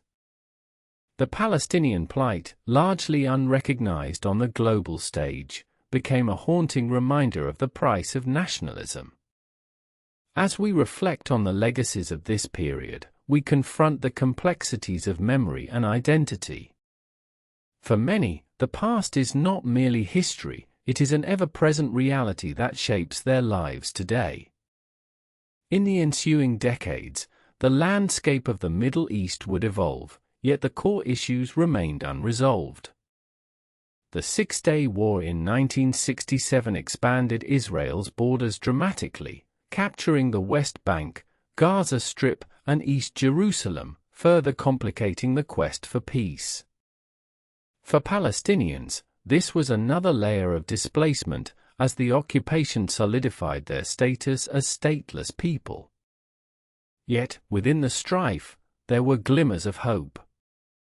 The Oslo Accords of the early 1990s ignited a brief moment of optimism, as leaders from both sides engaged in dialogue, imagining a future built on mutual recognition. But as history often teaches us, hope can be a fragile thing, easily shattered by the weight of unfulfilled promises. And so, we find ourselves at a crossroads, where the aspirations of two peoples intersect in a landscape rife with pain, longing, and hope. Each step forward feels precarious, as the ghosts of the past linger in the shadows. What does it mean to seek peace in a land so deeply scarred by conflict? Quietly, this question is not merely academic, it demands our attention, our empathy. It asks us to listen to the voices of those who have been silenced, to the stories that have been buried beneath the weight of history. As we delve deeper into the narratives of both Israelis and Palestinians, we must confront the uncomfortable truths that lie at the heart of this struggle. The quest for identity, security, and belonging is universal, yet its manifestations are unique and deeply personal. The echoes of the past continue to resonate in the present, shaping the dreams and aspirations of future generations. The search for a resolution remains elusive, caught in a web of political maneuvering, historical grievances, and the relentless pursuit of power. As we stand on the brink of understanding, we must ask ourselves, what lessons can we glean from this ongoing saga? What paths can lead us toward reconciliation, and what sacrifices must we be willing to make? In the end, the story of the Israeli-Palestinian conflict is not just a tale of two peoples, it is a reflection of our shared humanity, a testament to the resilience of the human spirit. The struggle for peace, for identity, for a home, these themes resonate with all of us, urging us to engage, to empathize, and to strive for a future where coexistence is not just a dream, but a tangible reality. But as we approach the next chapter, the shadows of history loom large. The question remains, can we transcend the divisions that have defined us for so long, or are we forever bound to repeat the cycles of conflict? As the narrative unfolds, we will turn our gaze to the present, where the stakes are higher than ever. The future of a region, and perhaps the world, hangs in the balance as we delve into the complexities of peace negotiations, the role of international influence, and the voices that demand to be heard. The journey continues, and with it, the haunting reminder that the past is never truly behind us. It is a living presence, shaping our identities and our interactions. And as we peel back the layers of this complex story, we must ask ourselves, what price are we willing to pay for peace? As the dust settles on the battlefields of history, we stand poised on the edge of discovery, ready to uncover the truths that lie beneath the surface. But the answers may be more elusive than we realize. The clock is ticking, and time waits for no one. The future beckons, but will we find a way to embrace it, or will we remain bound by the chains of our past? This is where our story takes a turn, a moment of reckoning that will challenge our perceptions and redefine our understanding of conflict and resolution. And so, we must ask, what lies ahead? The air is thick with anticipation as we prepare to explore the narratives that shape our world today. The complexities of the present are intertwined with the legacies of the past, and the answers may lead us down paths we never expected to tread. The next chapter awaits, shrouded in uncertainty and promise. As we embark on this new journey, remember, the past is always a heartbeat away, guiding us as we navigate the uncharted waters of tomorrow. What revelations await us in the depths of this ongoing struggle? The stage is set, and the story is far from over. And as we delve deeper, we discover that the echoes of history resonate far beyond the confines of time. They ripple through generations, shaping values, beliefs, and identities. Each event, each choice, reverberates into the present, urging us to confront uncomfortable truths that many prefer to keep buried. Consider the year 1945, a pivotal moment that not only marked the end of World War II but also set the stage for a new world order. The atomic bombings of Hiroshima and Nagasaki, while hastening the end of the war, unleashed a terrifying reality, the dawn of nuclear warfare. This was a time when humanity found itself at a crossroads, grappling with the profound moral implications of its own ingenuity. As the world scrambled to rebuild, new ideologies sprang forth like weeds in a garden, each vying for dominance in the fractured landscape of global politics. The Iron Curtain descended, dividing Europe into East and West, a stark representation of ideological warfare that would define the Cold War era. And yet, amidst this turmoil, a voice emerged, calling for unity and understanding, a voice that sought to transcend the boundaries of nation and creed. Martin Luther King Jr., a beacon of hope, championed the cause of civil rights in America. His dream of equality, articulated in 1963 on the steps of the Lincoln Memorial, resonated far beyond the borders of the United States. King's philosophy of nonviolence challenged the very fabric of a society steeped in segregation and prejudice. Quietly, but this is the part the textbooks leave out. King's movement was not an isolated phenomenon, but rather part of a larger global struggle for human rights. From the anti-apartheid movement in South Africa, led by Nelson Mandela in the 1960s, to the pro-democracy protests in Eastern Europe, a tapestry of voices united to challenge oppression, demanding justice and dignity for all. As we navigate through this intricate web of resistance, we must recognize that these movements were often met with fierce opposition. The blood-stained streets of Selma, Alabama, and the brutal crackdowns on peaceful protests in South Africa serve as stark reminders of the sacrifices made in the name of freedom. Yet, within the shadows of these struggles lies an undeniable strength, a resilient spirit that refused to be silenced. The global stage became a battlefield not just for land, but for the very essence of humanity. As we fast forward to the 1980s, the world witnessed a powerful shift. The fall of the Berlin Wall in 1989 became a symbol of hope, marking the end of an era of division. People from both sides of the wall came together in a celebration of freedom, a testament to the human spirit's relentless pursuit of unity. But was this newfound unity simply a facade? Were the underlying tensions truly resolved, or merely simmering beneath the surface, waiting for an opportunity to resurface? In the following decades, the world would grapple with the complexities of globalization, a phenomenon that brought cultures closer together while simultaneously igniting tensions that had lain dormant for centuries.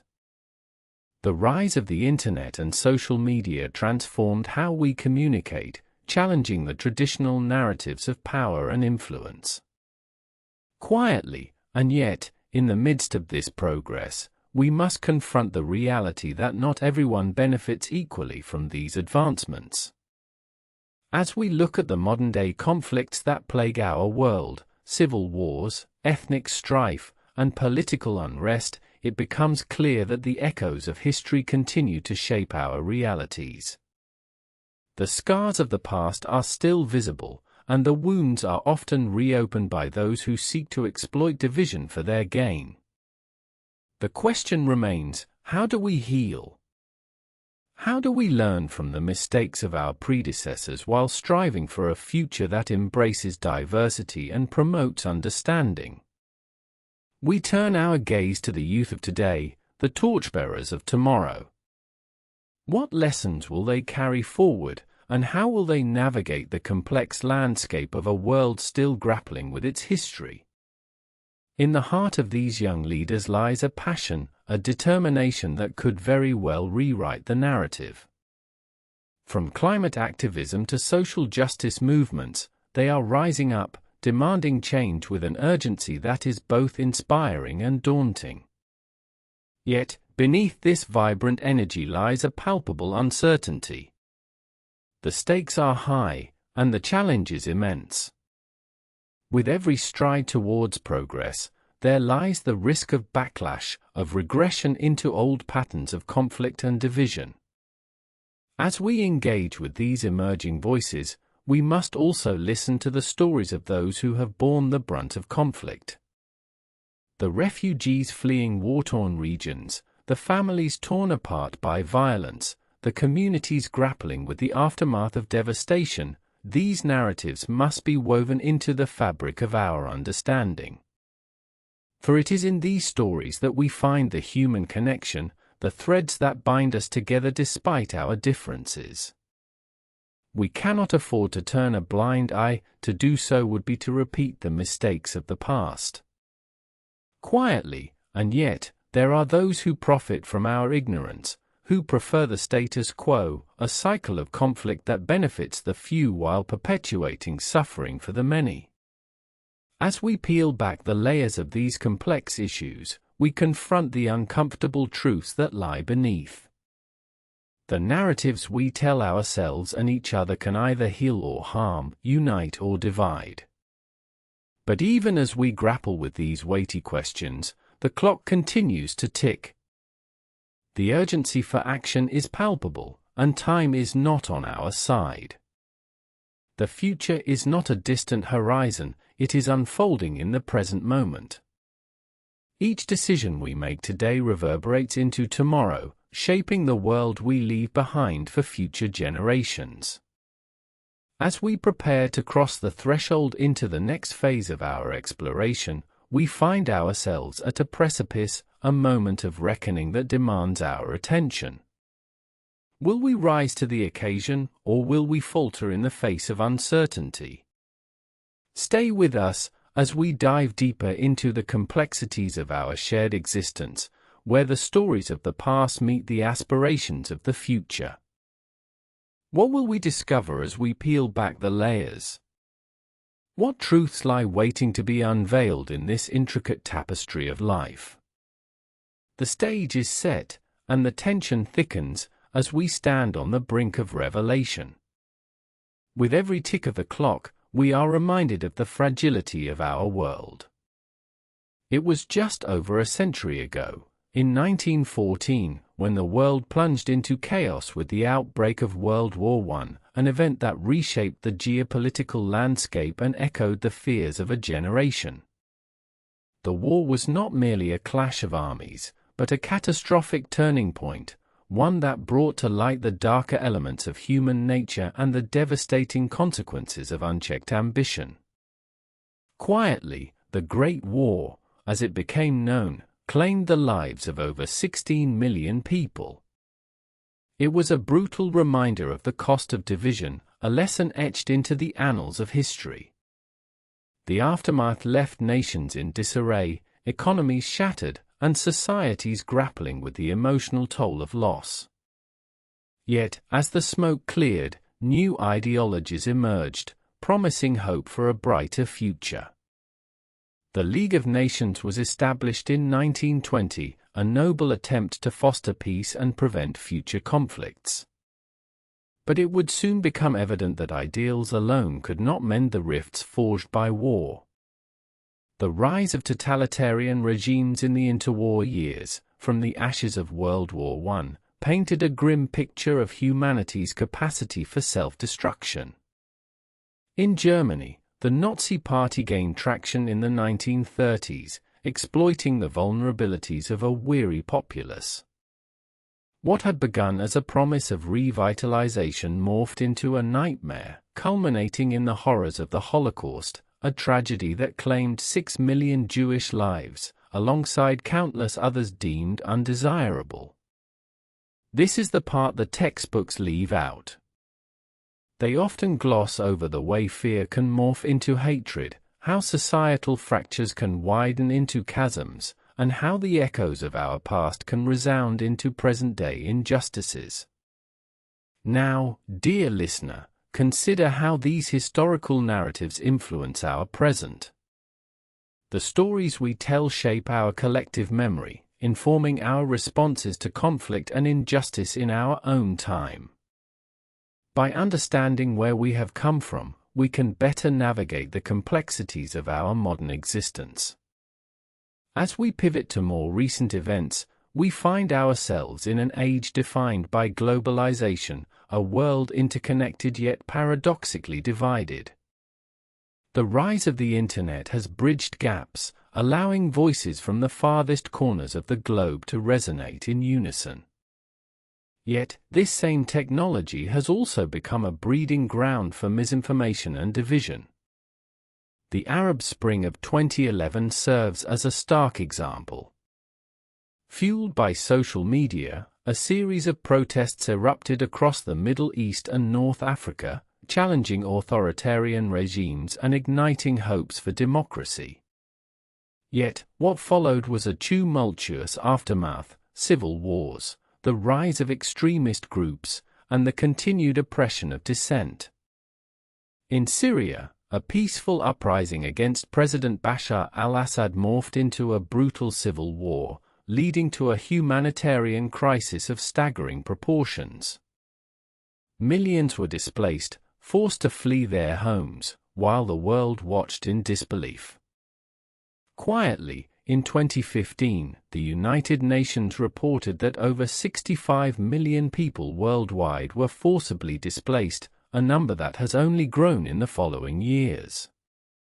This staggering statistic is not just a number, it represents lives, dreams, and families torn apart by conflict. Behind each figure lies a story, a testament to resilience and the indomitable human spirit.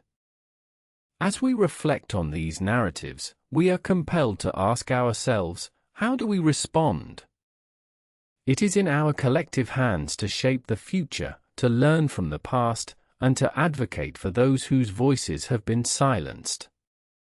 Quietly, the plight of refugees is not merely a distant issue, it is an urgent call to action that demands our empathy.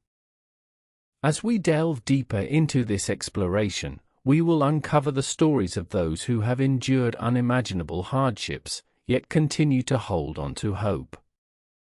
These narratives are not merely tales of survival, they are powerful reminders of our shared humanity.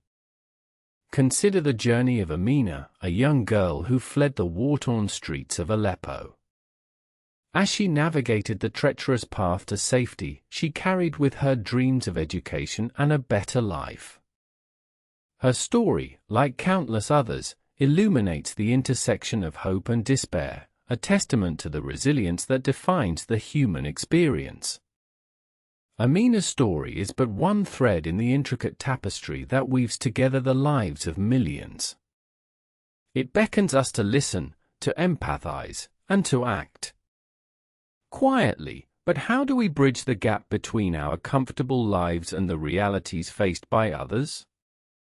In a world saturated with information, it is all too easy to become desensitized, to turn a blind eye to the suffering that exists just beyond our doorstep. Yet, it is precisely in these moments of discomfort that we must confront our own complicity in the systems that perpetuate inequality. As we transition to our next segment, we invite you to ponder this question: how can we cultivate a culture of compassion in a world that often feels indifferent? The answers may lie in our willingness to engage with the narratives that challenge us, to seek out the stories that demand our attention. For it is in these stories, in the hearts of those who have endured, that we may find the very keys to unlock a more just and equitable future. And so, we turn our gaze towards the activists, the advocates, and the ordinary individuals who have dared to stand against the tide of injustice. Their courage fuels a movement, a call to arms that reverberates across borders and generations. But as we stand on the brink of this exploration, we must ask ourselves, can we rise to the challenge? Are we prepared to confront the uncomfortable truths that lie ahead? The tension mounts as we inch closer to unveiling the stories that demand our attention. What awaits us on this journey? What revelations will emerge as we delve deeper into the heart of humanity's struggle? Stay with us as the answers draw near, and the echoes of the past merge with the aspirations of the future. In the shadows of history, a land where ancient civilizations once thrived is now the epicenter of a storm. Here, amidst the sun-scorched hills and olive groves of Palestine, aspirations clash and destinies intertwine. The British Mandate, an era that would shape the very fabric of this region, unfolds against a backdrop of ambition, promise, and turmoil. As the sun rises on the 20th century, two communities stand on the precipice of conflict, their dreams colliding in a struggle that would echo through generations. The stage is set. The Balfour Declaration, a seemingly innocuous letter, ignites a fire that would burn long into the future. In this turbulent landscape, the British find themselves caught between promises made and promises kept, as well as the fervent hopes of both Jewish and Arab populations. The stakes are high, and the world watches closely. But what happens when aspirations become entangled in the web of political maneuvering? How does a single declaration alter the course of history for millions? As we delve deeper into this complex narrative, let us walk together through the streets of Jerusalem, feel the tension in the air, and uncover the untold stories behind the headlines. In 1920, the League of Nations awarded Britain the mandate over Palestine, a responsibility laden with expectation and heavy with consequence. This mandate was not merely a political arrangement, it was a commitment to guide a land fraught with division, a land where the aspirations of the Jewish people to establish a national home intersected with the historical grievances and rights of the Arab inhabitants.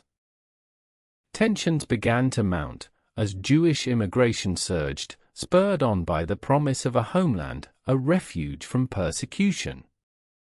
Quietly, yet, beneath the surface, resentment grew among the Arab population, who viewed these developments as an encroachment on their land, their identity, and their future. This is the part the textbooks leave out. By the late 1920s, the situation had reached a boiling point.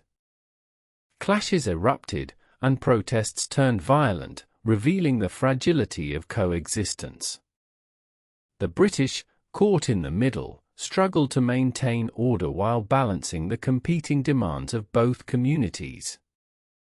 The sense of urgency was palpable, the world was watching, and the decisions made in London would ripple far beyond the borders of Palestine. In the 1930s, the dynamics shifted even further. The Arab Revolt of 1936 to 1939 erupted, a desperate uprising against British rule and Jewish immigration. The revolt marked a significant turning point, as the Arab leadership sought to reclaim their land and assert their rights. British troops flooded into the region, and the once promised peace now lay shattered. Quietly, it was during this tumultuous period that we witnessed the human cost of conflict. Families torn apart, communities divided.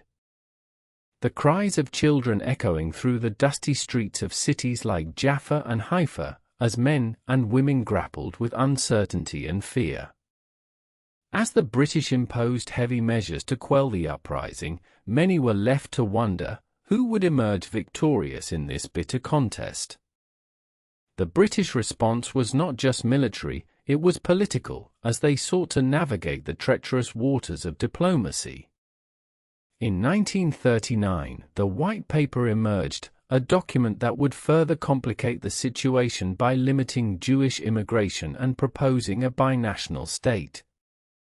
A desperate attempt to appease both sides, yet it was met with outrage from the Jewish community, who felt betrayed by the very powers that had once promised them a homeland.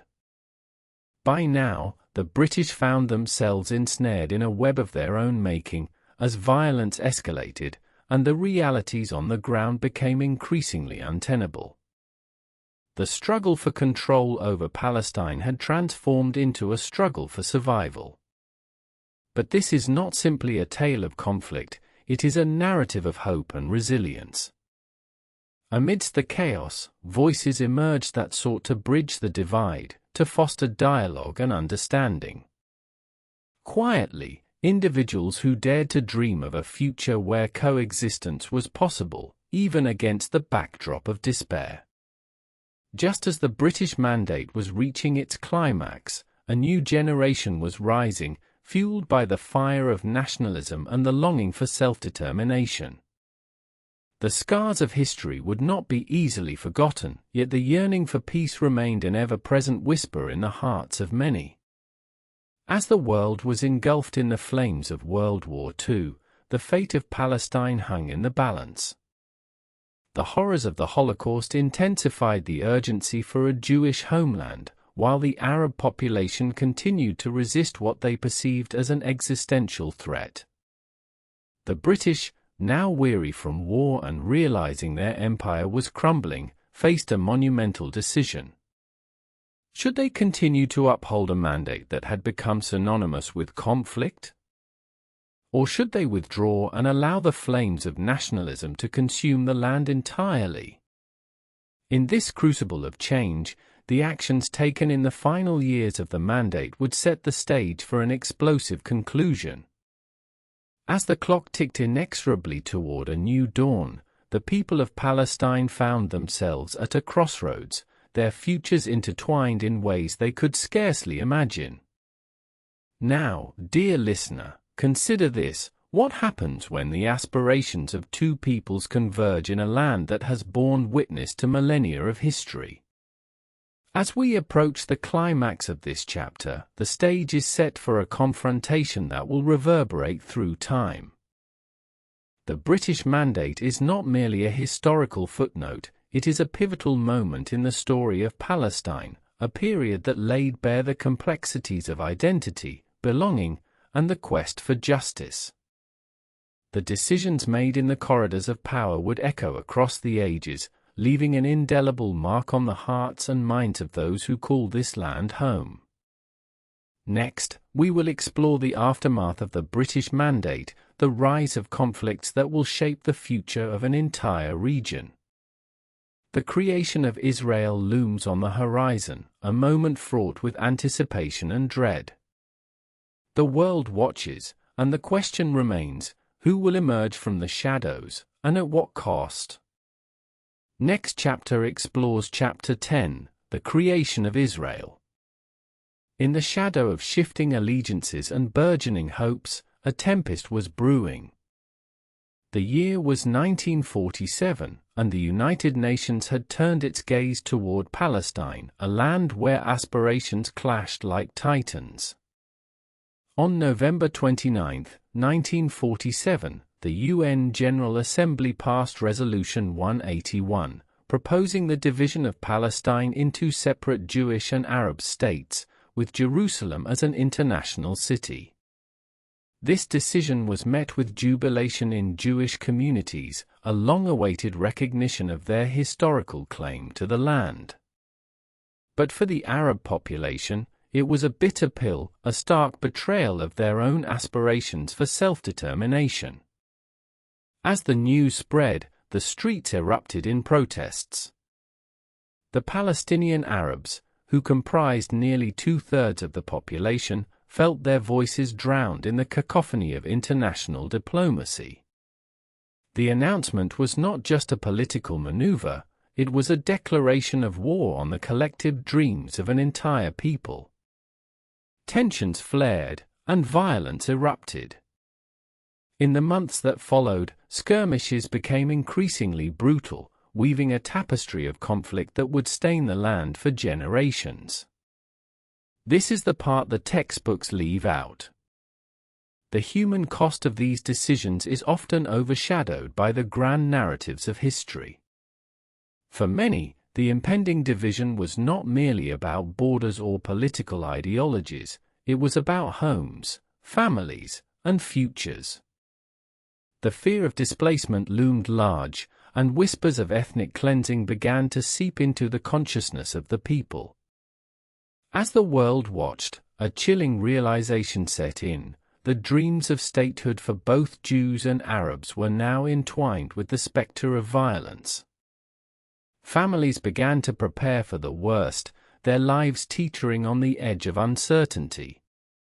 In neighborhoods across Palestine, the once vibrant streets echoed with the heavy silence of dread. Mothers clutched their children a little tighter, and fathers exchanged worried glances, understanding that the world was changing rapidly around them. In the months leading up to the British withdrawal in May 1948, the violence escalated dramatically. Attacks, retaliations, and counterattacks became the order of the day. The Haganah, the military organization of the Jewish community, intensified its operations, while Arab militias formed in response. Each act of violence drew blood and deepened the chasm between two peoples who now saw each other not just as neighbors, but as existential threats. The stage was set for a final confrontation. On April 9, 1948, the massacre at Deir Yassin rocked the Palestinian community to its core. Armed Zionist groups attacked the village, resulting in the deaths of over 100 men, women, and children. The images of this tragedy spread like wildfire, igniting fears of a wave of violence that would sweep through Palestinian villages. Reports of terror and panic surged, causing many to flee in search of safety. The narrative of Deir Yassin was not merely a story of one village, it became emblematic of the struggle that lay ahead.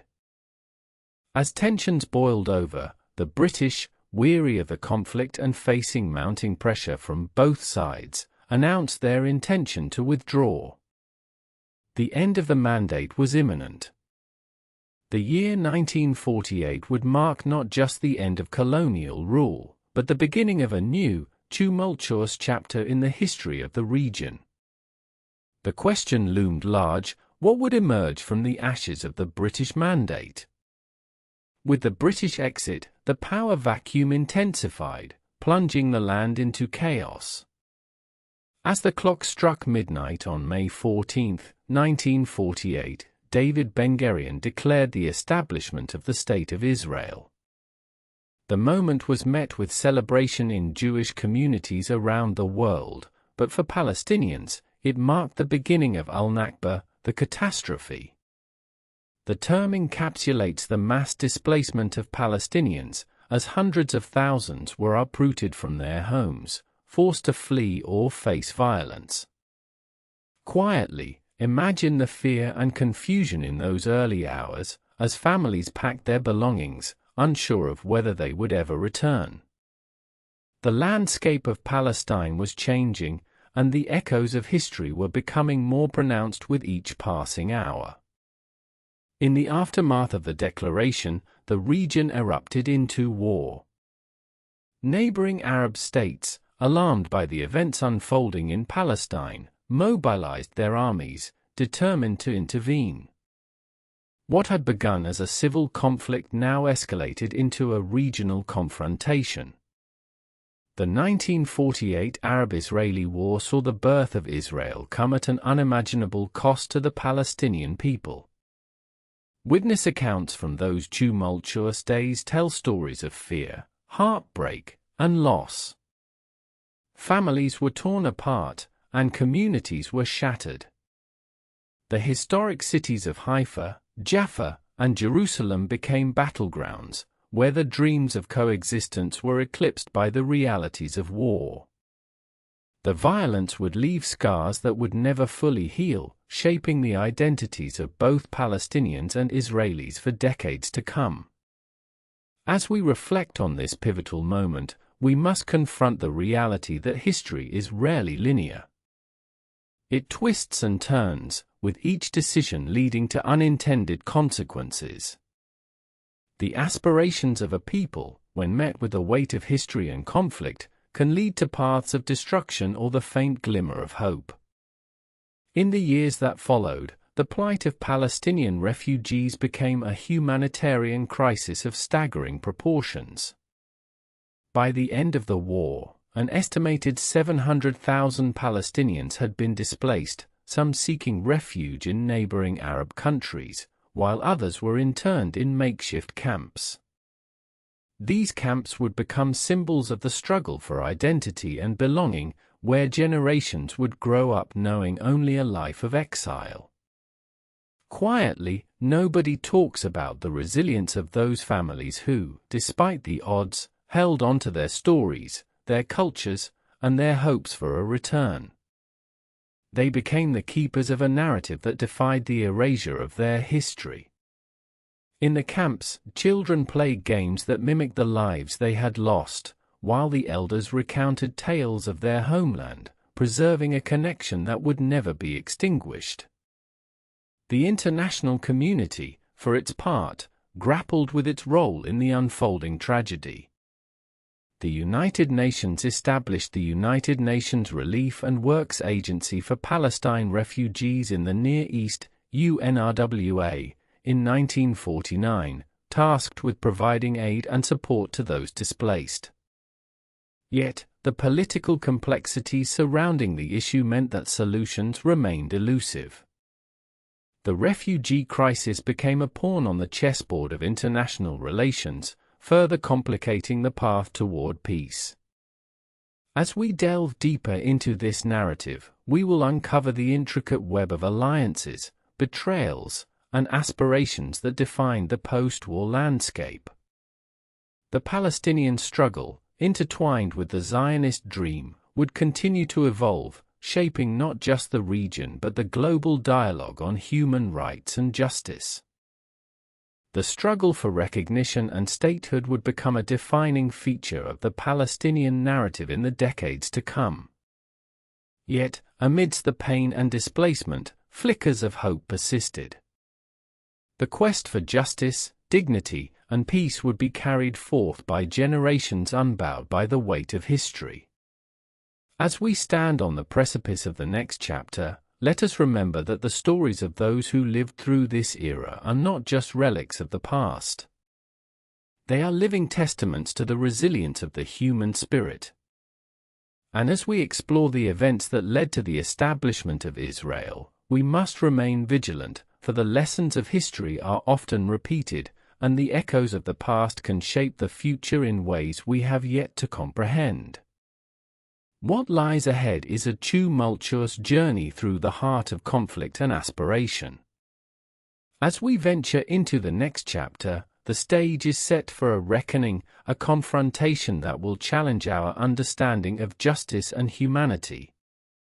The question remains, in a land divided, who will rise to forge a path toward reconciliation, and who will be left behind in the shadows of history?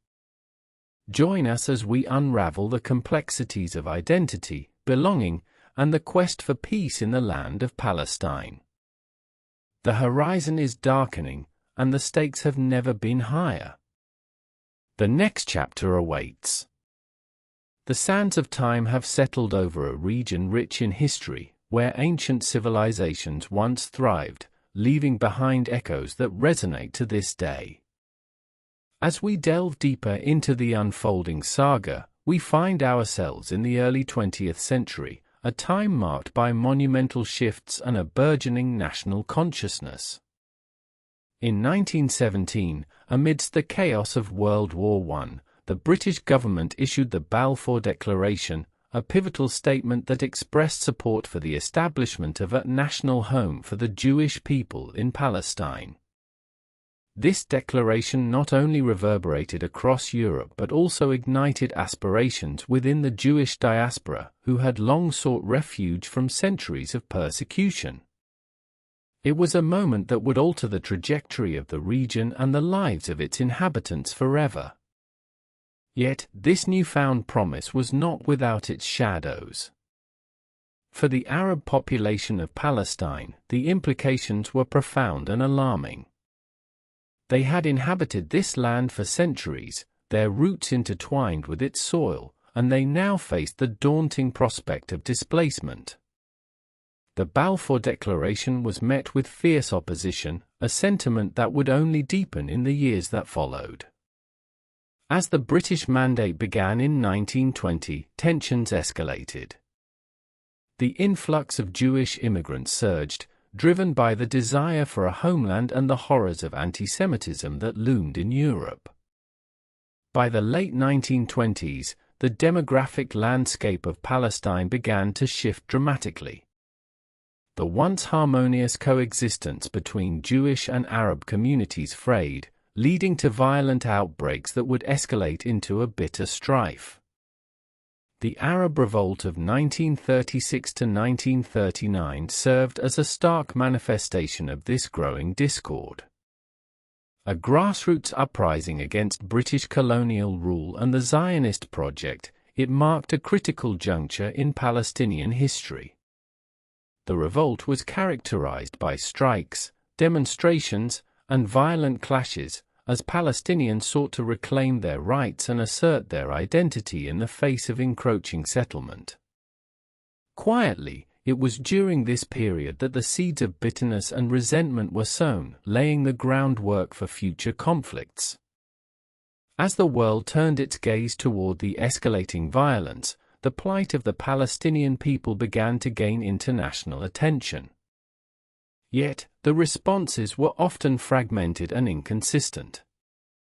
The British, caught between two warring factions, struggled to maintain control, ultimately leading to the White Paper of 1939, which sought to limit Jewish immigration and restrict land purchases by Jewish settlers.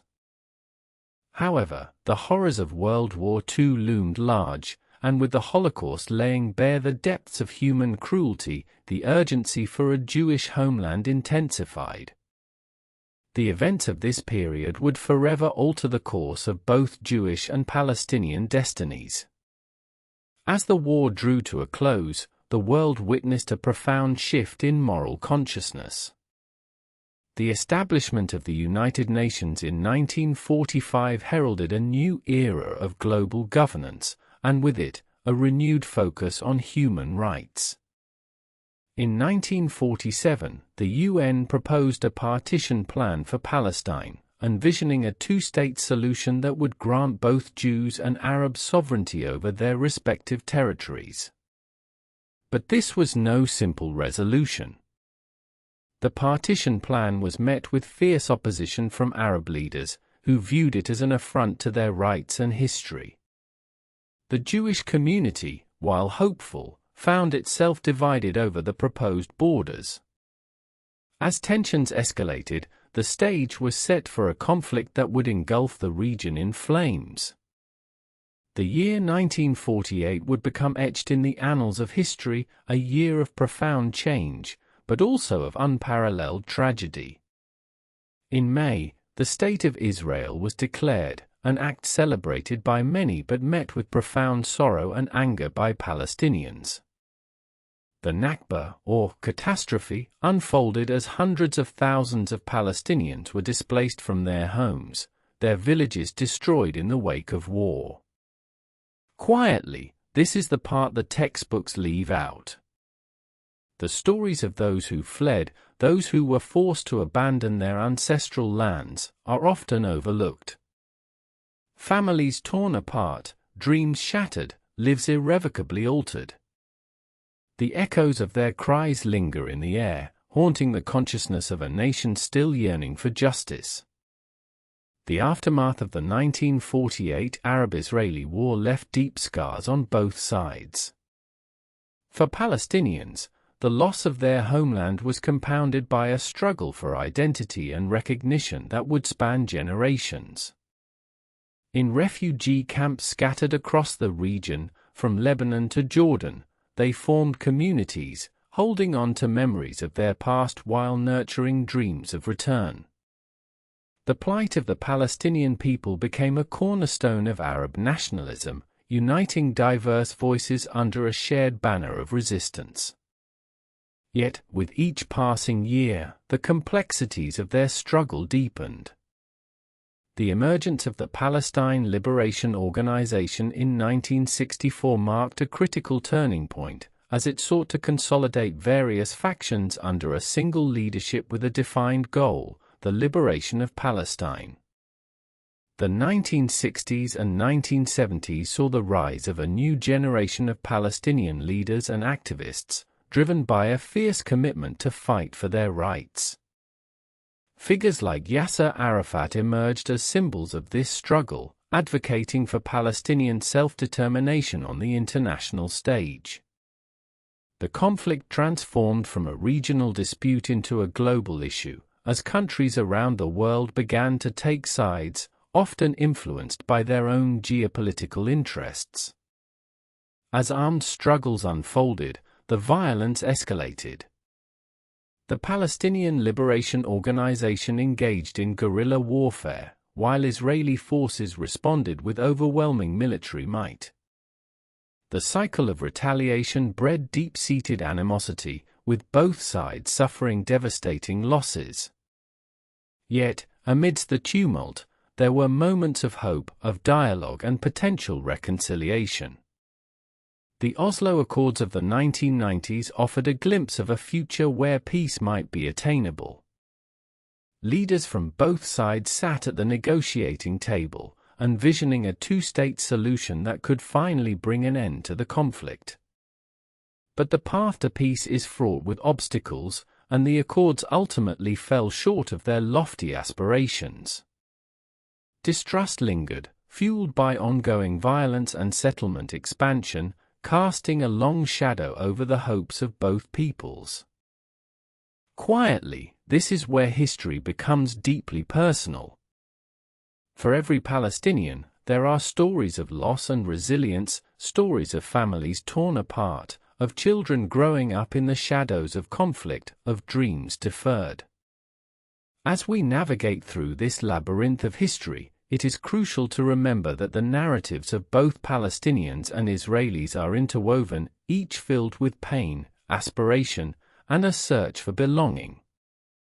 As we arrive at the present day, we find ourselves in a landscape defined by division and strife, yet also by an enduring desire for peace. The struggle continues, as voices from both sides call for recognition, justice, and a shared future. But the question looms large: can a solution be found in a land where memories are steeped in sorrow and hope? Can the narratives of two peoples be reconciled, or will the cycle of conflict persist? In the streets of Jerusalem, in the refugee camps of Gaza, and in the hearts of those who yearn for peace, the answer remains elusive. The horizon is darkening, and the stakes have never been higher. As we draw closer to the heart of this enduring struggle, we are left with a haunting reflection: who will rise to forge a path toward reconciliation, and who will remain lost in the shadows of history? The next chapter awaits, a chapter fraught with tension, uncertainty, and the unyielding quest for justice. But the story is far from over.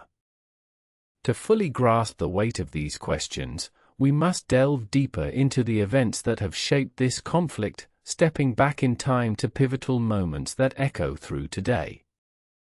The year is 1947. The United Nations proposes a partition plan aimed at creating separate Jewish and Arab states in Palestine. A bold initiative emerges from the ashes of World War II, driven by a desperate need for a safe haven for Jewish survivors. Quietly, yet, this plan ignites a firestorm of dissent among Arab nations and Palestinian Arabs, who see their land divided without their consent. In the months that follow, tensions rise sharply, culminating in the declaration of the State of Israel in 1948. This is a moment of jubilation for many Jews, but it marks the beginning of what Palestinians refer to as the Nakba, or catastrophe.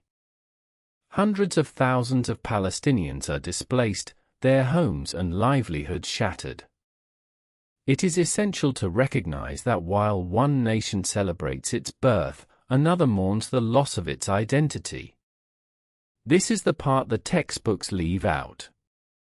As we move through the decades, the landscape shifts dramatically. The Six-Day War of 1967 sees Israel seize control of the West Bank, East Jerusalem, and Gaza. The ramifications of this conflict ripple through generations, as Israeli settlements expand, and Palestinians find themselves increasingly marginalized. To understand the present, we must absorb the weight of this history. Every stone and street corner bears witness to a past filled with struggle and resistance. In the West Bank, the separation barrier rises, a physical embodiment of fear and division. Those who pass through its gates often carry stories of hardship, dreams deferred, and a longing for normalcy. Meanwhile, in Israel, voices of dissent emerge, calling for peace and dialogue. Activists rally, urging their compatriots to acknowledge the suffering of Palestinians. Yet, the government is often perceived as unyielding, entrenched in its position. The cycle of violence seems unbreakable. As we turn our gaze to Gaza, we are confronted by a humanitarian crisis that has persisted for years. Blockades restrict access to essential supplies, and the infrastructure lies in tatters. The people here live in a state of constant uncertainty, their lives overshadowed by the specter of military conflict. Quietly, every day, children grow up amidst the ruins of their homes, their laughter intermingled with the echoes of sirens and explosions. Families are torn asunder, their hopes eclipsed by a relentless cycle of violence. In the shadows of this turmoil, however, glimmers of hope emerge.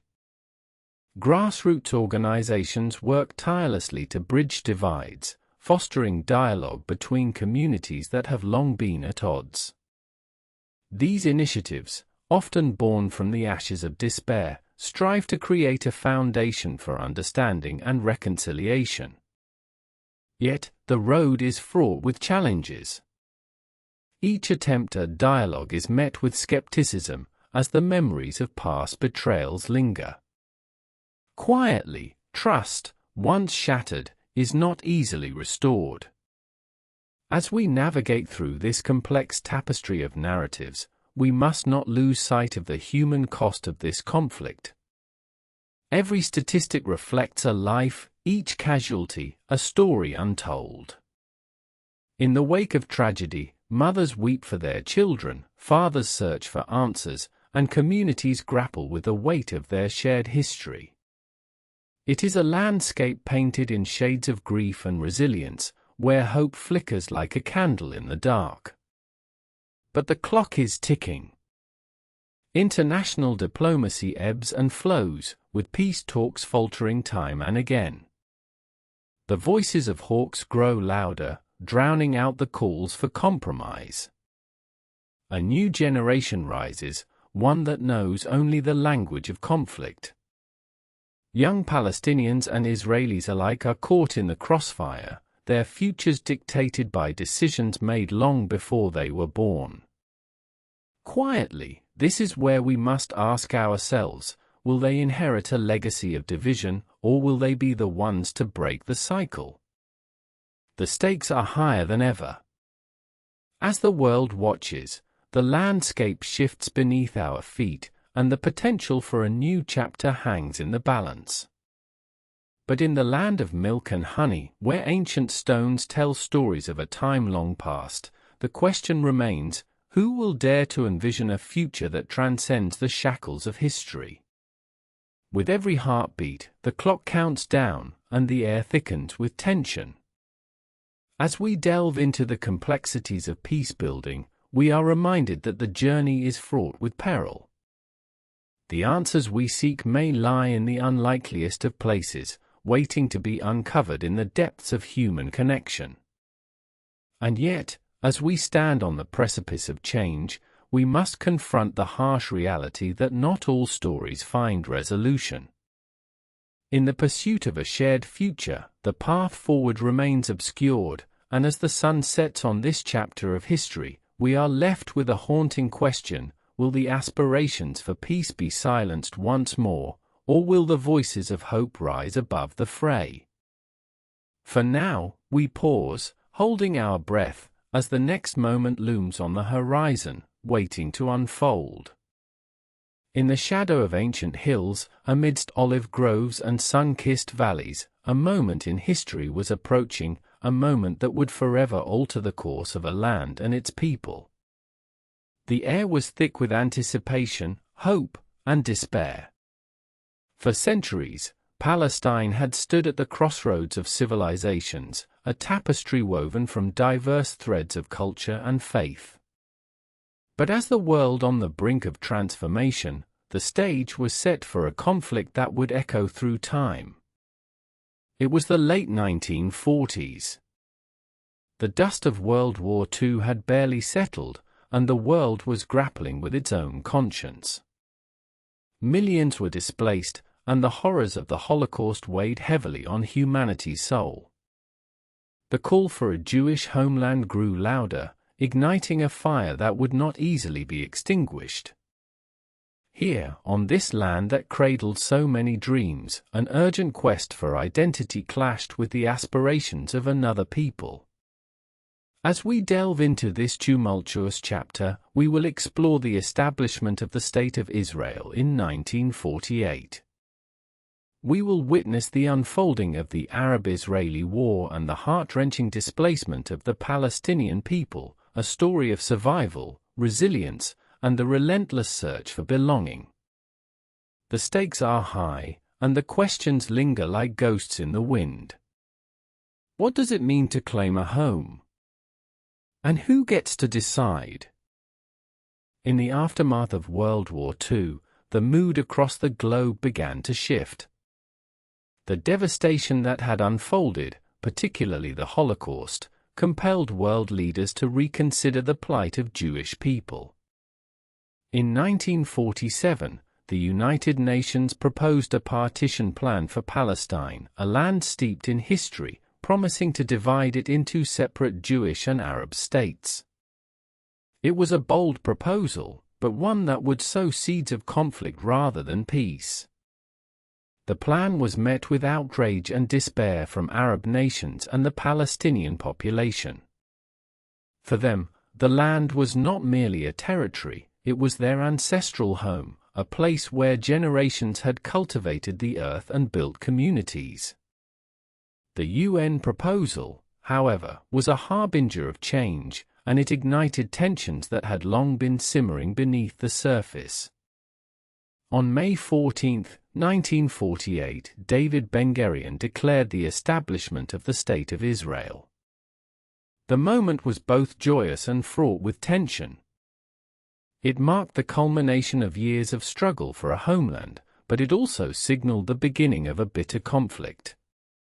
As sirens wailed and celebrations erupted in the streets of Tel Aviv, the Palestinian people faced an uncertain future, one that would soon become engulfed in chaos. The following day, neighboring Arab countries launched a military intervention. The Arab-Israeli War erupted, a clash that would last for months and reshape the landscape of the region. The newly formed Israeli Defense Forces battled against armies from Egypt, Jordan, Syria, Lebanon, and Iraq. Towns and villages were caught in the crossfire, and the reality of war came crashing down on both sides. Quietly, but this is the part the textbooks leave out.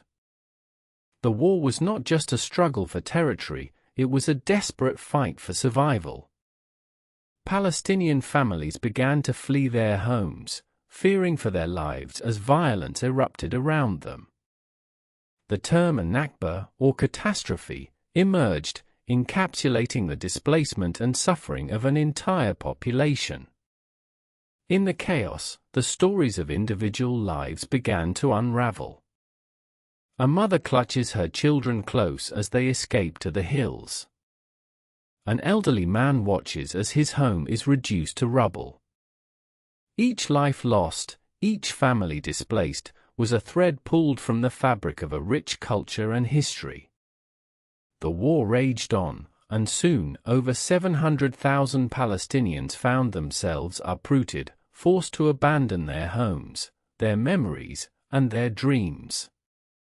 As the fighting waned in 1949, the armistice agreements left Israel with more territory than initially proposed by the UN. The borders were drawn, but the scars of the conflict ran deep. Palestinian refugees were left in limbo, living in makeshift camps in neighboring countries, their future hanging by a thread. They had been stripped of their land, yet their connection to it remained unbroken, a testament to resilience and hope amid despair. In the years that followed, the narrative of the creation of Israel and the displacement of Palestinians would be debated, contested, and often manipulated. The Israeli perspective celebrated their newfound statehood, while the Palestinian narrative mourned a homeland lost. The world watched, but few understood the depth of the tragedy unfolding.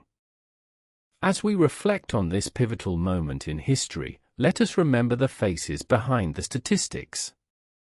Consider the children who would grow up without the warmth of their ancestral homes, and the elders who would pass on stories of a land they could no longer call their own.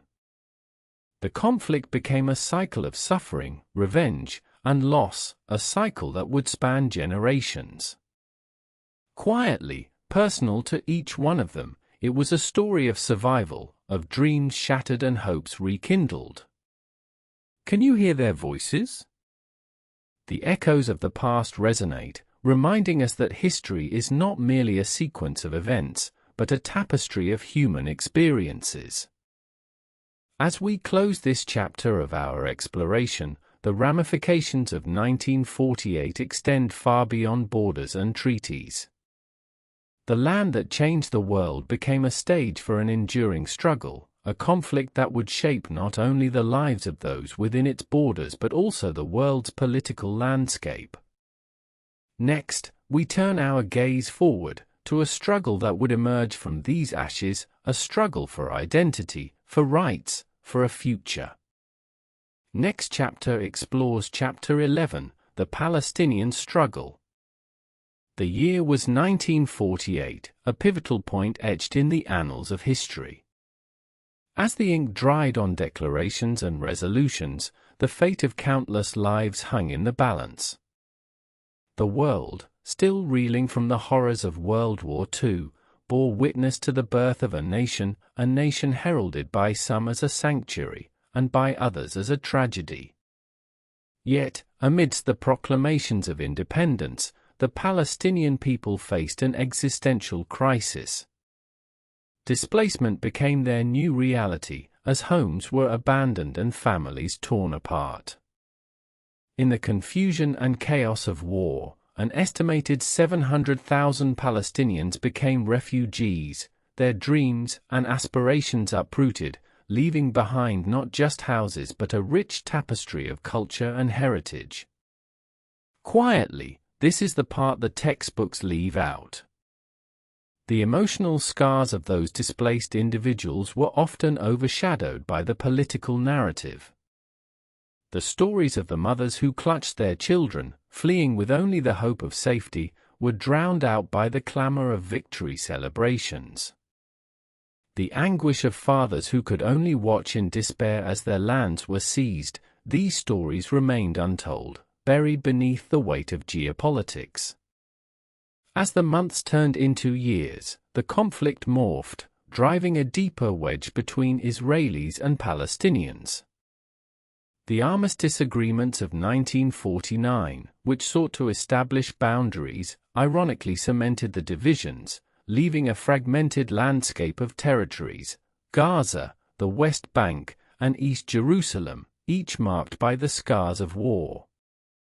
The 1950s dawned with a complex reality. Israeli settlements began to grow, while the plight of the Palestinian refugees became a fixture in international discourse. Nations rallied to provide aid, yet the underlying issues remained unresolved. The United Nations Relief and Works Agency for Palestine Refugees in the Near East, or UNRWA, was established in 1949, yet the service it provided was a temporary bandage on a gaping wound. But the world continued to turn, and as the years progressed, so did the resilience of the Palestinian people. The 1960s saw the rise of political movements that sought to unify a fractured identity. Out of this turmoil emerged the Palestine Liberation Organization, or PLO, founded in 1964, with the goal of embodying the aspirations of the Palestinian people.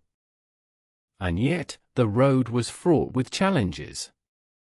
In June 1967, the Six-Day War erupted, a conflict that would alter lives and territorial lines once again. Israel, in a preemptive strike against its neighboring states, captured the West Bank and Gaza Strip, along with East Jerusalem. The implications of this conquest were profound, deepening the rift and birthing a new wave of resistance among Palestinians.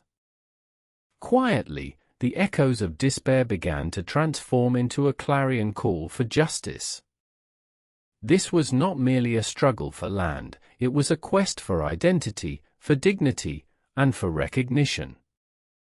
As the decades unfolded, the Palestinian narrative grew increasingly complex. The First Intifada, or uprising, ignited in 1987, marked a significant turning point, as ordinary Palestinians took to the streets, wielding stones against an occupying army. It was a moment that galvanized the world's attention, drawing sympathy and support from various corners, but also provoking fierce backlash. The streets of Gaza and the West Bank became battlegrounds, not just for territory, but for the soul of a people. Artists, poets, and activists emerged, using their voices to tell stories of loss and resilience. The world began to listen, albeit selectively, as the plight of the Palestinians spilled into the realm of global consciousness. Quietly, can you sense the fire of determination that burned within? Each act of defiance symbolized hope, a flicker against the darkness of oppression. The Oslo Accords of the 1990s, a glimmer of promise, sought to pave a path toward peace. Yet the reality on the ground remained stubbornly unchanged. As negotiations unfolded, the settlement expansion continued unabated, leaving Palestinians feeling betrayed and disillusioned. The Second Intifada broke out in 2000, a passionate but violent response to the ongoing frustrations and failures of the peace process. The world watched as the despair turned into anger, and the anger into action. Palestinian lives were lost, and the cycle of violence perpetuated, a tragic reflection of the human cost of conflict. And yet, amidst the chaos, there was a profound yearning for peace. Voices from within the Palestinian community began to emerge, calling for non-violent resistance, advocating for dialogue over conflict. This was a narrative that sought to shift the paradigm, to break free from the shackles of hatred and vengeance. As the new millennium progressed, the landscape changed yet again. The rise of social media and global connectivity began to amplify the Palestinian voice. For the first time, images of the struggle, the suffering, and the resilience could reach the far corners of the globe in an instant. But with this newfound visibility came a relentless scrutiny. As the world engaged with the narrative, divisions only deepened. The discourse became polarized, with some advocating for justice and rights, while others sought to silence dissent. The debate over legitimacy and sovereignty intensified, engulfing the narratives of both Israelis and Palestinians in a cycle of accusation and counter-accusation. Quietly, this is where the complexity lies. Who holds the truth? In a world driven by narratives, each side clings to its own version of history, its own claim to the land. Now, dear listener, we find ourselves at a crossroads, where the stories of the past collide with the aspirations of the future. The question lingers, can reconciliation be achieved in a land scarred by decades of division? As we navigate through these layers of history, we begin to understand the heartbeat of a people, the cry for recognition, and the quest for a future that can embrace both hope and healing. And as we delve deeper into the Palestinian struggle, we uncover not just the fight for land, but a broader quest for humanity, a narrative that transcends borders, echoing in the hearts of all those who yearn for justice. In this unfolding story, the path remains fraught with challenges, but the resilience of the human spirit endures. What lies ahead is uncertain, yet the determination of the Palestinian people persists, yearning for a day when they can finally reclaim their dignity, their identity, and their place in the world. But the journey is far from over, and as tensions simmer, we are left to wonder, what will the next chapter hold in this ongoing saga? The answer remains elusive, just beyond the horizon. In the shadows of the ancient olive trees, the echoes of history reverberate, telling a tale laden with hope, pain, and an unyielding quest for belonging. The roots of this land run deep, entangled in stories that span millennia. Jerusalem, a city revered by many, stands at the epicenter of this conflict, a mosaic of faiths and cultures, each vying for their rightful place in its storied past. Quietly, but the reality is more complex than a simple narrative of faith. The year 1917 marked a pivotal moment in this story, the Balfour Declaration, which promised a national home for the Jewish people in Palestine, igniting aspirations that would clash tragically with the aspirations of the Arab population already residing there. This declaration was not merely a political document, it was a promise that set in motion a series of events that would forever alter the landscape.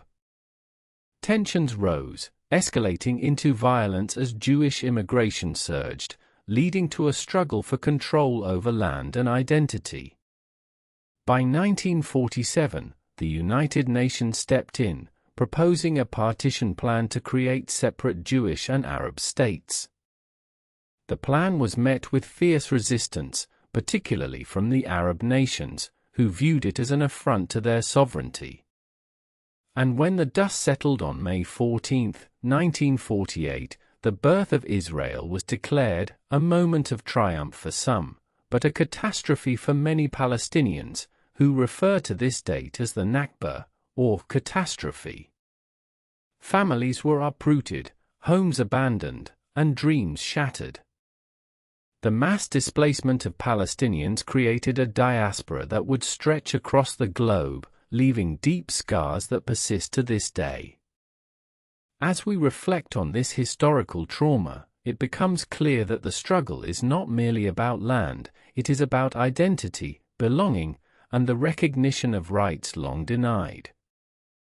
Fast forward to 1967, a year forever etched in the collective memory of the Palestinian people, the Six-Day War.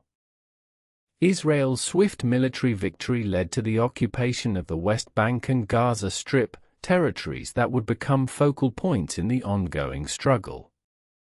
For Palestinians, this was not just the loss of land, it was the loss of autonomy, the tightening grip of occupation that would suffocate their aspirations. Quietly, this is the part the textbooks leave out. The stories of the children who grew up under the weight of checkpoints, the families torn apart by walls, and the dreams that flickered dimly in the shadows of military rule. These are the human stories that evade the headlines, yet form the backbone of a narrative yearning to be told. As we delve deeper into the fabric of Palestinian society, we find a vibrant culture that refuses to be silenced. From the soulful strains of traditional music that echo through the narrow streets of Bethlehem to the vibrant artwork that adorns the walls of Ramallah, the Palestinian identity is a tapestry woven with resilience and creativity. Yet, amid this cultural richness, the struggle for recognition and justice remains palpable. The words of the poet Mahmoud Darwish resonate deeply. We have on this earth what makes life worth living. It is this yearning for dignity and human rights that fuels the Palestinian narrative, a narrative often overshadowed by political rhetoric and conflict. In recent years, the Palestinian youth have taken to the streets, demanding change and justice in a landscape dominated by despair. Their voices, amplified through social media, echo a new wave of activism, one that seeks not only to challenge the status quo but to redefine the narrative surrounding their existence. These young activists, fueled by a sense of urgency, are not just fighting against oppression, they are reclaiming their story, insisting on their right to exist in a world that often seeks to erase them. They are the torchbearers of hope, igniting a flame that refuses to be extinguished, even in the face of overwhelming odds. Yet, the path ahead is fraught with peril. The political landscape is ever shifting, with peace talks stalling and violence erupting with alarming regularity.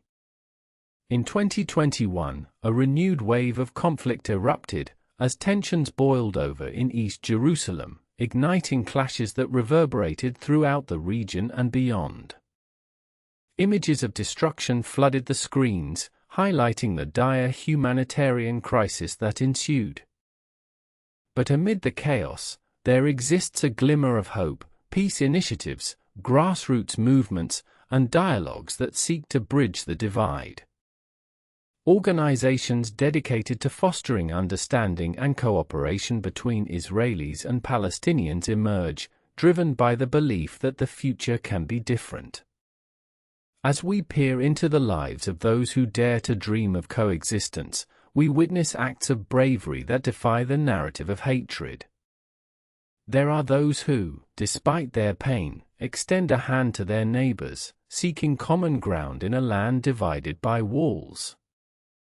Quietly, and in these stories, we find the essence of humanity, the capacity to forgive, to empathize, and to envision a future where peace is not just a dream, but a tangible reality. Yet, as we explore these hopeful endeavors, we cannot ignore the systemic challenges that persist. The struggle for justice is met with resistance, and the call for recognition is often overshadowed by political machinations that prioritize power over people. As we navigate this intricate web of history, we are reminded that the quest for peace is not linear.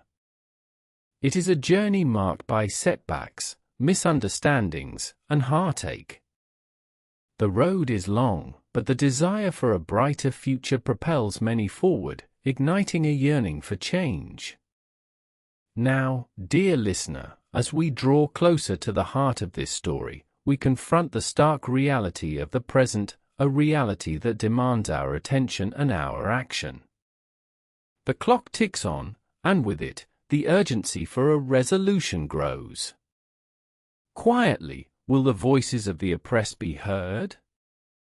Can the walls that divide ever be dismantled, giving way to a shared future?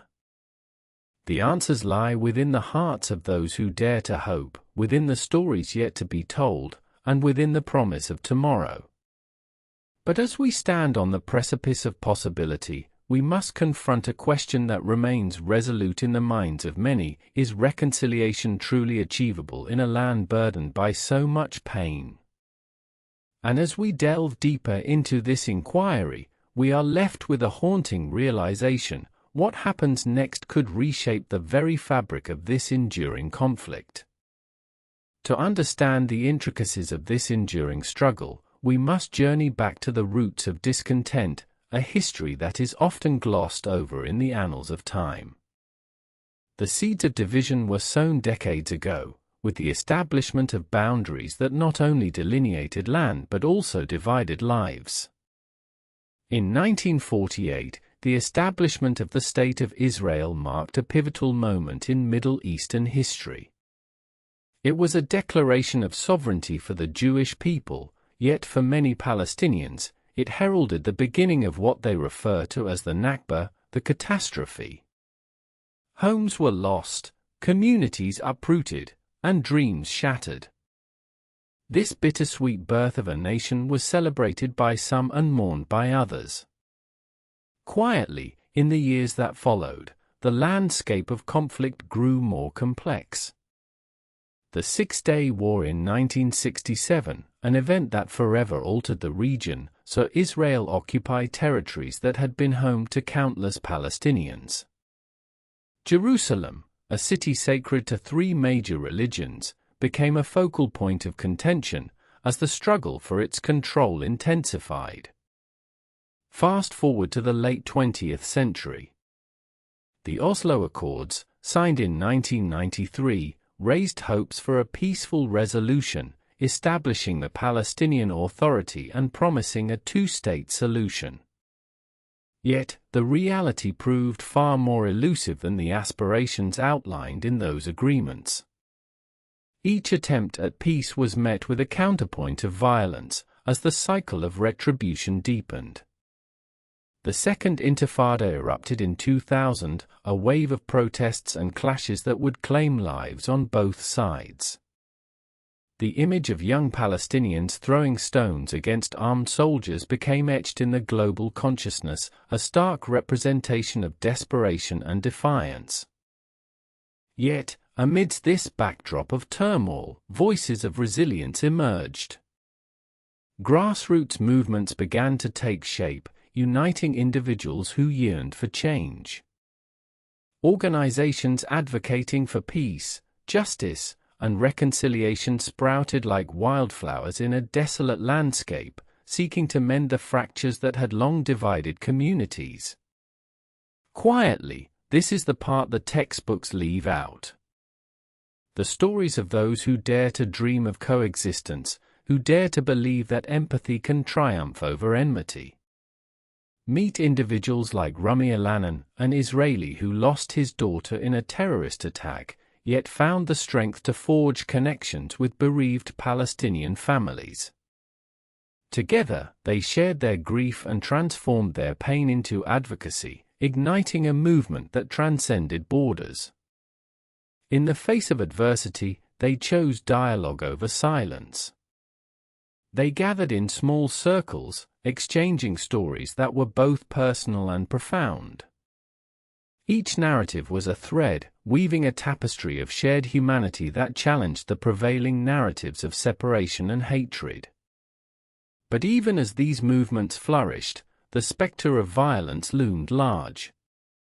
The rise of extremist factions on both sides threatened to drown out the voices of reason. The Gaza Strip, a densely populated enclave, became a flashpoint of conflict, witnessing repeated escalations that devastated lives and infrastructures. In 2014, the conflict erupted anew, claiming over 2,000 lives in a matter of weeks. The images of destruction and despair flooded screens worldwide, a grim reminder of the toll that war exacts on the innocent. Quietly, as we reflect on these events, we must ask ourselves, how does one heal in the aftermath of such profound loss? How does a community rebuild when its very foundation has been shaken? The answer lies in the resilience of the human spirit. In the face of adversity, hope becomes a powerful force. Projects aimed at fostering understanding and reconciliation emerged, like the Parents' Circle, which unites bereaved families from both sides, guiding them on a shared journey of healing. Their meetings are not just acts of remembrance, they are powerful declarations that life can prevail over death, that love can triumph over hatred. They embody the belief that, while the past cannot be rewritten, the future can be reimagined. Yet, the path to reconciliation is fraught with challenges. The political landscape is ever shifting, with leaders often prioritizing their agendas over the genuine needs of the people. The voices clamoring for peace often find themselves drowned out by the cacophony of discord. In this climate of uncertainty, we must also confront the role of the international community. Nations around the globe have become entangled in the web of this conflict, each with their own interests and influences. Diplomatic efforts have faltered, leaving many to question the sincerity of external actors. Quietly, will genuine resolve ever be found, or will the power dynamics remain unchanged, perpetuating a cycle of suffering? The future hangs in the balance, as new generations grow up amidst the echoes of conflict. Children born into turmoil know only division. They are raised in a world where walls are not just physical barriers but symbols of separation. Yet, in the shadows of despair, flickers of hope persist. Initiatives aimed at education and dialogue are blossoming, fostering understanding among young people who dare to envision a different reality. The next generation is beginning to rise, fueled by a desire for change that transcends the limitations of their inherited narratives. As we draw closer to the present day, we find ourselves at a crucial juncture. Voices calling for justice and recognition are louder than ever, echoing through the streets and social media platforms. The urgency for a resolution cannot be overstated, it reverberates within the hearts of those who long for peace. But the question remains, can the momentum for change be sustained, or will it be extinguished by the forces of division? The answer is a precarious one, teetering on the edge of possibility. Quietly, as we stand on this precipice, we must remember that every story matters. Every voice has the power to shape the course of history. And so, we listen to the hopes, the fears, the dreams, and the nightmares. We listen to the cries for justice that echo through the land, resonating with the weight of history and the promise of a new dawn. But as the sun begins to rise on a new chapter, we are left with a profound uncertainty. Will the walls of division finally come tumbling down, or will the cycle of conflict continue to spiral, binding generations in a relentless struggle? The answers lie just beyond reach, suspended in the air, waiting to be uncovered. And as we ponder these questions, we find ourselves standing at the crossroads of change. But time is running out. The urgency for dialogue is palpable, a race against the clock that threatens to eclipse the very essence of humanity.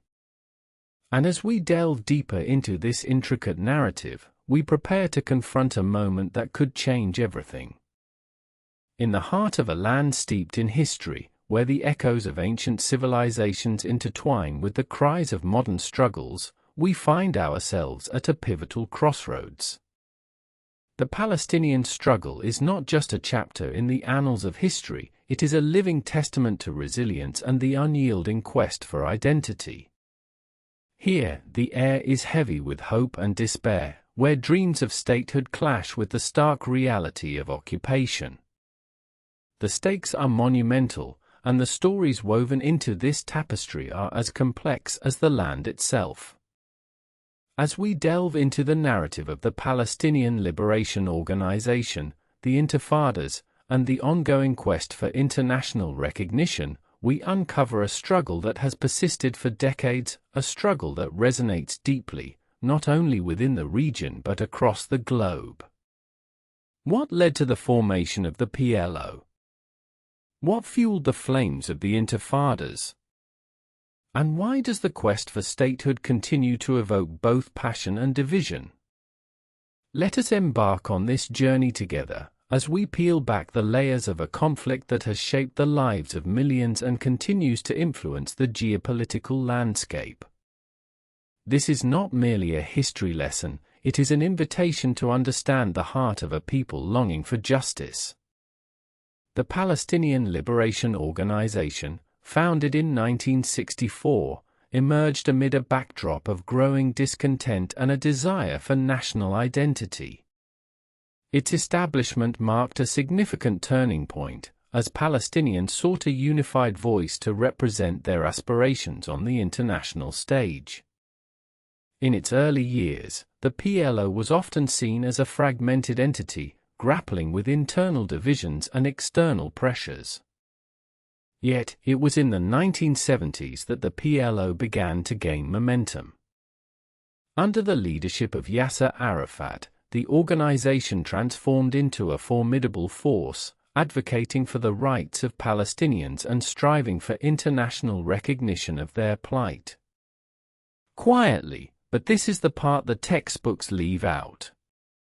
The PLO was not simply a political organization, it became a symbol of resistance, embodying the spirit of a people determined to reclaim their narrative.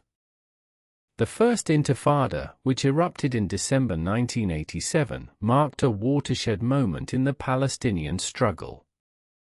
Sparked by a series of incidents, including the death of a Palestinian worker at the hands of Israeli soldiers, the uprising quickly escalated into a mass movement. It was a grassroots rebellion that saw ordinary Palestinians, armed only with stones and unyielding resolve, rise against the backdrop of military might. As the First Intifada unfolded, it brought the Palestinian cause to the forefront of global consciousness. The world watched as images of defiance and resilience filled the screens, children confronting soldiers, women leading protests, and the collective cry for freedom resonating far beyond the borders of the occupied territories. But the Intifada was not without its challenges. Internal divisions within Palestinian society, varying ideologies, and the ever-looming shadow of military response complicated the struggle. The Israeli government responded with force, employing tactics aimed at quelling the uprising, further entrenching the animosity between the two sides. By the early 1990s, the desire for negotiation began to take root. The Oslo Accords, signed in 1993, marked a historic moment as the PLO and Israel engaged in dialogue for the first time. Hailed as a breakthrough, the accords aimed to lay the foundation for a two-state solution. But beneath the surface, doubts lingered. The promises of peace were often overshadowed by continuing violence and settlement expansions, leaving Palestinians feeling betrayed and disillusioned. As we moved into the Second Intifada in the early 2000s, the atmosphere shifted dramatically. Triggered by the visit of Israeli politician Ariel Sharon to the Temple Mount, tensions erupted once more.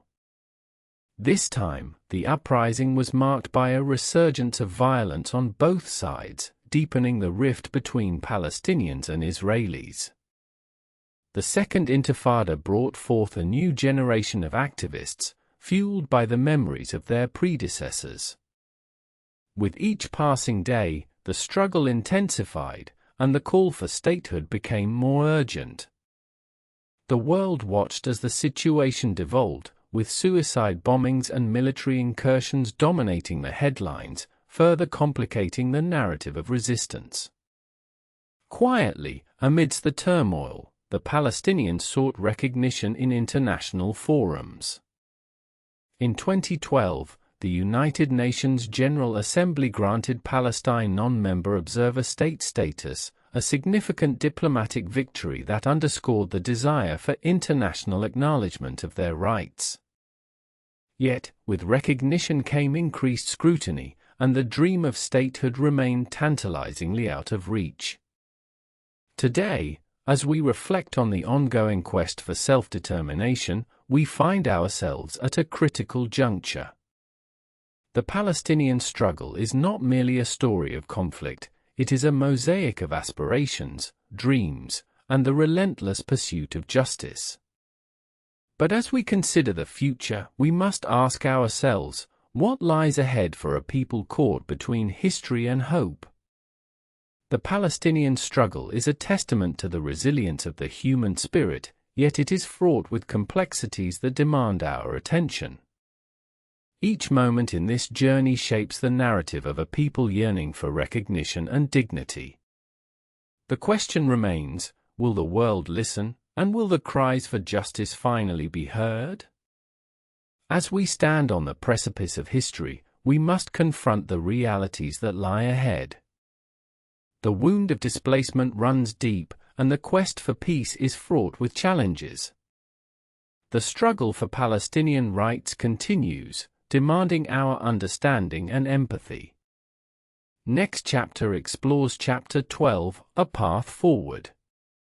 As we delve deeper into the fabric of this conflict, we uncover layers of history that reveal not only the Palestinian plight but also the broader implications of their struggle. The year 2014 marked a significant escalation in hostilities, a summer defined by Operation Protective Edge. What began as a response to rocket fire from Gaza rapidly spiraled into a humanitarian catastrophe.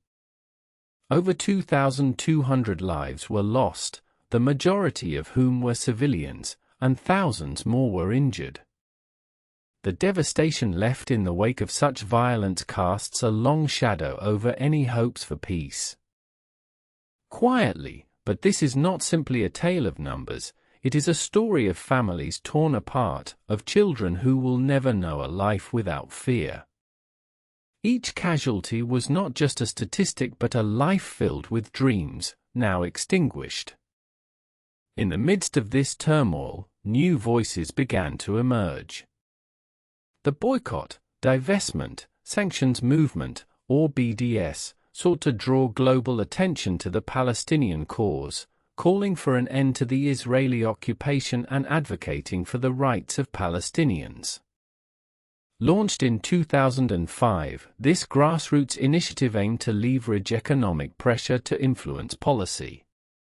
The movement resonated across borders, igniting debates and polarizing opinions worldwide. Supporters hailed it as a tool for justice, while critics labeled it as an anti-Semitic agenda. The complexity of this dialogue is palpable, and as we listen, we must confront an uncomfortable truth. Quietly, this is the part the textbooks leave out. The narrative of resistance is often overshadowed by geopolitical interests, leading to a fragmented understanding of the realities on the ground.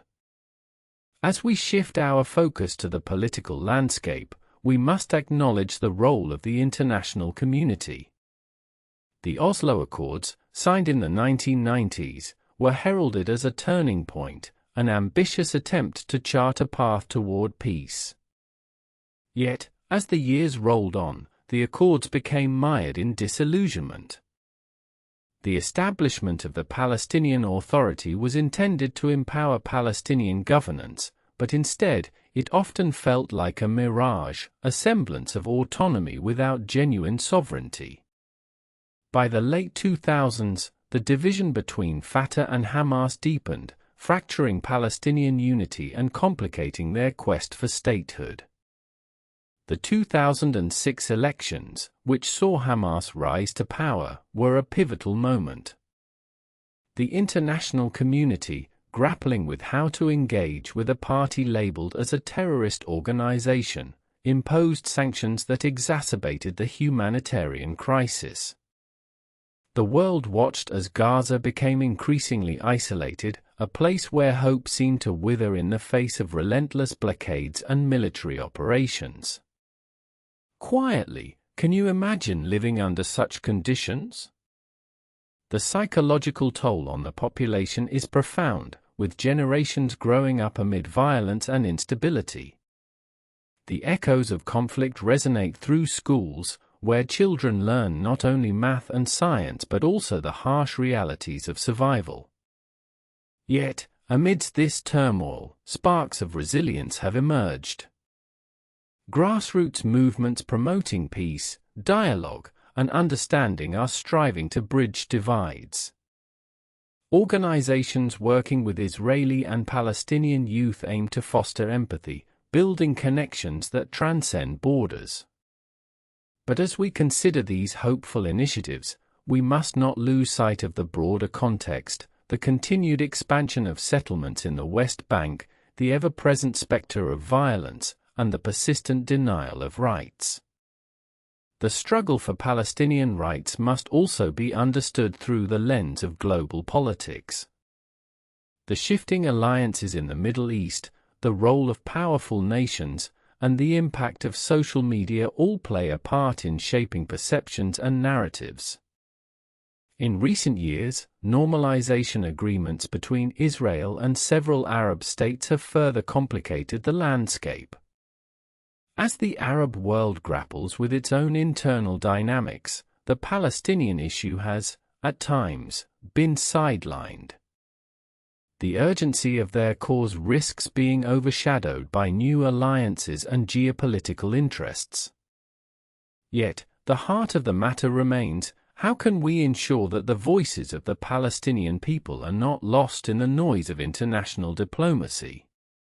As we contemplate the future, we must also recognize the shifting perspectives among younger generations. A new wave of activists is emerging, armed with technology and driven by a deep sense of justice. They challenge the status quo and demand accountability, utilizing social media platforms to share their stories and advocate for change. Quietly, their voices echo the cries of those who came before them, reminding us that the fight for justice is far from over. They are not merely passive recipients of history, they are architects of their own narrative, reshaping the discourse around Palestinian rights and self-determination. But as they take to the streets, demanding action, the question lingers: will their efforts bear fruit, or will they be met with the same indifference that has characterized decades of struggle? The road ahead is fraught with uncertainty. The heartache of displacement, the scars of occupation, and the aspirations for a peaceful coexistence persist. As we engage with the stories of those affected, we must approach this narrative with empathy and an open heart. Quietly, the struggle for justice is not confined to borders, it is a universal call for humanity, echoing the age-old quest for dignity and recognition. As we move toward a possible resolution, we must remain vigilant, acknowledging that the fight for justice is a collective endeavor. The future of the Palestinian people is intricately linked to global dynamics, and we, as witnesses to this unfolding saga, must consider our roles in shaping the narrative. The question remains: what will it take for the world to awaken to the plight of the Palestinian people? Will the voices crying out for justice finally break through the barriers of indifference? As we grapple with these questions, we turn our gaze to the horizon, where the potential for change lies shrouded in uncertainty. And as we ponder the future, we find ourselves at a crucial juncture. History has taught us that the road to peace is often paved with obstacles, but it is also illuminated by the unwavering spirit of those who refuse to be silenced. As we stand at this crossroads, we must ask ourselves, what role will we play in this narrative? Will we remain mere observers, or will we actively engage in the pursuit of dignity, justice, and peace for all? The answers lie ahead, shrouded in the complexities of an ongoing struggle. And as we explore the next chapter in this story, we find ourselves on the brink of understanding what a path forward might truly entail. But the journey is far from over. What awaits us in the shadows of history? As we delve deeper into the labyrinth of history, we must confront the intricate tapestry woven from threads of loss, resilience, and relentless hope. The Palestinian narrative is not merely a tale of conflict, it is a profound saga of survival, one that stretches back centuries. The land itself, rich in culture and heritage, has borne witness to the ebb and flow of civilizations. In the early 20th century, as the world was reshaped by the aftermath of World War I, the seeds of modern conflict began to take root. The Balfour Declaration of 1917, a pivotal moment, expressed support for a national home for the Jewish people in Palestine, igniting tensions that had been simmering for generations. This was a promise that would echo through the annals of history, shaping the destinies of millions. By 1947, as the United Nations proposed a partition plan, the stage was set for a cataclysmic struggle. The resolution aimed to create separate Jewish and Arab states, a solution fraught with complexity. It was met with fierce resistance from Palestinian leaders and Arab states alike. The subsequent year witnessed the birth of Israel and the Nakba, the catastrophe, where hundreds of thousands of Palestinians were displaced, their homes reduced to memories, their communities shattered. In the wake of this upheaval, the Palestinian identity began to crystallize, forged in the fires of loss. Families scattered, yet they carried with them their stories, their traditions, their dreams for a homeland that seemed to drift further away with each passing day. This is the part the textbooks leave out. The human dimension of this conflict, the untold stories of mothers searching for their children, fathers yearning for the land they were forced to abandon, remains obscured in the shadows of political discourse. Throughout the decades, resistance took many forms. From the intifadas, uprisings characterized by fervent defiance, to the quiet, unwavering support of the diaspora, the Palestinian spirit endured. The First Intifada, which erupted in 1987, was a grassroots movement against Israeli occupation, a visible manifestation of a collective yearning for freedom. Protesters took to the streets, armed not with weapons, but with stones, a symbol of their determination to reclaim their narrative. As the world watched, the violence escalated. In 1993, the Oslo Accord seemed to offer a glimmer of hope, a framework for peace. But as we now know, the optimism was short-lived. Promises made were often promises broken, leading to further disillusionment and despair. The echoes of these negotiations still resonate today, a reminder of the fragility of peace and the weight of unfulfilled aspirations. Yet, amid the tumult, a new generation emerged. The youth, often born into a reality of conflict, found their voices in art, in music, and in activism. They wielded social media as a powerful tool, amplifying their stories and drawing international attention to their plight. The hashtag #FreePalestine became a rallying cry, reverberating across the globe, connecting individuals in solidarity against oppression. With each post, each shared video, the world was invited to witness the harsh realities on the ground, the checkpoints, the settlements, the walls that divided families and communities. But these images also captured the heart of a people unyielding in their pursuit of justice, their determination to rise above adversity, to claim their narrative. As we navigate this complex landscape, it is crucial to recognize the diverse perspectives that shape the discourse surrounding Palestine. Voices from within the region, as well as those in the international community, echo the call for justice, yet often clash in their visions for the future. The two-state solution, long championed as a viable path to peace, faces skepticism from many. The expansion of settlements, the erosion of trust, and the ongoing violence create a murky reality where hope seems elusive.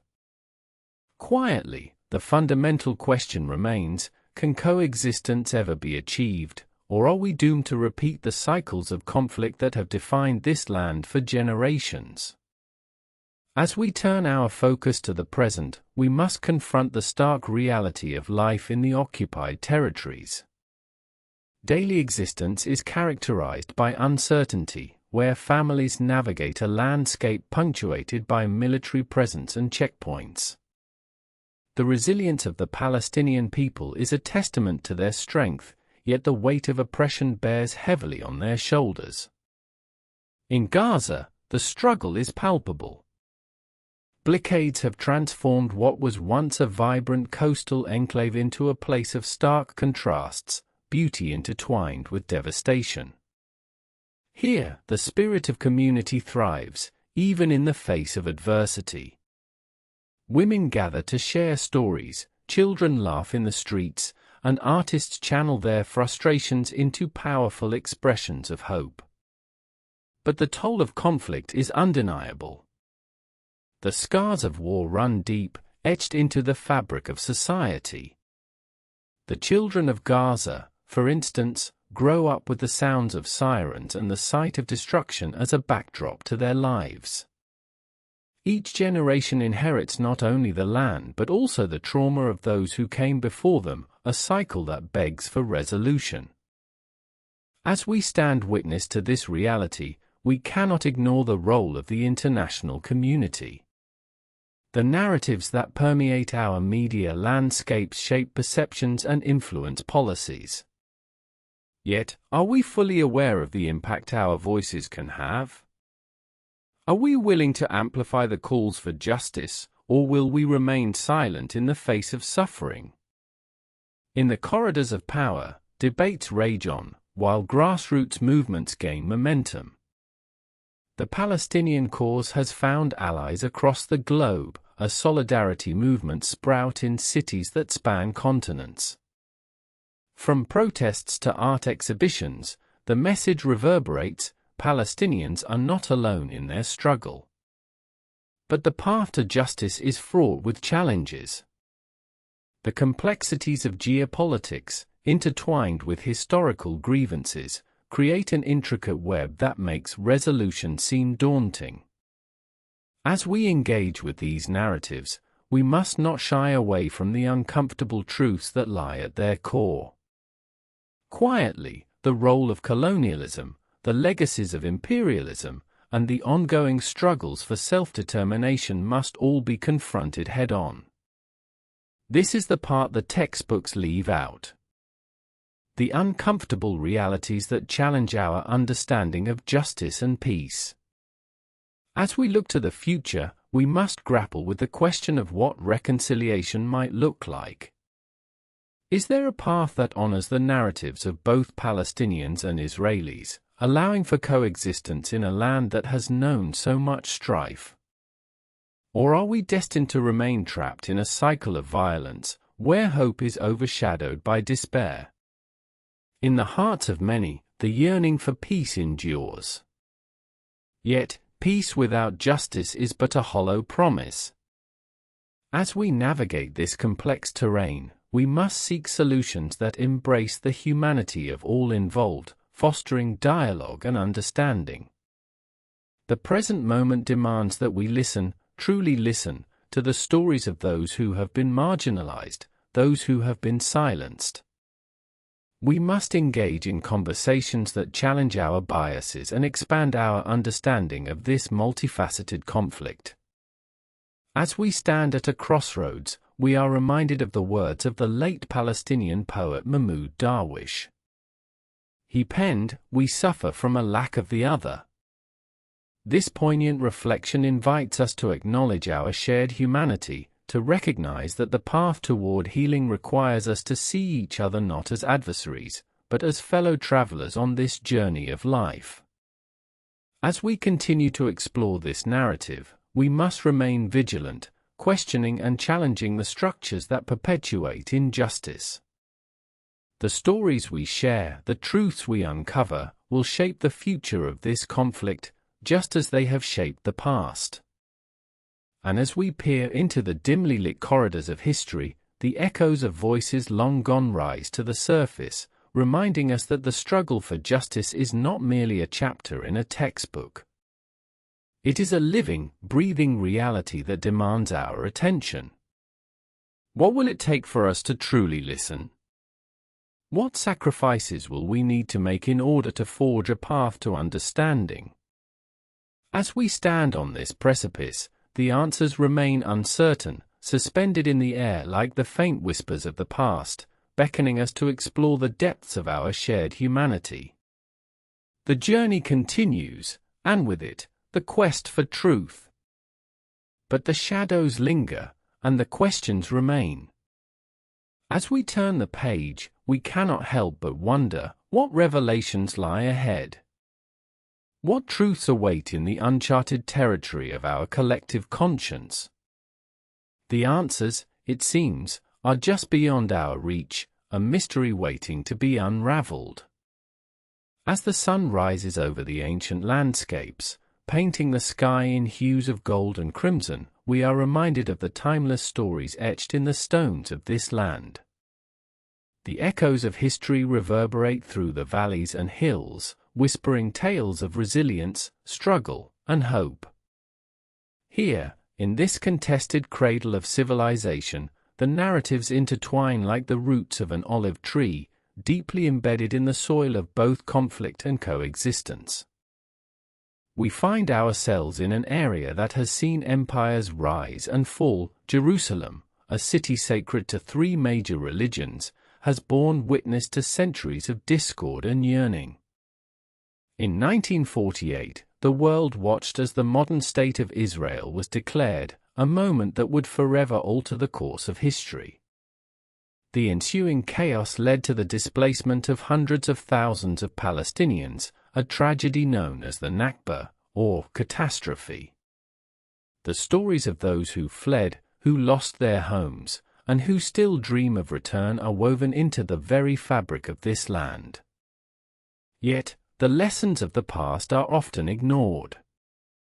The narratives we learn in history classes frequently gloss over the pain and suffering endured by many. This is the part the textbooks leave out.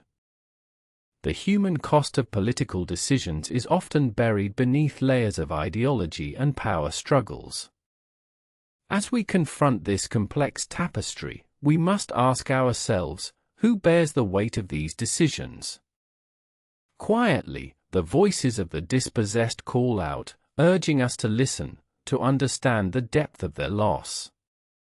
They remind us that the quest for identity and dignity transcends borders and boundaries. In 1967, the Six-Day War further entrenched divisions, reshaping the landscape of the region and deepening the wounds of conflict. The occupation of Palestinian territories began, with its ramifications echoing through generations. The West Bank and Gaza Strip became symbols of struggle and resistance, places where the dreams of a nation collided with the harsh realities of military control. In Gaza, the air is thick with stories of survival against the odds. The blockades and restrictions have not only stifled the economy but have also curtailed the spirit of a people eager for peace and progress. Children grow up amidst ruins, their laughter often mingling with the distant sounds of conflict, a bittersweet symphony of innocence and turmoil. But amidst the despair, seeds of hope persist. Grassroots movements emerge, igniting the flames of change. Activists and ordinary citizens gather, determined to challenge the status quo. They call for dialogue, advocating for a future where empathy reigns over enmity. They envision a world where the wounds of the past give way to healing, where the narratives of both Palestinians and Israelis can coexist in a shared history. Quietly, it is in these moments of unity that we glimpse the potential for reconciliation. Yet, the road ahead remains fraught with challenges. The political landscape is as volatile as ever, shifting with every election and international intervention. The voices of those in power often drown out the cries for justice from the marginalized. And so, the cycle of conflict continues, perpetuated by fear and mistrust, both sides wary of the other's intentions. But what if we dared to step into the shoes of the other? To truly listen without prejudice? What would it take to dismantle the walls we have built, both physical and emotional? The shared stories of struggle and resilience remind us that beneath the labels of Israelis and Palestinian, we are all human, capable of love, loss, and longing. The narratives of those who have walked this land for generations paint a vivid picture of the intertwined lives that have existed here long before borders were drawn. The indigenous peoples, the nomadic tribes, and the settlers all have left their mark on this land, contributing to its rich mosaic. As we delve deeper into these histories, we must confront the uncomfortable truths that lie beneath the surface. The colonial legacies, the geopolitical maneuvering, and the manipulation of narratives have all played their part in perpetuating division. The struggle for power often overshadows the struggles of individuals, their stories lost in the grand narratives of nations. Quietly, but these stories matter. They are the heartbeat of a people yearning for recognition, for dignity, for peace. As we navigate this complex landscape, we are reminded that the desire for autonomy, for self-determination, is universal. It transcends ethnicity, religion, and nationality. It is a fundamental human right that resonates in every corner of the globe. Yet, the question lingers, how do we bridge the chasm of misunderstanding that separates us?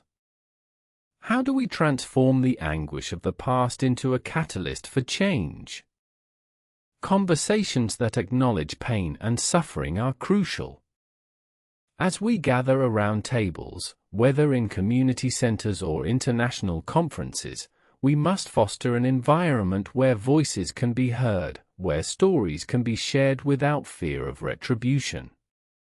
The role of art and culture emerges as a powerful force in this dialogue. Musicians, poets, and artists wield their craft to challenge narratives and inspire empathy. Quietly, through their work, they transcend borders, speaking to the universal experiences of love, loss, and hope. But as we look to the future, we must confront the harsh realities that persist. The cycle of violence, the narratives of victimhood, these are not easily dismantled.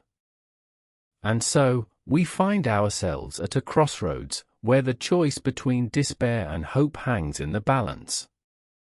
The stories we tell today will echo into the future, shaping the lives of generations to come. What will we choose to remember? What truths will we embrace? As we stand on the precipice of possibility, the tension is palpable. The air is thick with anticipation, the weight of history pressing down upon us. We must confront the truth that, at times, progress is born from pain. The journey toward justice is fraught with challenges, yet within it lies the potential for profound transformation. In this moment, as we seek to understand, we realize that the answers may not be as clear-cut as we hope. The complexities of human experience defy easy categorization.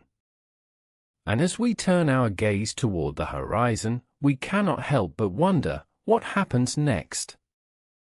What revelations await us in the shadows, and who will emerge as the voices of change as the struggle for justice continues?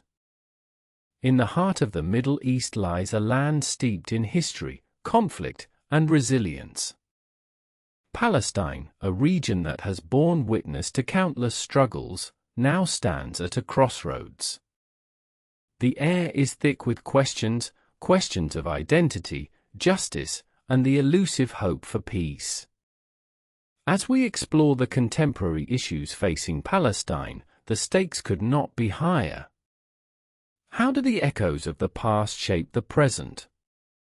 And what role do global powers play in this intricate tapestry of fate? In the bustling streets of Ramallah, the weight of 1,000 stories hangs in the air. Each corner whispers tales of hope and despair, of dreams deferred and aspirations ignited. We are drawn into a narrative that transcends borders, a narrative that demands our attention and understanding. As we step into this complex world, let us uncover the layers of history that continue to shape the lives of millions. This is a journey not just through time and geography, but through the human spirit itself. Prepare to witness the struggle for dignity and the relentless pursuit of peace. The story of Palestine is not merely one of geographical disputes, it is a tale woven with the threads of culture, faith, and humanity. As we delve into the contemporary issues, we find ourselves facing a multitude of challenges. The Oslo Accords of the 1990s were heralded as a turning point. Signed in 1993, they promised a path toward peace and an eventual two-state solution.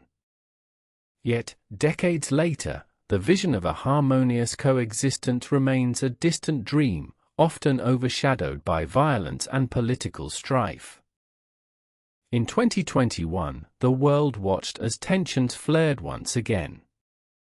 The streets of Jerusalem became a battleground, echoing the cries of a population tired of living under the shadow of oppression. The Israeli airstrikes on Gaza, coupled with the relentless rocket fire in response, marked another tragic chapter in this long saga.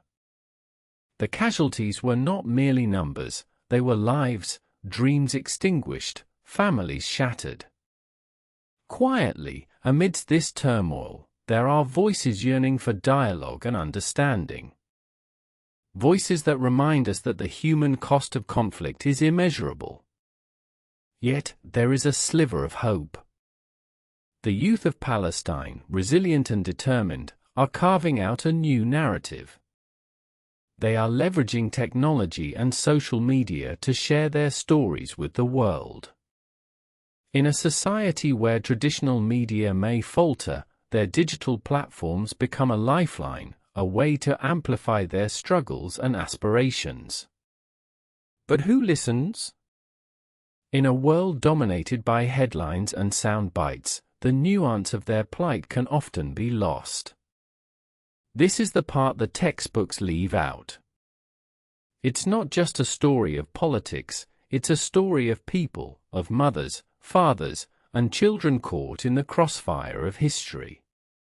As we navigate the complexities of the region, we cannot ignore the influence of global powers. The United States, historically a key player in the peace process, has often been perceived as a double-edged sword. While it has provided aid and support to Israel, its commitment to a balanced approach remains in question. The recognition of Jerusalem as Israel's capital in 2017, for instance, sent shockwaves through the region, igniting protests and further complicating the peace dialogue. Conversely, nations like Qatar and Turkey have emerged as supporters of Palestinian rights, providing humanitarian aid and political backing. But what is the real impact of their involvement? Are they allies in the pursuit of peace, or are they merely adding fuel to the fire? As we delve deeper, we must also confront the internal divisions within Palestinian society. The rift between Fatah and Hamas has only served to further complicate the quest for a unified voice. The Palestinian Authority, led by Fatah, seeks diplomatic recognition and statehood through negotiations.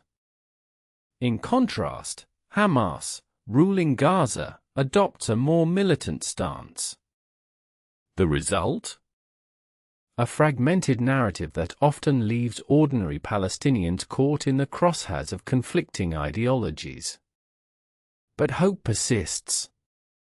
Grassroots movements are emerging, advocating for unity and reconciliation. Activists are calling for a new approach, one that prioritizes the voices of the marginalized and champions the cause of justice and equality.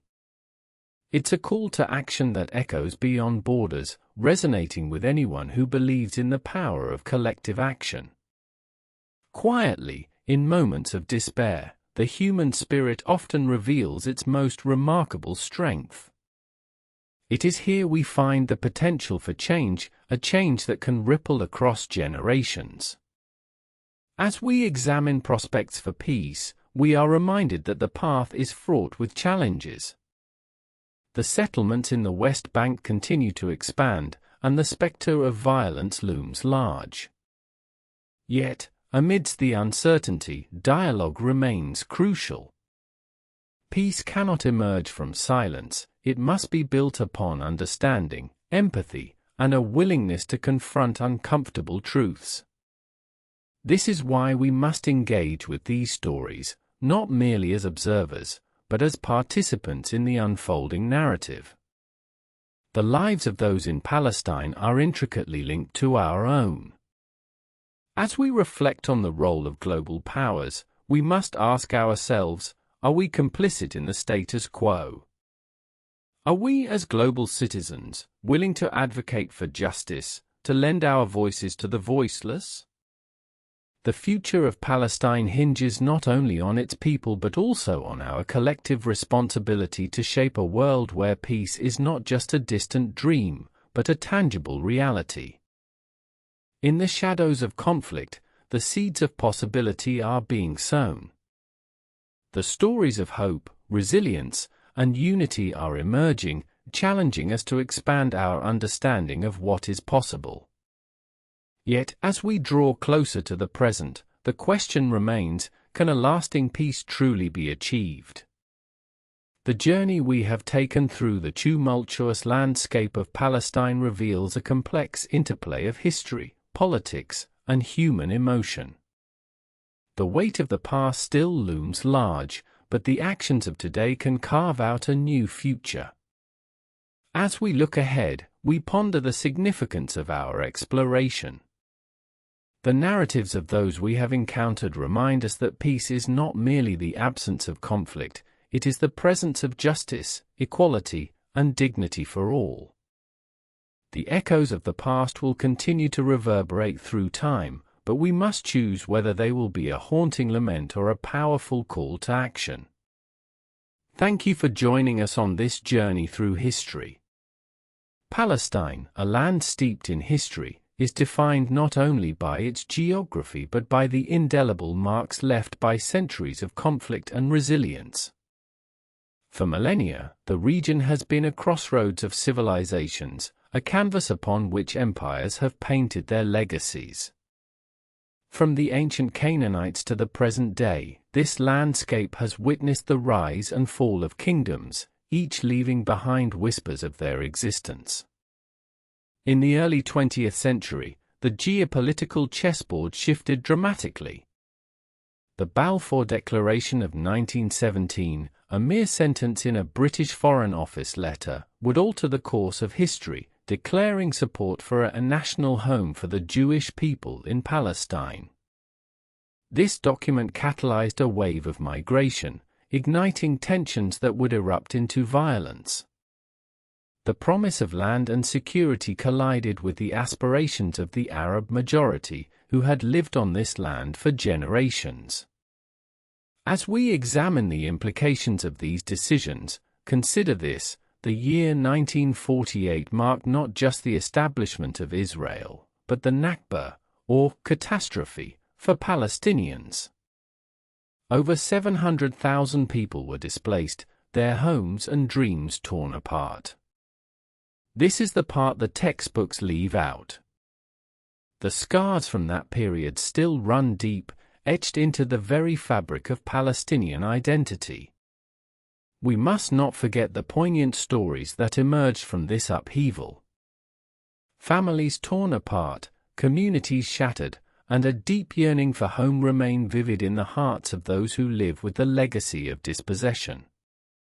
A young girl named Layla, just 9 years old during the Nakba, recalls her childhood in a village that no longer exists. Her story is a microcosm of a greater narrative, the testament to the human spirit's resilience amid despair.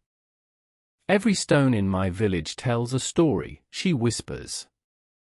"We were not just numbers, we were people, families, love and laughter filled our days." Her words resonate, reminding us that behind every statistic lies a life, a story. In the ensuing decades, the Israeli-Palestinian conflict morphed into a protracted struggle, punctuated by wars, intifadas, and failed peace talks. The Oslo Accords of the 1990s offered a glimmer of hope, a roadmap toward a two-state solution. Yet, as history unfolded, disillusionment grew. The reality on the ground became increasingly complex, with settlements expanding and the separation barrier slicing through communities, deepening divisions. Today, the Gaza Strip stands as a stark symbol of this ongoing struggle, a place where the concept of freedom is often overshadowed by the realities of blockade and conflict. The 2014 war left over 2,200 Palestinians dead, many of them civilians, and thousands more injured. The devastation was not just physical, it shattered lives and futures. Yet, amid the rubble, a flicker of hope persists. Grassroots movements emerge, voices rising in unison, demanding justice and equality. The boycott, divestment, sanctions, BDS, movement seeks to challenge the status quo, calling on individuals and institutions to take a stand against oppression. These are not just political statements, they are expressions of solidarity, a cry for recognition and respect. Engagement, education, and awareness are vital. Each of us has a role to play, be it through advocacy, dialogue, or simply by listening to the stories that often go unheard. Together, we can weave a tapestry of change, one thread at a time. But what does the future hold? Can we envision a landscape where Israeli and Palestinian children play together, where walls are not built but bridges are forged? This vision, while daunting, must remain at the forefront of our collective consciousness. Quietly, the challenge lies not only in dismantling barriers but also in fostering mutual understanding and respect.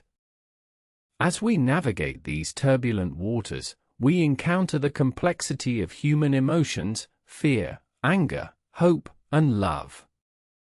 Those who have suffered the most seek not just to reclaim land but to reclaim their dignity. The stories we hear from the heart of Palestine are not merely tales of sorrow, they are also narratives of defiance and hope. Mothers who refuse to let their children forget their heritage, artists who capture the essence of resistance through their work, and youth who dream of a future unshackled by the chains of history. As we delve deeper into the personal accounts of those living under occupation, we uncover the profound impact of daily life in these divided territories.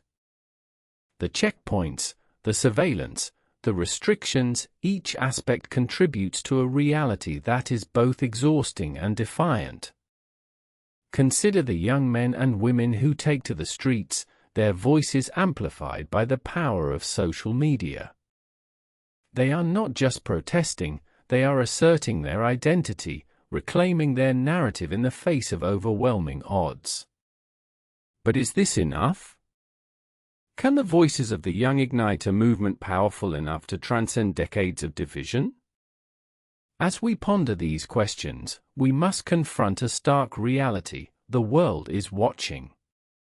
Public opinion shifts, and with it, the potential for change.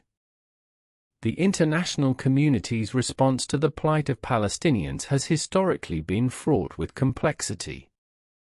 Yet, as more individuals become aware and engaged, the pressure to act intensifies. Quietly, this is where you come in. Your role as a global citizen is crucial. Your voice, your actions, your willingness to engage in dialogue can help shape the narrative. Will you stand for justice? Will you advocate for those whose voices have long been silenced? Amidst this backdrop of struggle, we find stories of courage that defy the darkness. Individuals like Dr. Izzeldin Abuleish, a physician who lost 3 daughters during the Gaza war. Rather than succumbing to despair, he became a beacon of hope, advocating for peace and reconciliation. "I want to be a bridge, not a wall," he professes, his words echoing through the hearts of those who encounter his story. His message transcends borders, reminding us all that humanity can unite in the face of adversity. Each story brings us closer to understanding the intricate web of relationships that define this region. The narratives of interfaith dialogue, cultural exchange, and mutual respect reveal a counter-narrative to the prevailing stories of division. Quietly, but these stories are often drowned out by the clamor of conflict. As we navigate this complex landscape, the question lingers: how do we amplify the voices of peace in a world where division often seems insurmountable? The youth of Palestine stand at a crossroads, armed with dreams and aspirations yet burdened by the weight of history. They are not just passive observers, they are active participants in shaping their destinies. Social media platforms have become their canvases, where they express their frustrations, share their hopes, and connect with the global community. But will this digital activism translate into tangible change? Can the clicks and shares lead to a new reality? As we draw closer to the heart of this narrative, we must acknowledge the systemic challenges that persist. The blockade, the military presence, and the socio-economic disparities create an environment where despair often threatens to overshadow hope. Yet, within these challenges, we find the seeds of resilience. Quietly, the stories of everyday life are often the most powerful. The baker in Gaza who continues to rise before dawn to provide fresh bread, the teacher who inspires her students despite the odds, and the artists who capture the spirit of their people through vibrant murals, they are the heartbeat of Palestinian society. In their struggle, we find lessons that resonate beyond borders. The pursuit of justice, the quest for dignity, and the longing for peace are universal.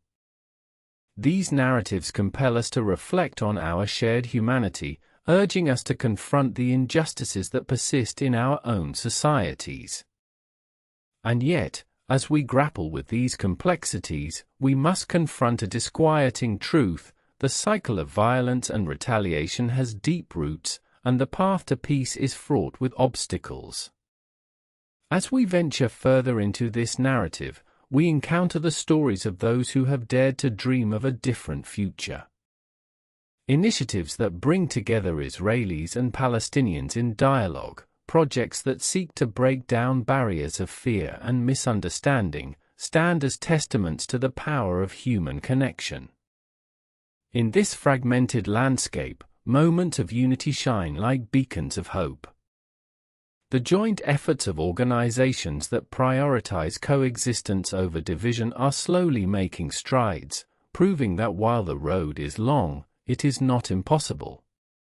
Quietly, but these moments are fragile, often threatened by the echoes of history. And so, we return to the question that haunts us: can we move beyond the narratives of conflict to embrace a shared vision of peace?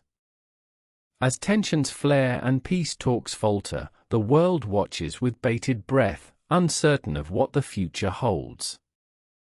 The youth, armed with smartphones and a thirst for change, are leading the charge, demanding their voices be heard. But will their resilience be enough to break the cycle? Perhaps the answer lies not in the hands of a few leaders, but in the collective will of the people. As we navigate this intricate web of human experience, we must remember that change begins with each of us. Quietly, the power to shape the future rests not only in policy but in compassion and understanding. As we conclude this exploration, we find ourselves at a crossroads, a pivotal moment in time where the choices we make today will echo into the future. Will we rise to the occasion? Will we stand in solidarity with those who seek justice and peace? The journey of Palestine is far from over, and as we turn the page, we are left with more questions than answers. What lies ahead is uncertain, but the stories we have shared remind us that hope is a powerful catalyst for change. And as we step into the unknown, one truth remains clear: the fight for justice is a journey that belongs to us all. In the quiet moments that follow, we must reflect on our role in this narrative, the choices we make, and the legacy we leave behind. For the story of Palestine is not just a tale of conflict, it is a story of humanity, resilience, and the unyielding quest for peace that resonates in the hearts of all who dare to dream. And so, we leave you with this thought: in a world filled with division, can we find the courage to connect, to understand, and to advocate for a brighter, more equitable future? The answer may yet unfold, but for now, the journey continues, and the story of Palestine remains unfinished. As we delve deeper into this complex tapestry woven with threads of history, culture, and conflict, we find ourselves not just reading the pages of a book, but witnessing the living narrative of a people. To truly understand the plight of Palestine, we must embark on a journey through time, tracing back to the late 19th century. The year is 1897, a pivotal moment when the First Zionist Congress convened in Switzerland, laying the groundwork for the establishment of a Jewish homeland in Palestine. The echoes of this historic gathering would ripple through the decades to come, stirring hopes and fears alike. The land of Palestine, a place revered by many faiths, was inhabited by a diverse tapestry of communities, each contributing to the rich cultural mosaic. Quietly, it is essential to remember that this land was not empty, it was alive with stories, traditions, and lives intricately interwoven. Fast forward to 1917, a year that would change the course of history. The Balfour Declaration marked a significant turning point, as the British government expressed support for the establishment of a national home for the Jewish people in Palestine. This declaration, while heralded by some, was met with deep concern and resistance from the Arab population, who viewed it as a betrayal of their aspirations for self-determination. In the years that followed, tensions escalated.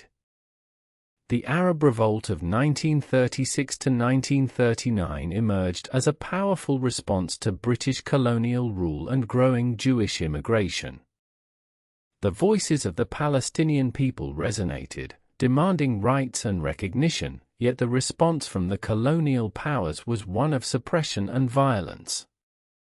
As World War II came to a close, the world stood at a crossroads once more. The Holocaust had unveiled the horrific depths of human cruelty, igniting a global urgency for a Jewish homeland. In 1947, the United Nations proposed a partition plan to create separate Jewish and Arab states. This was the moment of fateful decision, a moment that would forever alter the landscape of Palestine.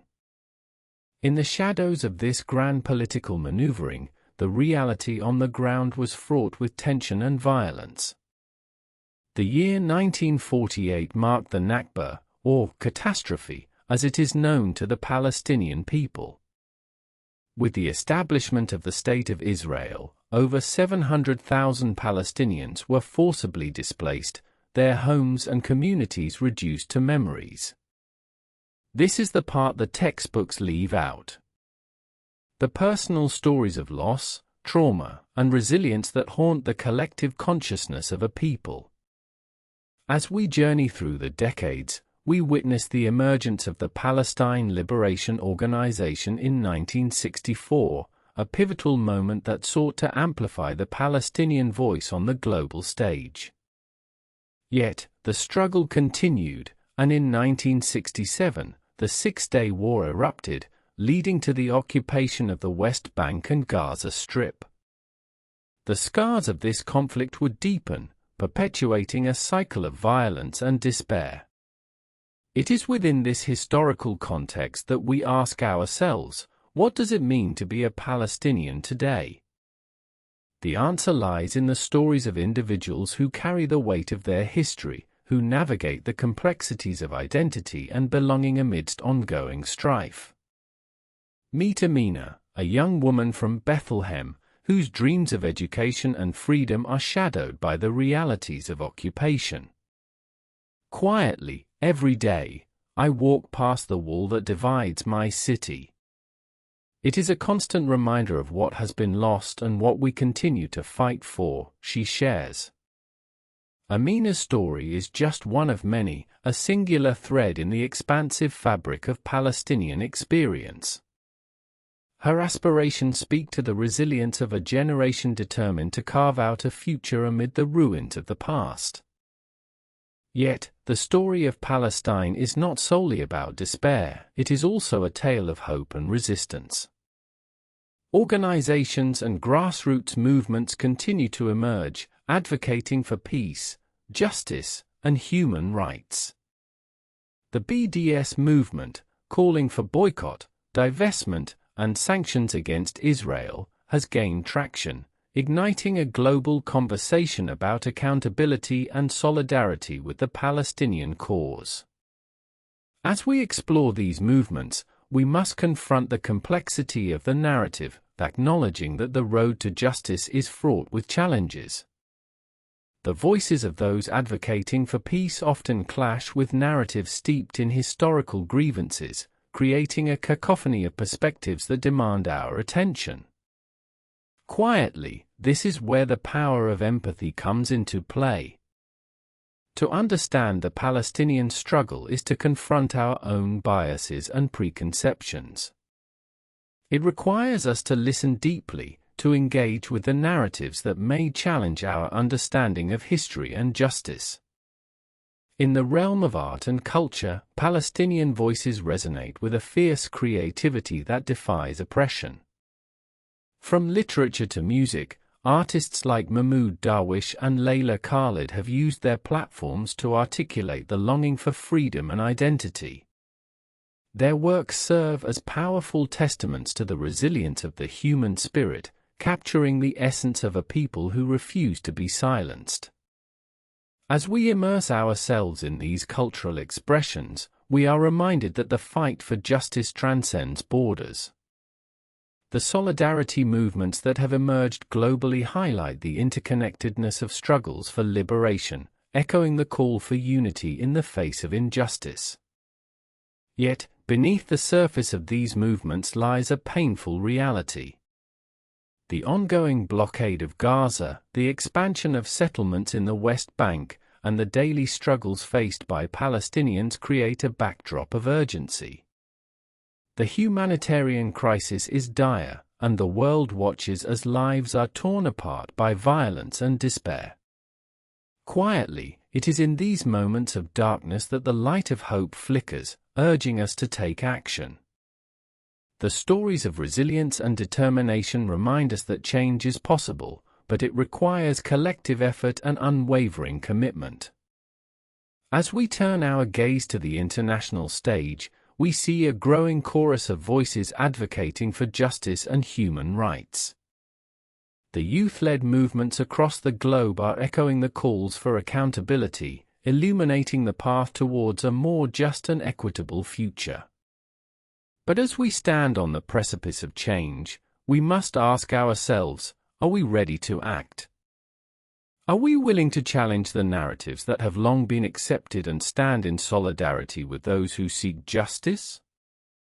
The story of Palestine is one of unyielding spirit, of a people who have endured unimaginable hardships while dreaming of a brighter tomorrow. As we reflect on these stories, we are reminded that the quest for justice is a shared journey, echoing in the hearts of all who dare to dream. And as we move forward, we carry with us the weight of this history, the stories of Amina, Mahmoud, and countless others who have shaped this narrative. In the end, the question remains, what role will you play in this unfolding story? As we close this chapter, we find ourselves standing at the edge of possibility, where the choices we make today will reverberate into the future. The journey is far from over, and the echoes of history remind us that the fight for justice is not just a battle for one people, but a struggle that belongs to us all. And as the sun sets over the hills of Palestine, casting long shadows on the land, we are left with the lingering question, can we rise above the divisions that separate us and unite in our shared humanity? The answer lies in the choices we make, the stories we amplify, and the connections we forge. But time is running out, and the next chapter beckons. After 3,000 years of history, what surprised you most? What did you not know before tonight? Leave it in the comments. I read every one, and on this topic especially, I want to hear from you. Next time, we go somewhere just as ancient and just as misunderstood. A civilization that built one of the greatest empires the world has ever seen, and was nearly written out of history entirely. Subscribe. You won't want to miss it.